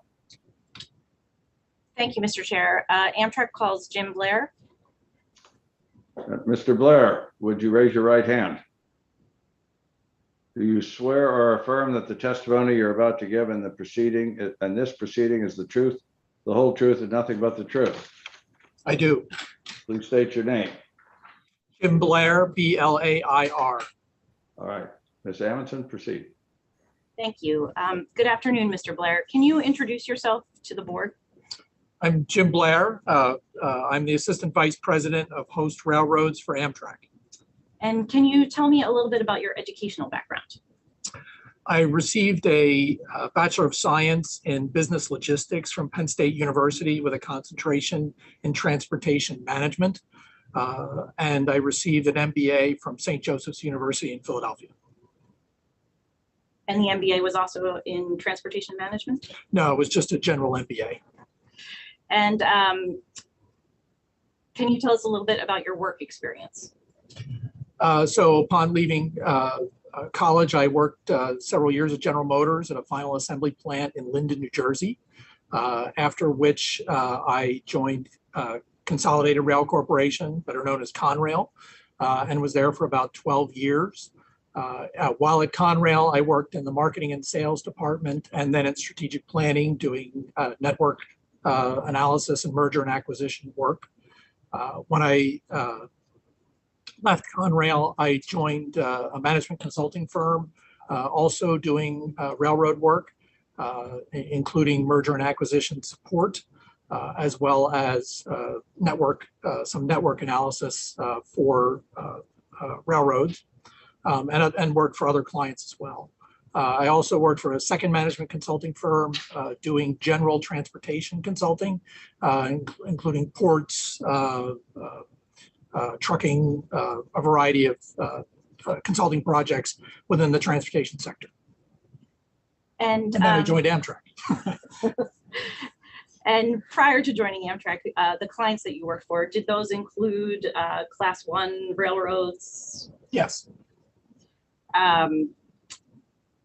And then you joined Amtrak in when? 2008, I joined Amtrak. I joined in the Host Railroad group and have been in that group ever since.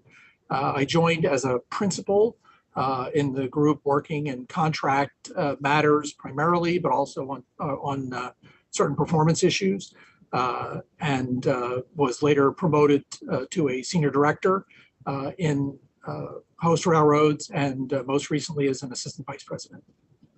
And can you tell the board what the Host Railroads group at Amtrak does? So we are the liaison department to the 30 railroads that Amtrak operates over around the country.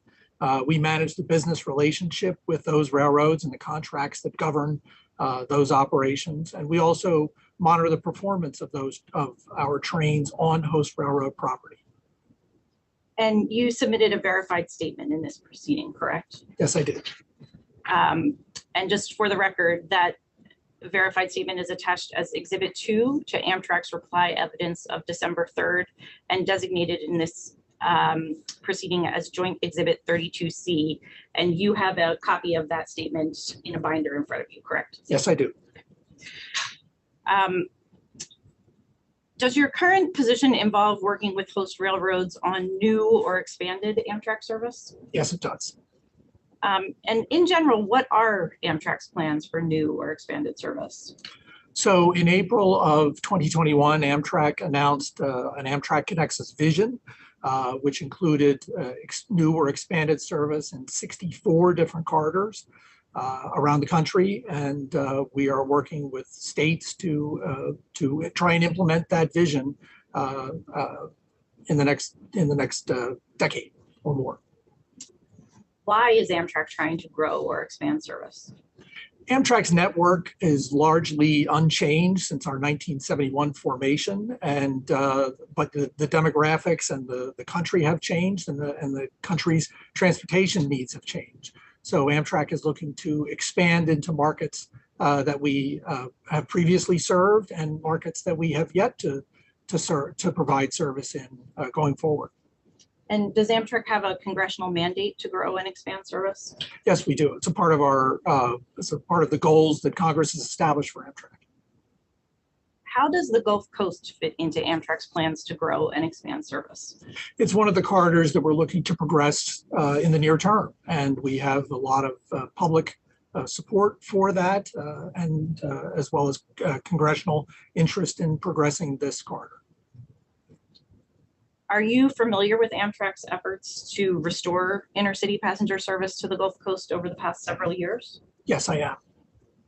And Are you familiar with Amtrak's prior use of the corridor to run the Sunset Limited and Gulf Coast Limited?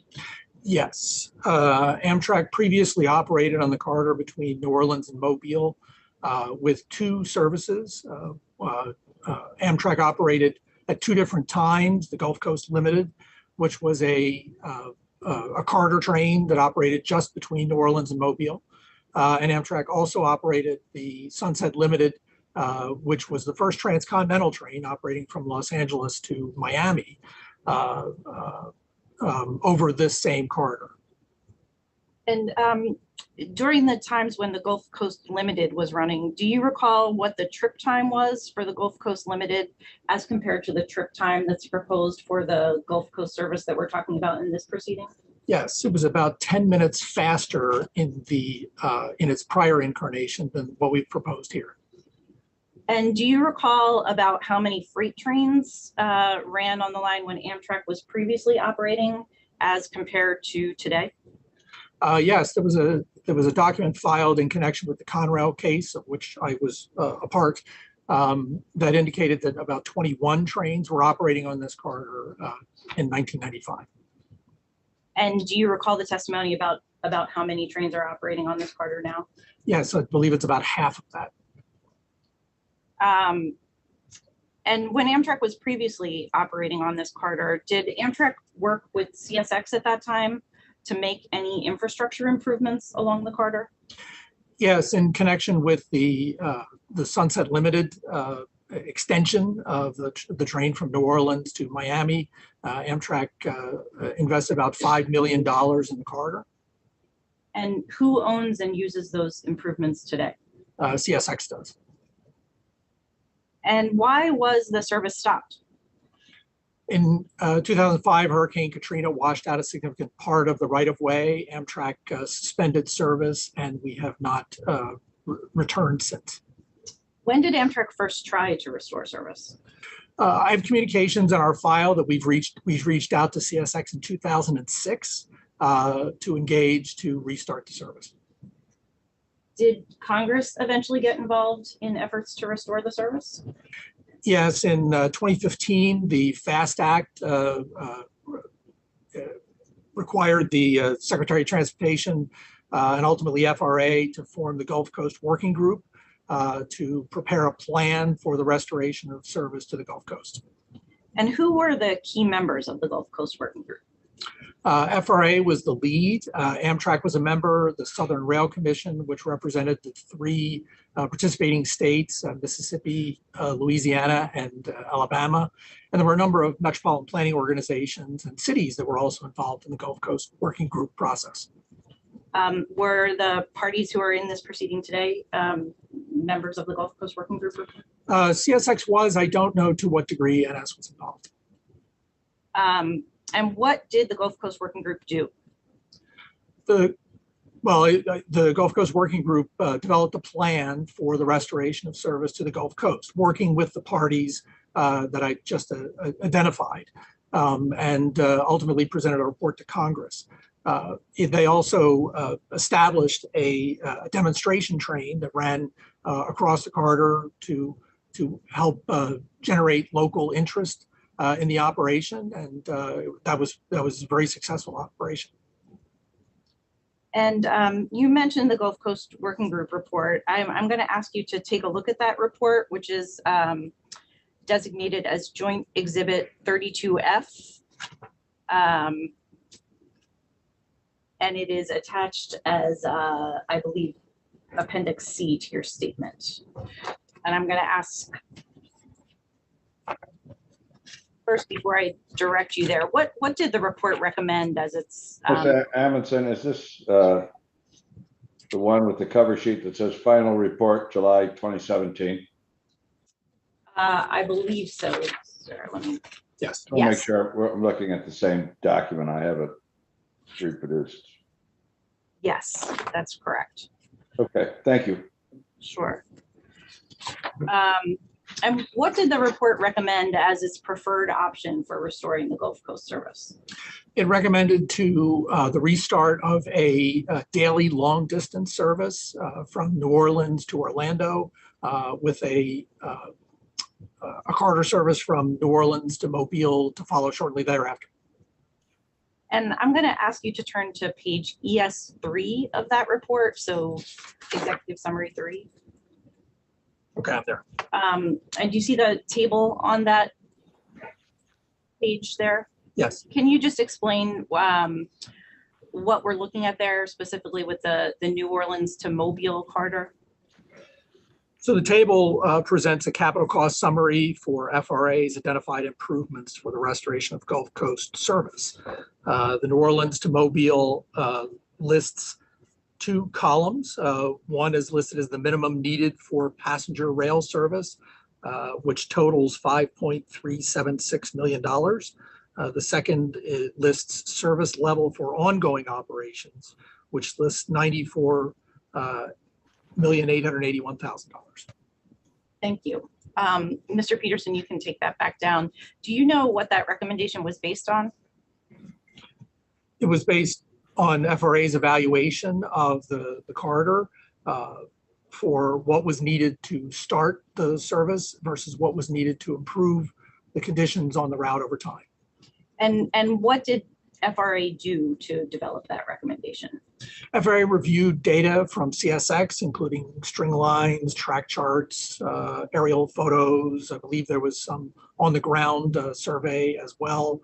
And that was the basis upon which they developed a series of projects that were identified in an appendix to this document that detailed specifically what investments they were recommending. And did CSX concur with the recommendation that it would take about $5.3 million as the minimum needed to restore service and approximately $95 million needed for operations over time? No, they did not. Did CSX come up with its own recommendation about what would be required to restart passenger service on the Gulf Coast corridor?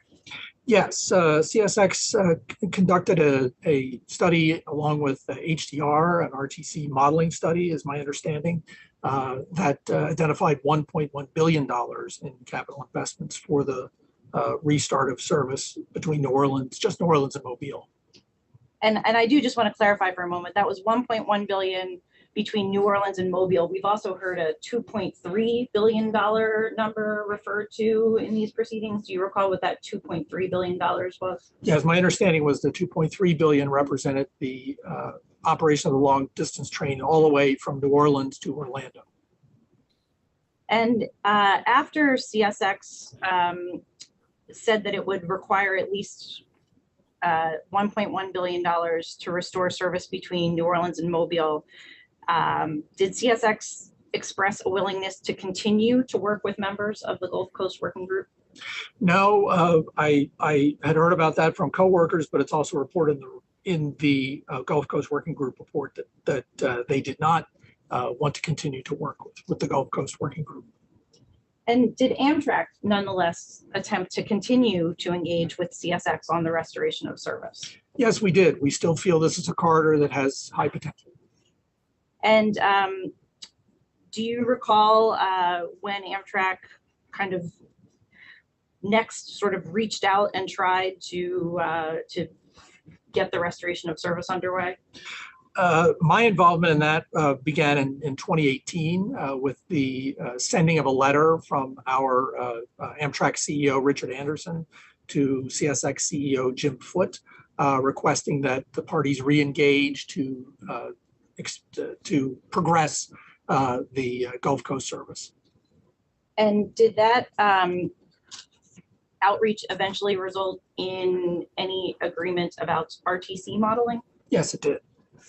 And before I get into asking you about that RTC study, just in general, does Amtrak use RTC modeling itself? Yes, we do. We have a small group within Amtrak that utilizes RTC modeling for the Northeast Corridor, which is a very high density corridor operation. And we utilize that model in working with states and commuter agencies on developing new service or making modifications to existing service where those modifications can't be done with models other than RTC. And when Amtrak uses RTC modeling, does it model operational changes? Yes, it does in some circumstances, to my understanding. We typically do that in a very transparent fashion. We share data, we share inputs, we share actual files, the RTC files, and try to work out the issues in the high density corridor using the RTC model. Our thought is fundamentally that the best solution will come about from all the parties providing input to the modeling effort. And returning now to the 2020 Gulf Coast RTC study, was that open and transparent in the way that Amtrak normally does RTC modeling? No, it was not. Can you describe a little bit about your answer there about why you feel it was not open and transparent in the way that Amtrak normally conducts RTC modeling? Well, we had great difficulty getting information from the railroads to validate the data that to validate the base case, and difficulty getting information to validate the no build case. In fact, it was a very contentious negotiation just to get to the agreements, and the discussions were contentious all through the process. And did you ever raise concerns with CSX and NS about a lack of transparency?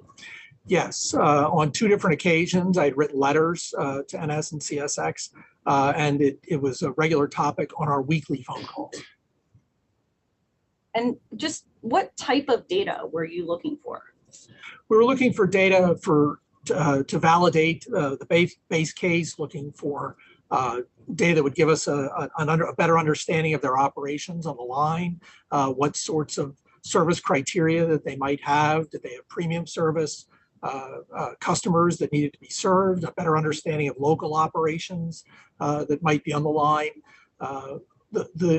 and a better understanding of the infrastructure, the fundamental infrastructure, what the tracks, what the condition of the tracks were, the speeds at various locations along the ways, the turnout radius, various things that would help us get an understanding for the corridor and how Amtrak's operation could dovetail into their operations.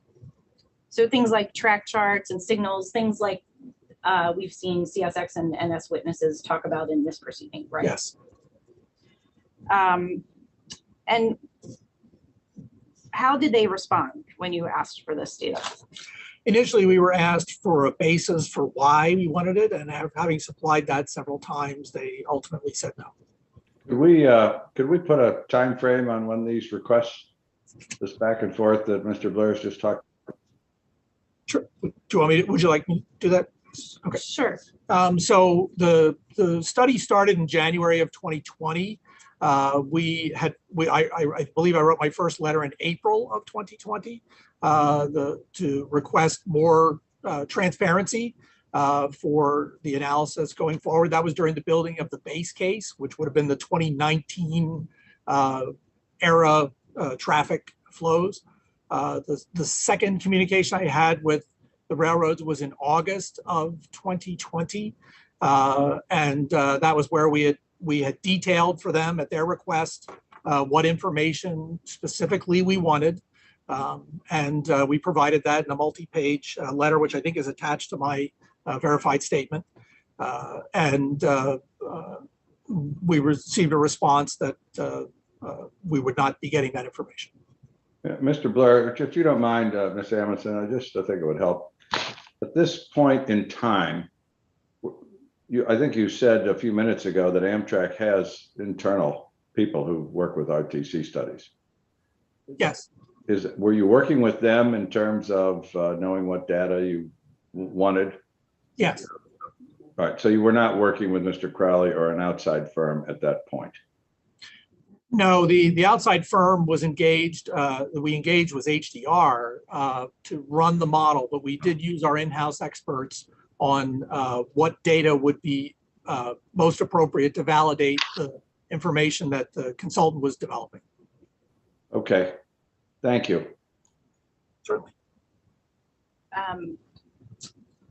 Mr. Blair, what reason did CSX and NS provide you for not giving the data to Amtrak?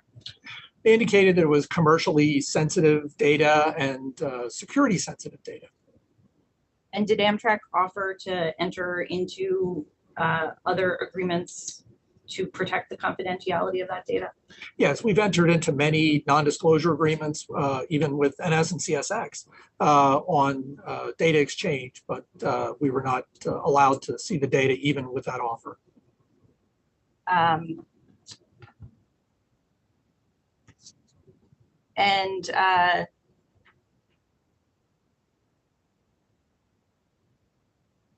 So you said they also said it was commercially sensitive, is that right? Yes.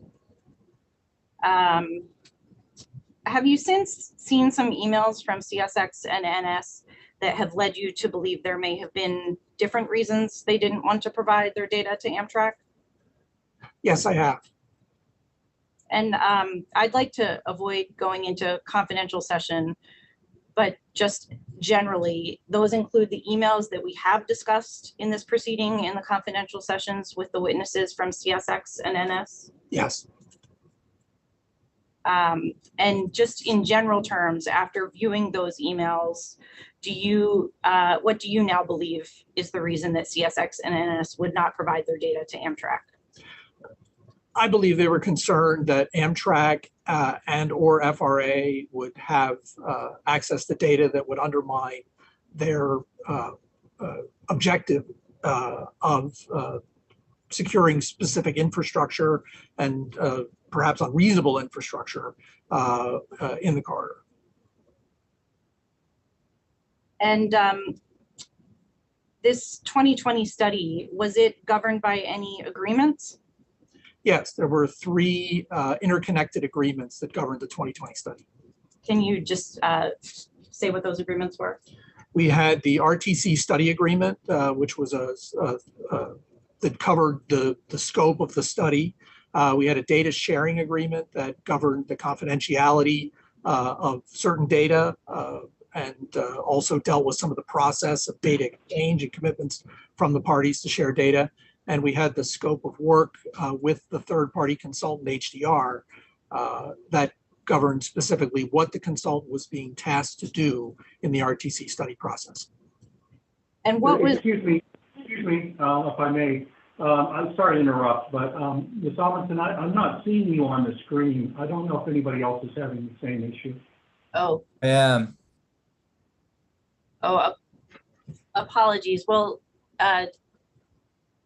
let me try to see if we can address that issue.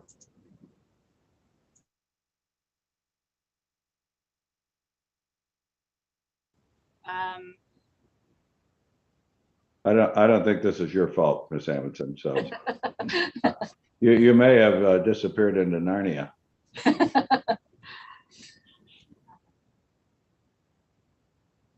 We're calling our tech people are on the way. I'm not sure.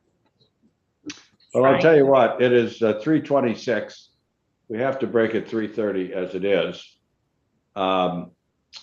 So we'll do that. I just want to make an observation on the record.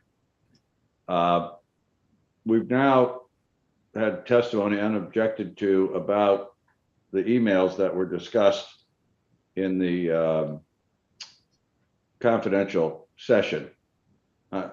I am still quite concerned about whether the public should understand what's going on in this case. So I'm going to ask counsel, I'm not going to decide it today, but since obviously we're not going to finish with Mr. Blair before May 9th, I'm going to really encourage all the parties to get their heads together. I think these records should be released to the public.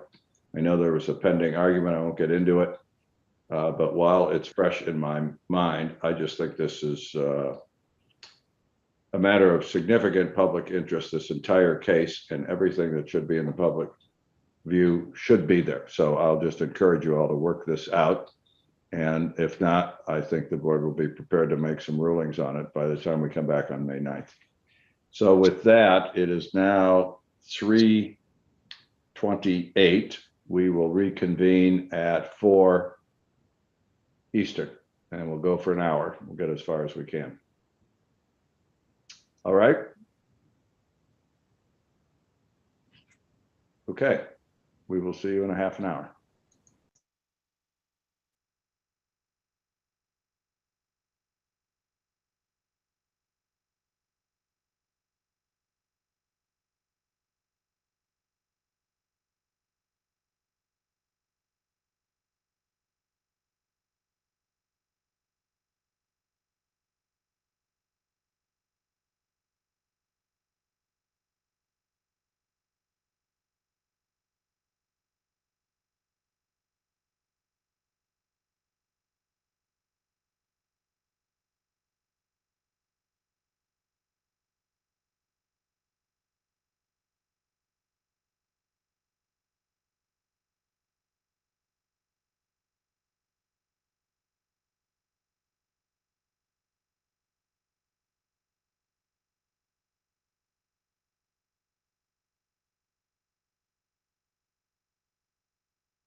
Okay, This is Kim. I'm here too. okay, good. So, Ms. Amundson, you're there. There's Mr. Blair. All right, everybody else on? Yes, Mr. Chairman, this is Ray Atkins. I just wanted to offer a scheduling proposal before Jessie gets going, just for her and you to be thinking about as we progress. It'll be All real right. quick. So our recommendation is, no matter where we end today, that we defer the start of Cross until we reconvene in May. We appreciate the point that Jessie was making about the difficulties of her knowing what she can and cannot communicate with Mr. Blair. And we're also aware of some discussions that we really do think that Mr. Blair needs to be a part of during that time period. So we think it would just be advantageous.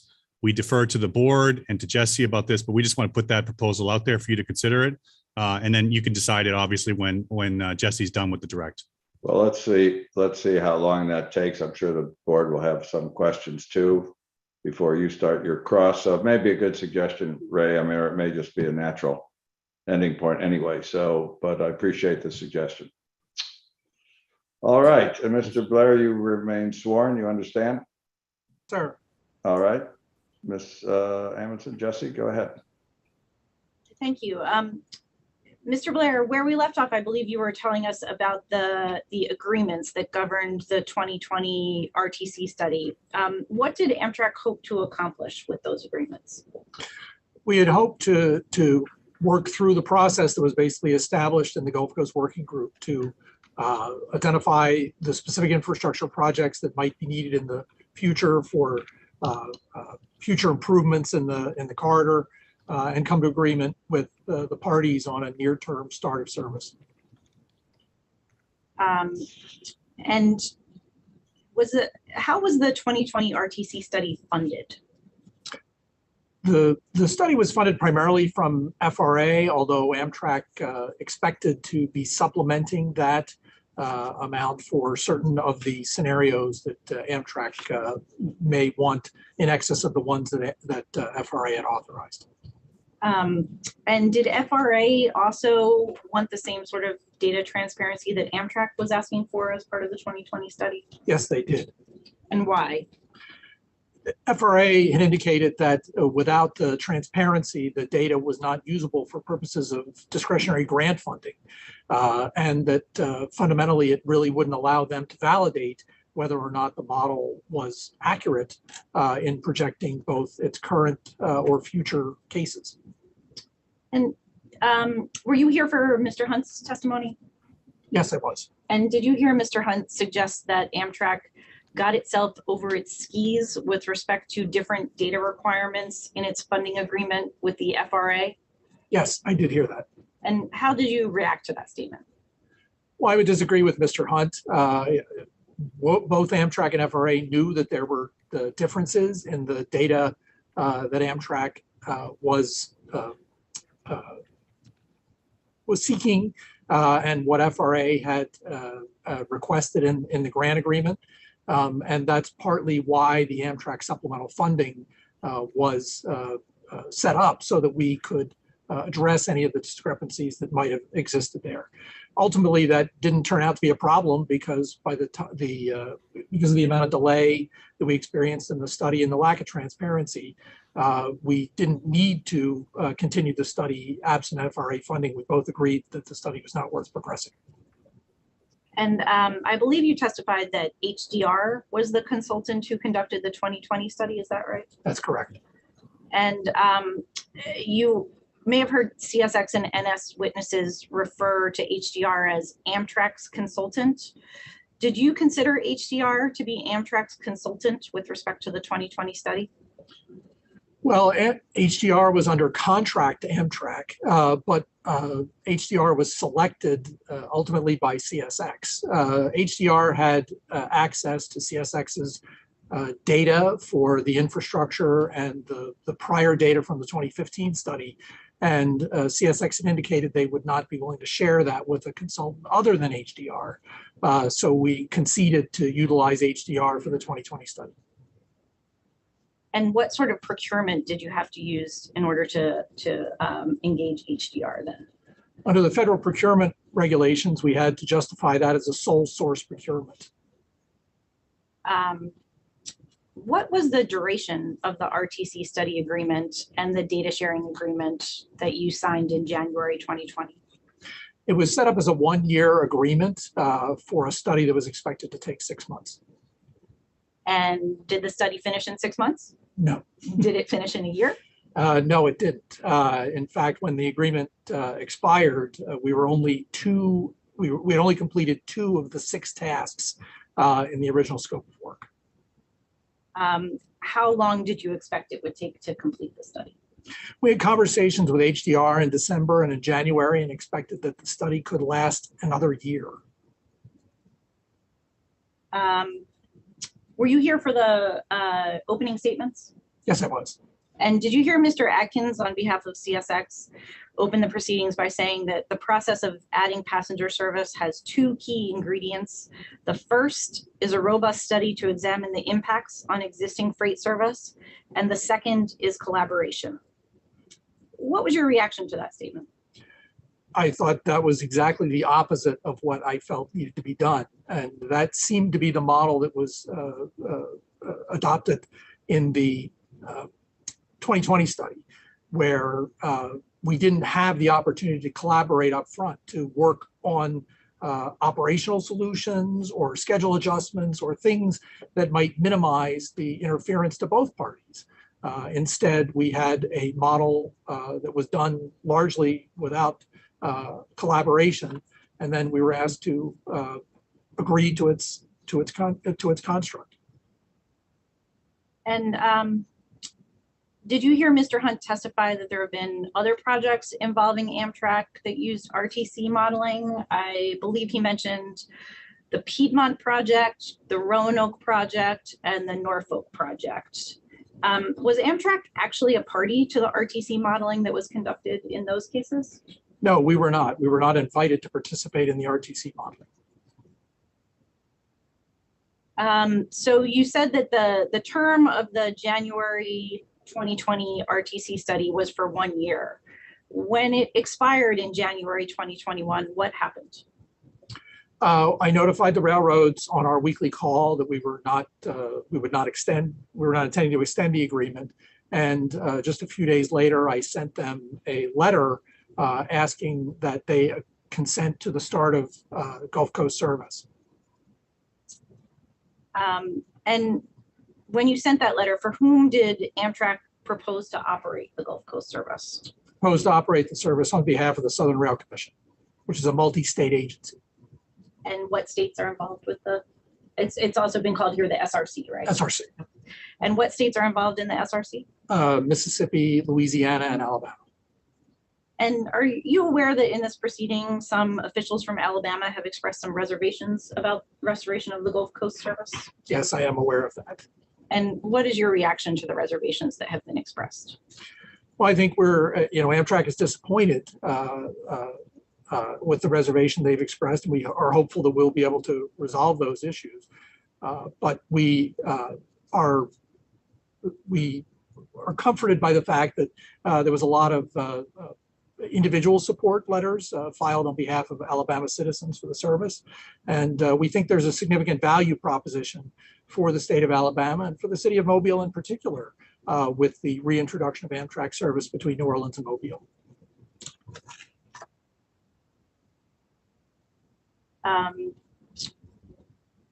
So you testified, I think, that when the study expired, you sent this letter in January 2021, formally requesting an answer by a date certain to operate the service, correct? Yes, we asked for a response by March 15th.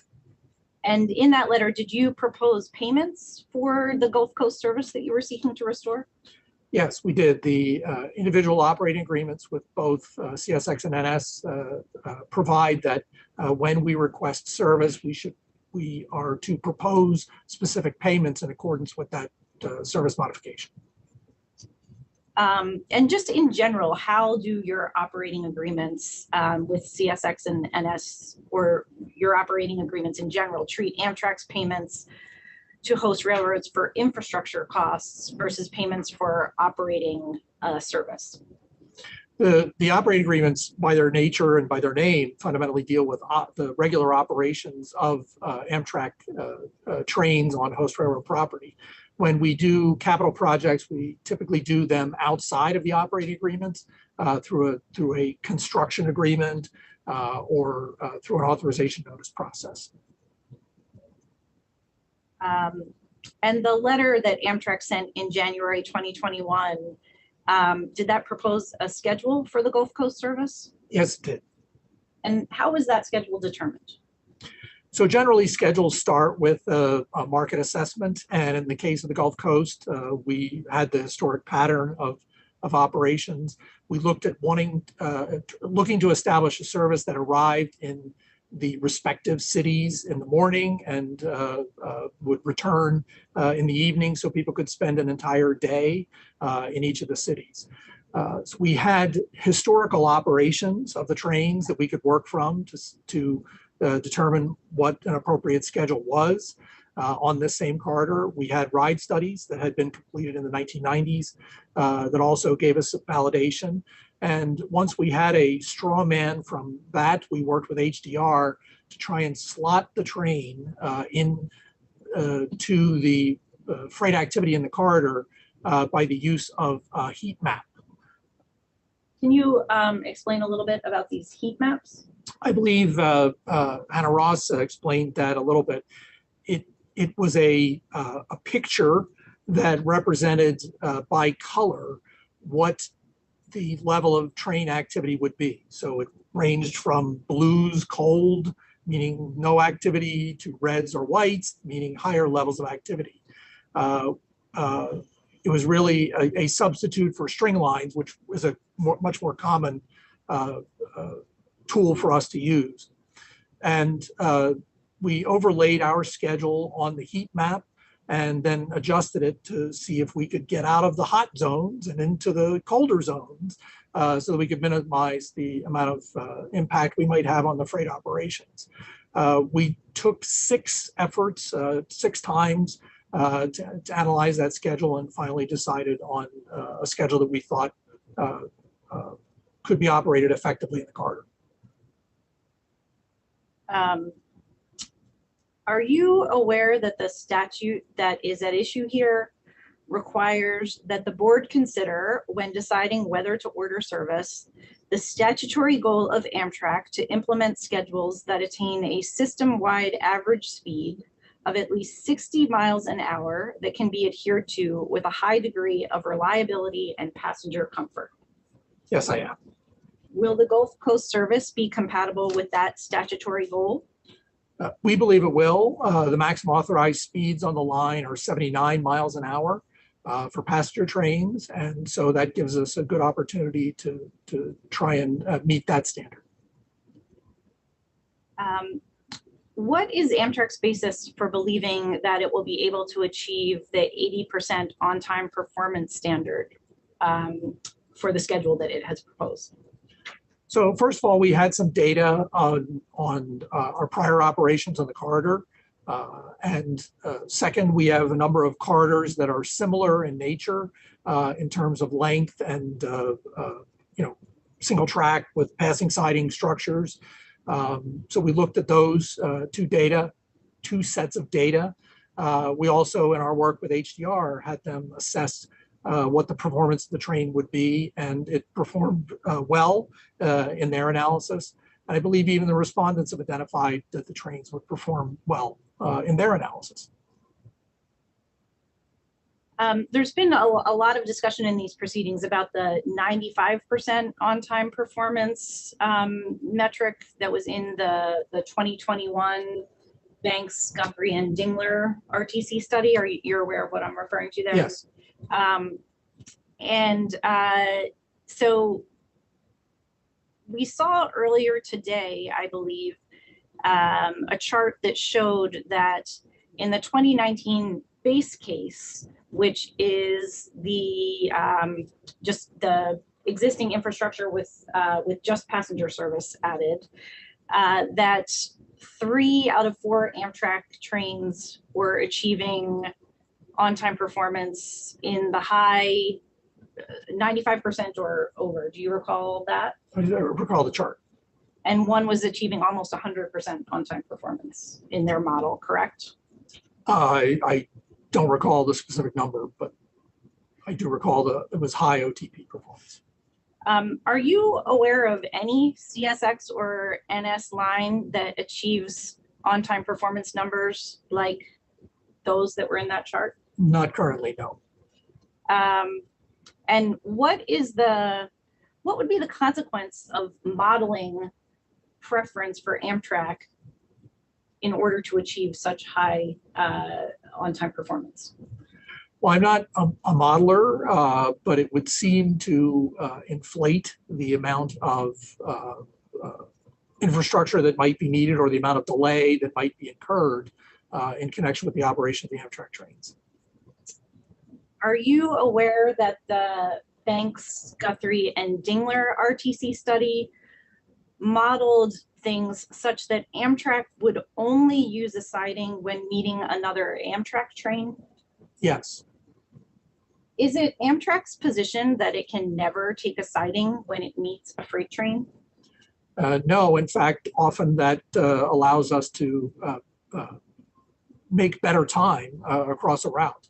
Obviously, on a single track railroad, we would have to meet trains in route, and oftentimes a siding can be used for a meet or an overtake that would be an efficient move for a passenger train.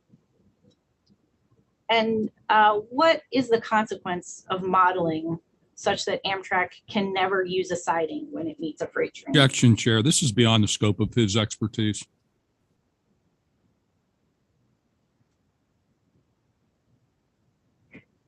Mr. Chair, he's. Let me just hear the question again, Jesse. Sure. What is your understanding of the consequence of modeling such that Amtrak can never use a siding when it meets a freight train? He can answer to the extent he has an understanding. My belief is that it would cause the delays to be overstated and potentially the infrastructure to also be overstated.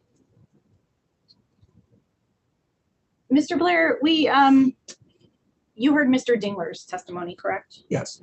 And Mr. Dingler said a number of times that he could just rerun the model to change various assumptions.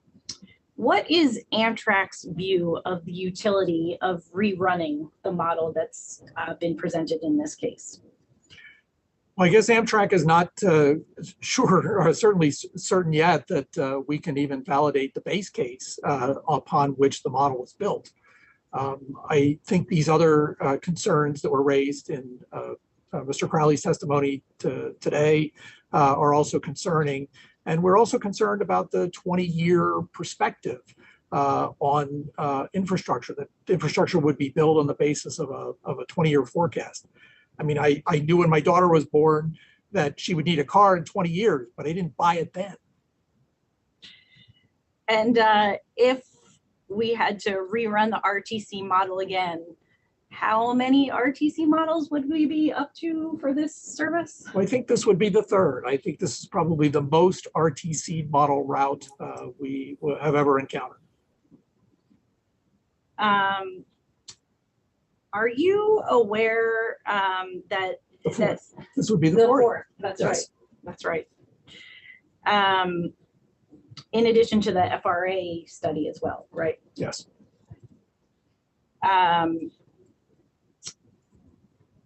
You're aware that CSX and NS have claimed that the Gulf Coast corridor is unique, right?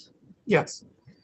And one of the bases on which they have made that claim is that there are 7 movable bridges along the portion of the route that Amtrak would travel. Does Amtrak travel over other corridors with movable bridges? Yes, and in fact, even higher density corridors with movable bridges, such as the Northeast Corridor. And another reason that they say that the Gulf Coast corridor is unique is that it is primarily single track. Does Amtrak travel over other routes that are primarily single track? Yes, I think I cited that in my verified statement as well. Most of Amtrak's operations off of the Northeast Corridor are on single track. They've also said it's unique because there are 160 grade crossings. Does Amtrak travel over other routes that have comparable numbers of grade crossings? I haven't done the counting myself, but there are a number of corridors where we have a high percentage or a high incidence of grade crossings. And there are other corridors, I think I cited one in my verified statement, that has more grade crossings in a shorter distance than the Gulf Coast corridor. They've also said that this is unique in that there are unusually high freight demands along this corridor. In Amtrak's experience operating over other mixed-use corridors, is this a line that has unusually high freight demands? I wouldn't consider it to be so. I might think of the Southwest Chief, which navigates 100 BN Santa Fe freight trains a day, as being a higher density corridor. They have also said that the corridor is unique because the sidings are too short. Are the sidings too short for an Amtrak train? No. For whom are the sidings too short? For the size of trains that they're operating today in some circumstances. And they've said that the corridor is unique because there are some busy ports. Are there other places Amtrak runs where there are busy ports? Yes, I could think of Seattle, Tacoma, Oakland, on the East Coast, Baltimore, Wilmington, Norfolk, as places where we have operations around large port areas. Newport News. And could I just intervene here just a minute? Are those any of those ports ones where there's a similar setup to the Port of Mobile, where there's a short line or a port operated train that actually has to use the main line of the Class 1? Is there any of those ports have a similar kind of setup? Nothing comes to mind exactly like that. We do have port short line operations, such as in Baltimore with Canton Railroad. There are also port operations with short lines in other areas, but I don't know that there is one identical to the circumstance in Mobile. Well, are there ones where the Amtrak trains run on the same tracks as the short line that serves the port for any length of time?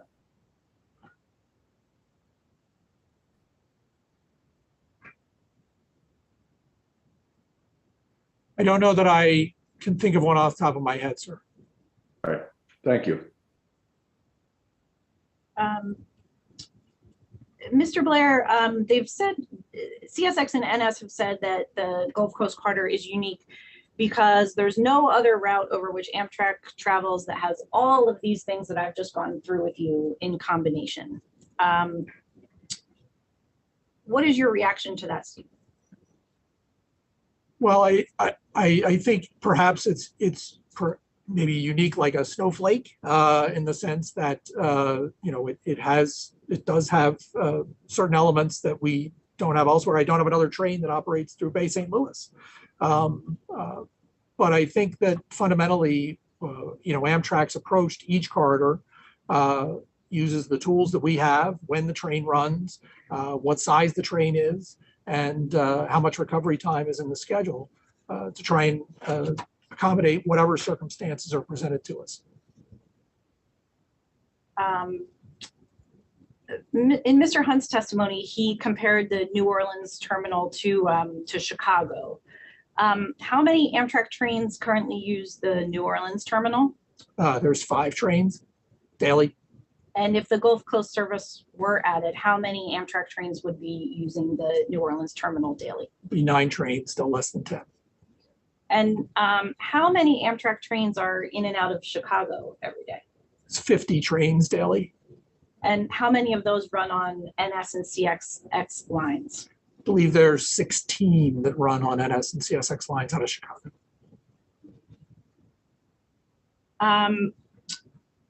Did you also hear Mr. Hunt say that on the back belt, they have to shut down their operations for 45 minutes to an hour prior to Amtrak arrival to ensure on-time performance for the Crescent? Yes, I did hear that, and I don't think I had heard that before. Is it Amtrak's experience that the back belt is shut down for an hour every time Amtrak comes into the back belt? I would have expected, were that the case, that we would not experience significant delays on the back belt. So I did check that out. And over the past 5 years, we've experienced about 155 hours of delay in that route. And then over in the last month, we had 3 trains that experienced more than 40 minutes of delay on that route each. Objection, move the strike. This is beyond his verified statement. I'm going to let it stand. I think the board, I would like to know this. I'd actually have a follow-up question. Mr. Blair, are these delays for the entire route of the Crescent all the way to, I've forgotten where it goes, to Virginia? No, this is just over the segment that includes the back belt to the next station. I see. And the next station is? Slidell. All right, thank you. Mr. Blair, I'd like to talk to you a little bit about Amtrak's position here. What is Amtrak's position on the need to construct infrastructure prior to starting the Gulf Coast service? We really are following the structure of the Gulf Coast Working Group report, is that the only infrastructure that is required for the start of service is that which is associated with the passenger facilities and the layover track for the train in Mobile. If the board were to determine that all 14 projects, well, actually, I'm not sure whether it's 14 or 15 now, but all of the projects that CSX and NS say are necessary to mitigate Amtrak impacts must be constructed before the Gulf Coast service can start, how long would that take? Objection, that's beyond his expertise. He's not an engineer. He has, if he knows, you can cross-examine him on his foundation. I'll let it. I would expect it would take several years to construct. And to what degree is the funding for infrastructure improvements contingent on receiving funds from FRA? Do you mean the 14 or 15 projects, or just any? Well, I can answer with respect to the station improvements. Those projects are already underway, and Amtrak is funding those improvements. With the extent of any future infrastructure that might be needed, Amtrak has received additional monies through the IIJA law, and there are also significant monies available through FRA's discretionary grant. I believe about $28 billion available through the discretionary, or through Amtrak's funds and through the discretionary grant programs available through IIJA. What is the $66 million grant that that Amtrak has referred to in its briefing, and I believe it's in your verified statement as well? Yes. The SRC, Southern Rail Commission, applied for a CRISI grant, which is a discretionary grant program administered by FRA, and were awarded a $33 million grant, which had $33 million of match monies. Some of those monies came from Amtrak. And those were for high priority projects selected from among the projects identified by FRA in the Gulf Coast Working Group report. Is one of those projects the layover track at Mobile? Yes, it is. And what is the current plan for a layover track? Amtrak would like to construct a layover facility adjacent to the current platform in Mobile. That seems to have come up as a common theme through the testimonies here, through the hearing. And we're trying to work with the city who controls that property to do that. And does Amtrak, if that cannot be constructed in a timely fashion, does Amtrak have an alternative plan for a layover track? If that cannot be constructed in a timely fashion, we would like to reconstruct the track that Amtrak used to lay over in Choctaw Yard, where the Gulf Coast Limited used to lay over. It was called the Amtrak track. And we're looking at any other alternatives that we can find in the meantime. Could I, Jesse asked here, what is the timely fashion that you're referring to in constructing the station track? What do you mean by timely? We hope that we could have the construction in a number of months if we are able to secure the property.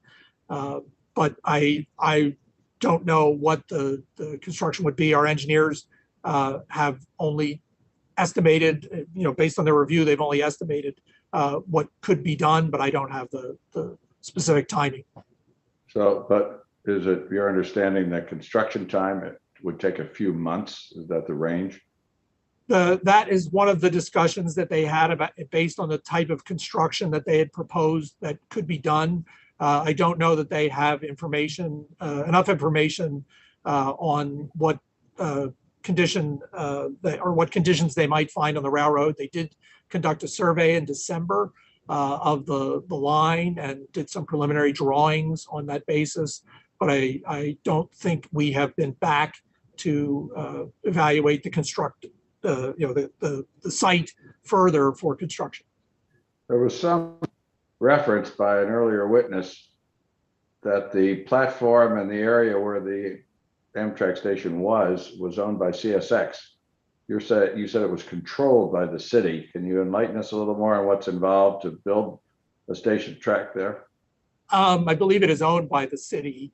The platform I believe is owned by CSX. That is typically normal as it's within the right of way. So what we've been talking with the city about is possibly a shared use development at that site that would include both the layover track, a station, and other plans that the city has for use at that site. Well, on the aerial depictions we've seen, depending on how long this layover track is, we've heard 1,000, 2,000, 3,000. It seems to run along the CSX right away south of Mobile. Is that all city-owned land too, or is that CSX land?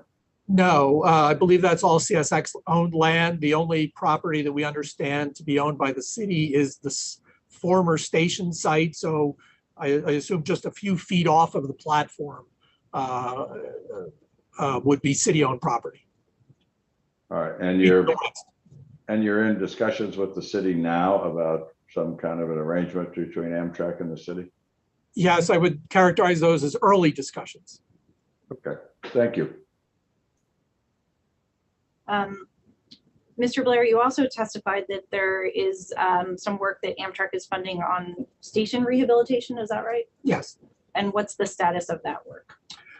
We are awaiting certain approvals from CSX on making modifications to the stations as we'll be working within the fundamentally a safety envelope of CSX's right of way.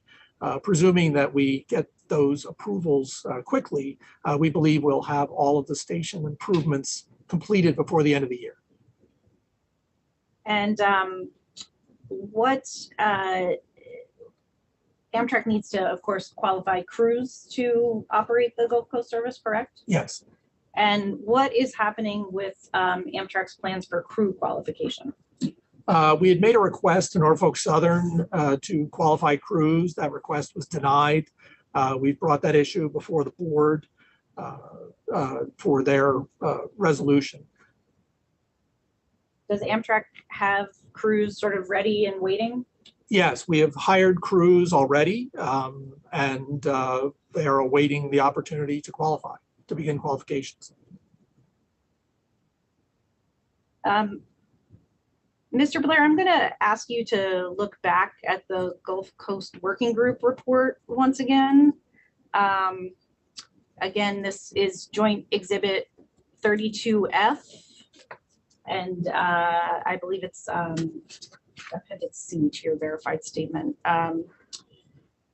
I'm going to ask you to look at page 22 of that report. It's the section titled Amtrak Recommendations.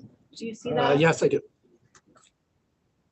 And we have that, I believe, up on the screen. And I'm going to ask you to look at that last paragraph and just read it aloud for me, if you would.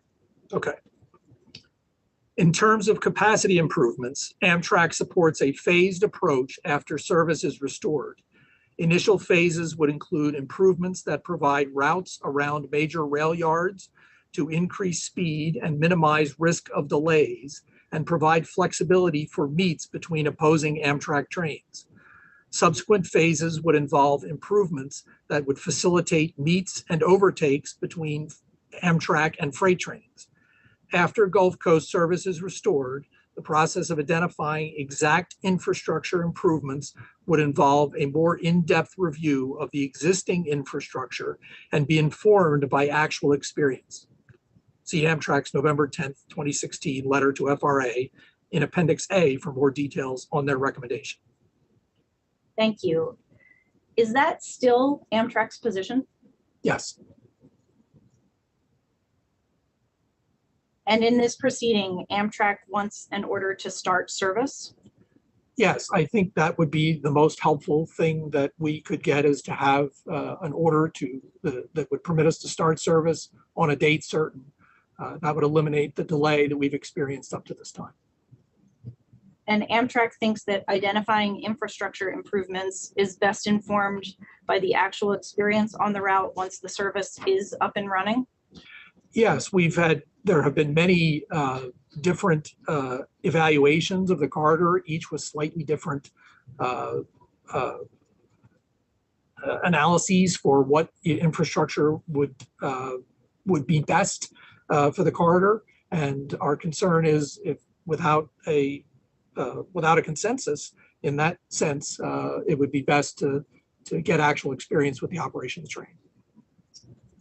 And based on your experience, how do you feel about Amtrak's ability to operate the service on the Gulf Coast corridor without causing unreasonable interference to freight transportation? Based on my experience and the information we have about the corridor, we believe that we can operate the service without unreasonable interference to freight transportation. And on the other corridors on which Amtrak operates, does Amtrak often work with its host railroads to identify infrastructure improvements based on the experience of operating on the railroad? Yes, we do that regularly on every corridor that we operate on, as we look for ways to reduce delays and improve the efficiency on the corridor, increase safety, and reduce trip times. Why did Amtrak bring this proceeding to the STB? Because absent an order from the STB, we've been unable to get the carriers to agree to the start of service, as in accordance with Amtrak statutory rights and congressional intent. And you've heard CSX and NS talk about, and they've asked for the board to order board-sponsored mediation. What is Amtrak's position on board-sponsored mediation? We're concerned that that would just be more delay in the process, and we feel as though the Gulf Coast citizens have waited a long time, and we'd like to initiate the service as soon as possible. What, in your view, is the most important thing the board can do in this proceeding? I think the most important thing, we believe, is to have an order that would allow us to start the service on a date certain. Thank you, Mr. Blair. I don't have any further questions.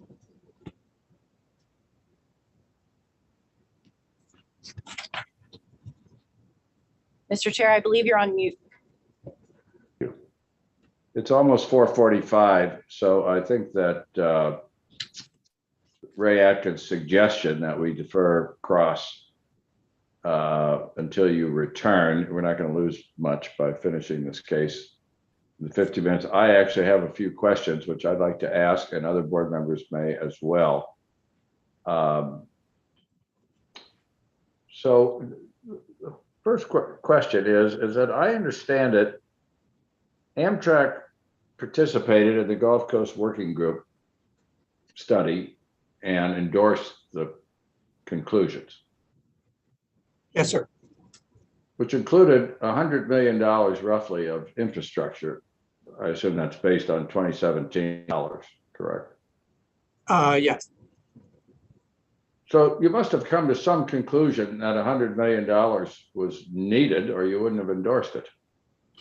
Well, the Gulf Coast study report, Mr. Chairman, indicates that that would be monies that would be spent for improvements to reduce trip time, to increase reliability over time. Those were not the requirements based on the Gulf Coast Working Group report to establish the service initially. Well, whether it was overtime or whenever it was, yeah, Amtrak wouldn't have endorsed spending the money if it didn't conclude that at some period of time, that kind of investment was needed. Yes, sir. So the overtime part, what was the working groups? Did they have they didn't have an RTC study, I take it? No, they did not. So how are we supposed to understand what will happen to freight service if all you build before you start operating is a station track and none of these other $95 projects are built? We don't know, I gather, based on the information you have. If you don't accept the Banks-Guthrie study, we just don't know what impact it will have on freight. Would that be accurate? I wouldn't characterize it that way, sir. I think that the FRA study was a robust study in the sense that it looked at string line data. I know Mr. Guthrie did not provide much support for string lines, but Amtrak does use them. And so CSX traffic data was viewed and reviewed by the FRA in terms of their assessment of where infrastructure might be needed over a longer term. They also looked at the infrastructure that was extant at the time, bridges. They looked at where siding capacity was, what the signaling and speeds of those sidings were, what the turnout sizes were. So it represented a pretty detailed evaluation of the corridor.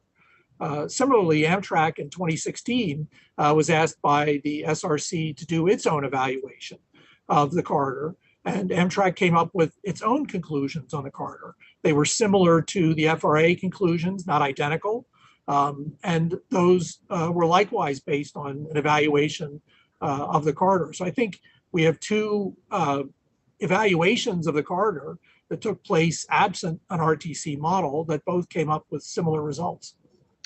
Well, you would have understood at the time of the Gulf Coast Working Group that the infrastructure recommended there, if it was going to be built, would be funded by the taxpayers, right? Or did you, right? You weren't assuming CSX was going to pay for it.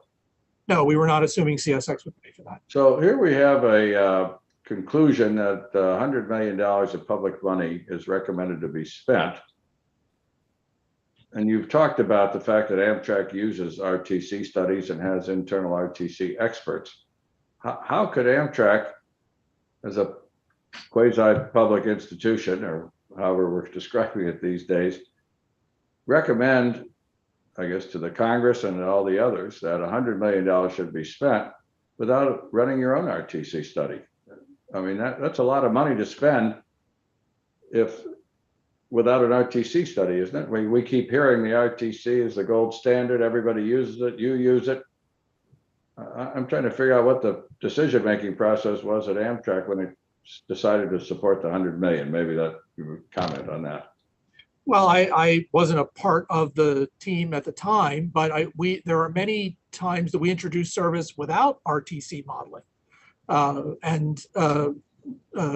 we do that on the basis of looking at other documents, looking at dispatch data, looking at string line data, that represent actual train movements over a corridor. So not every analysis or not every new service is introduced as a result of an RTC study. No, but here it wasn't only introducing the service, it was also the working group's conclusion that $100 million of public money was going to have to be spent at some point.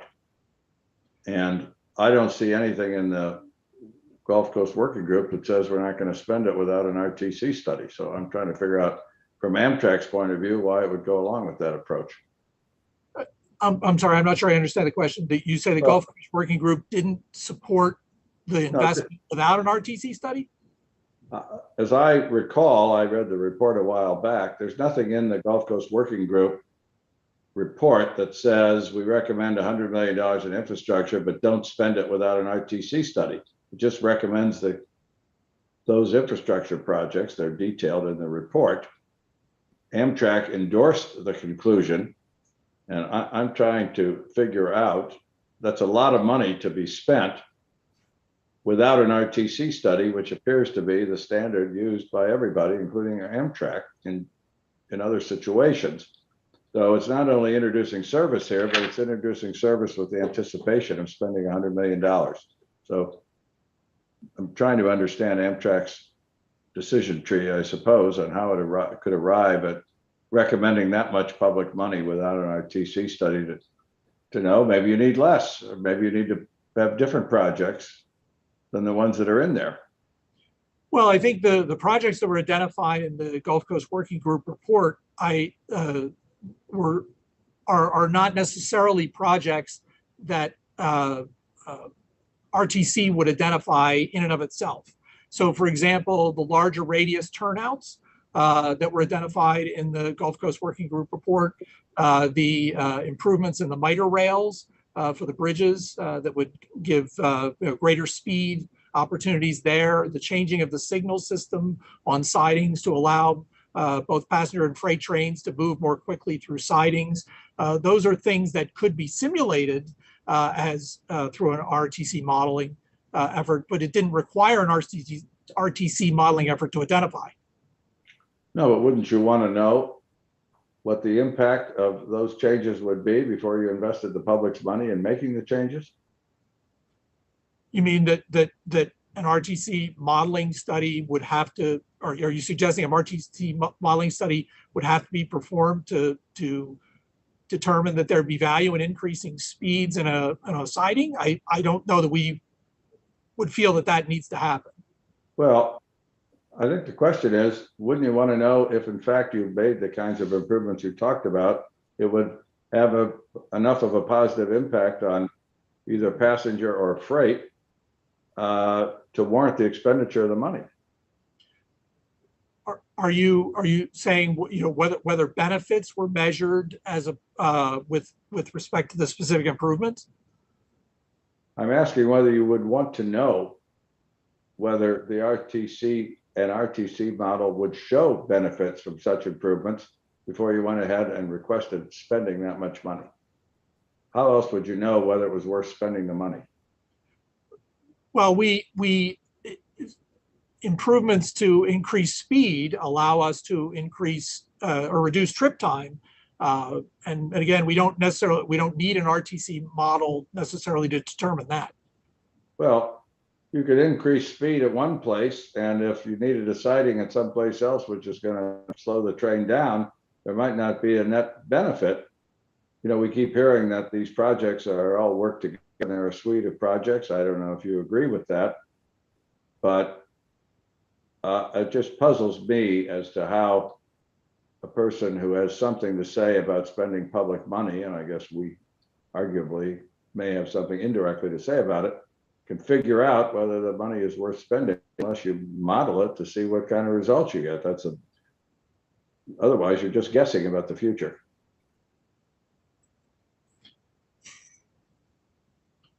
I'm not sure that I agree that RTC is the only way to evaluate the benefit or efficacy of making an improvement. Well, why do you have the, something, we only have a few minutes, and I actually have a few other questions. I'm just going to ask one, and Karen Hedlund had a question, and I know she's got to run to catch a Amtrak train to get to Washington tomorrow. So I'm let me just ask this. Why do you have the RTC experts in-house that you said Amtrak has?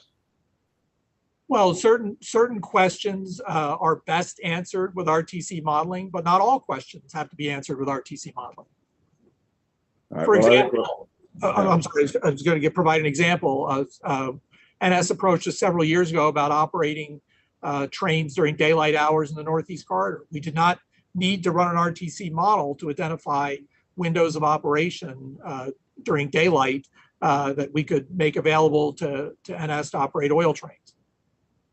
Well, I'd like to pursue this further. I'm trying to understand where the RTC technology fits in this world we're trying to decide this case in. So I think we'll take time to explore that further when you come back. But Karen had a question she'd like to pose before we recess today. Karen, you're muted.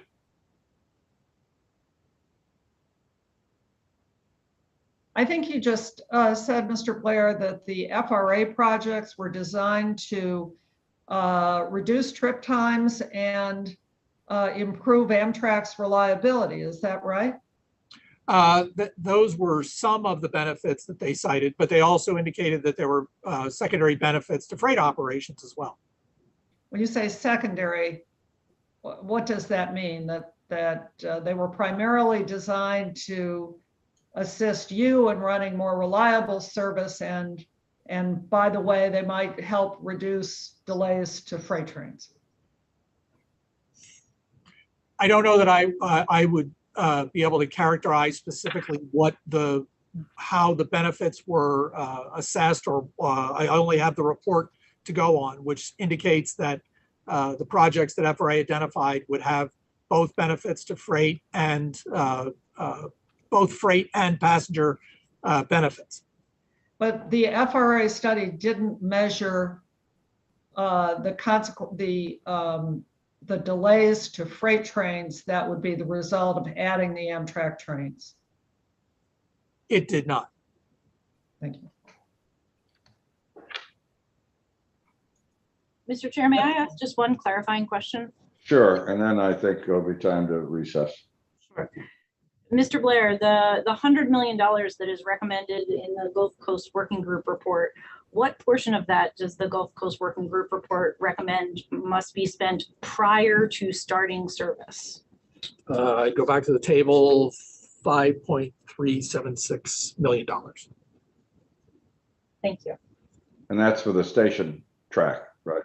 That's the station improvements at each of the five stations on the line and the station track. Yes, sir. All right, thank you much, Mr. Blair.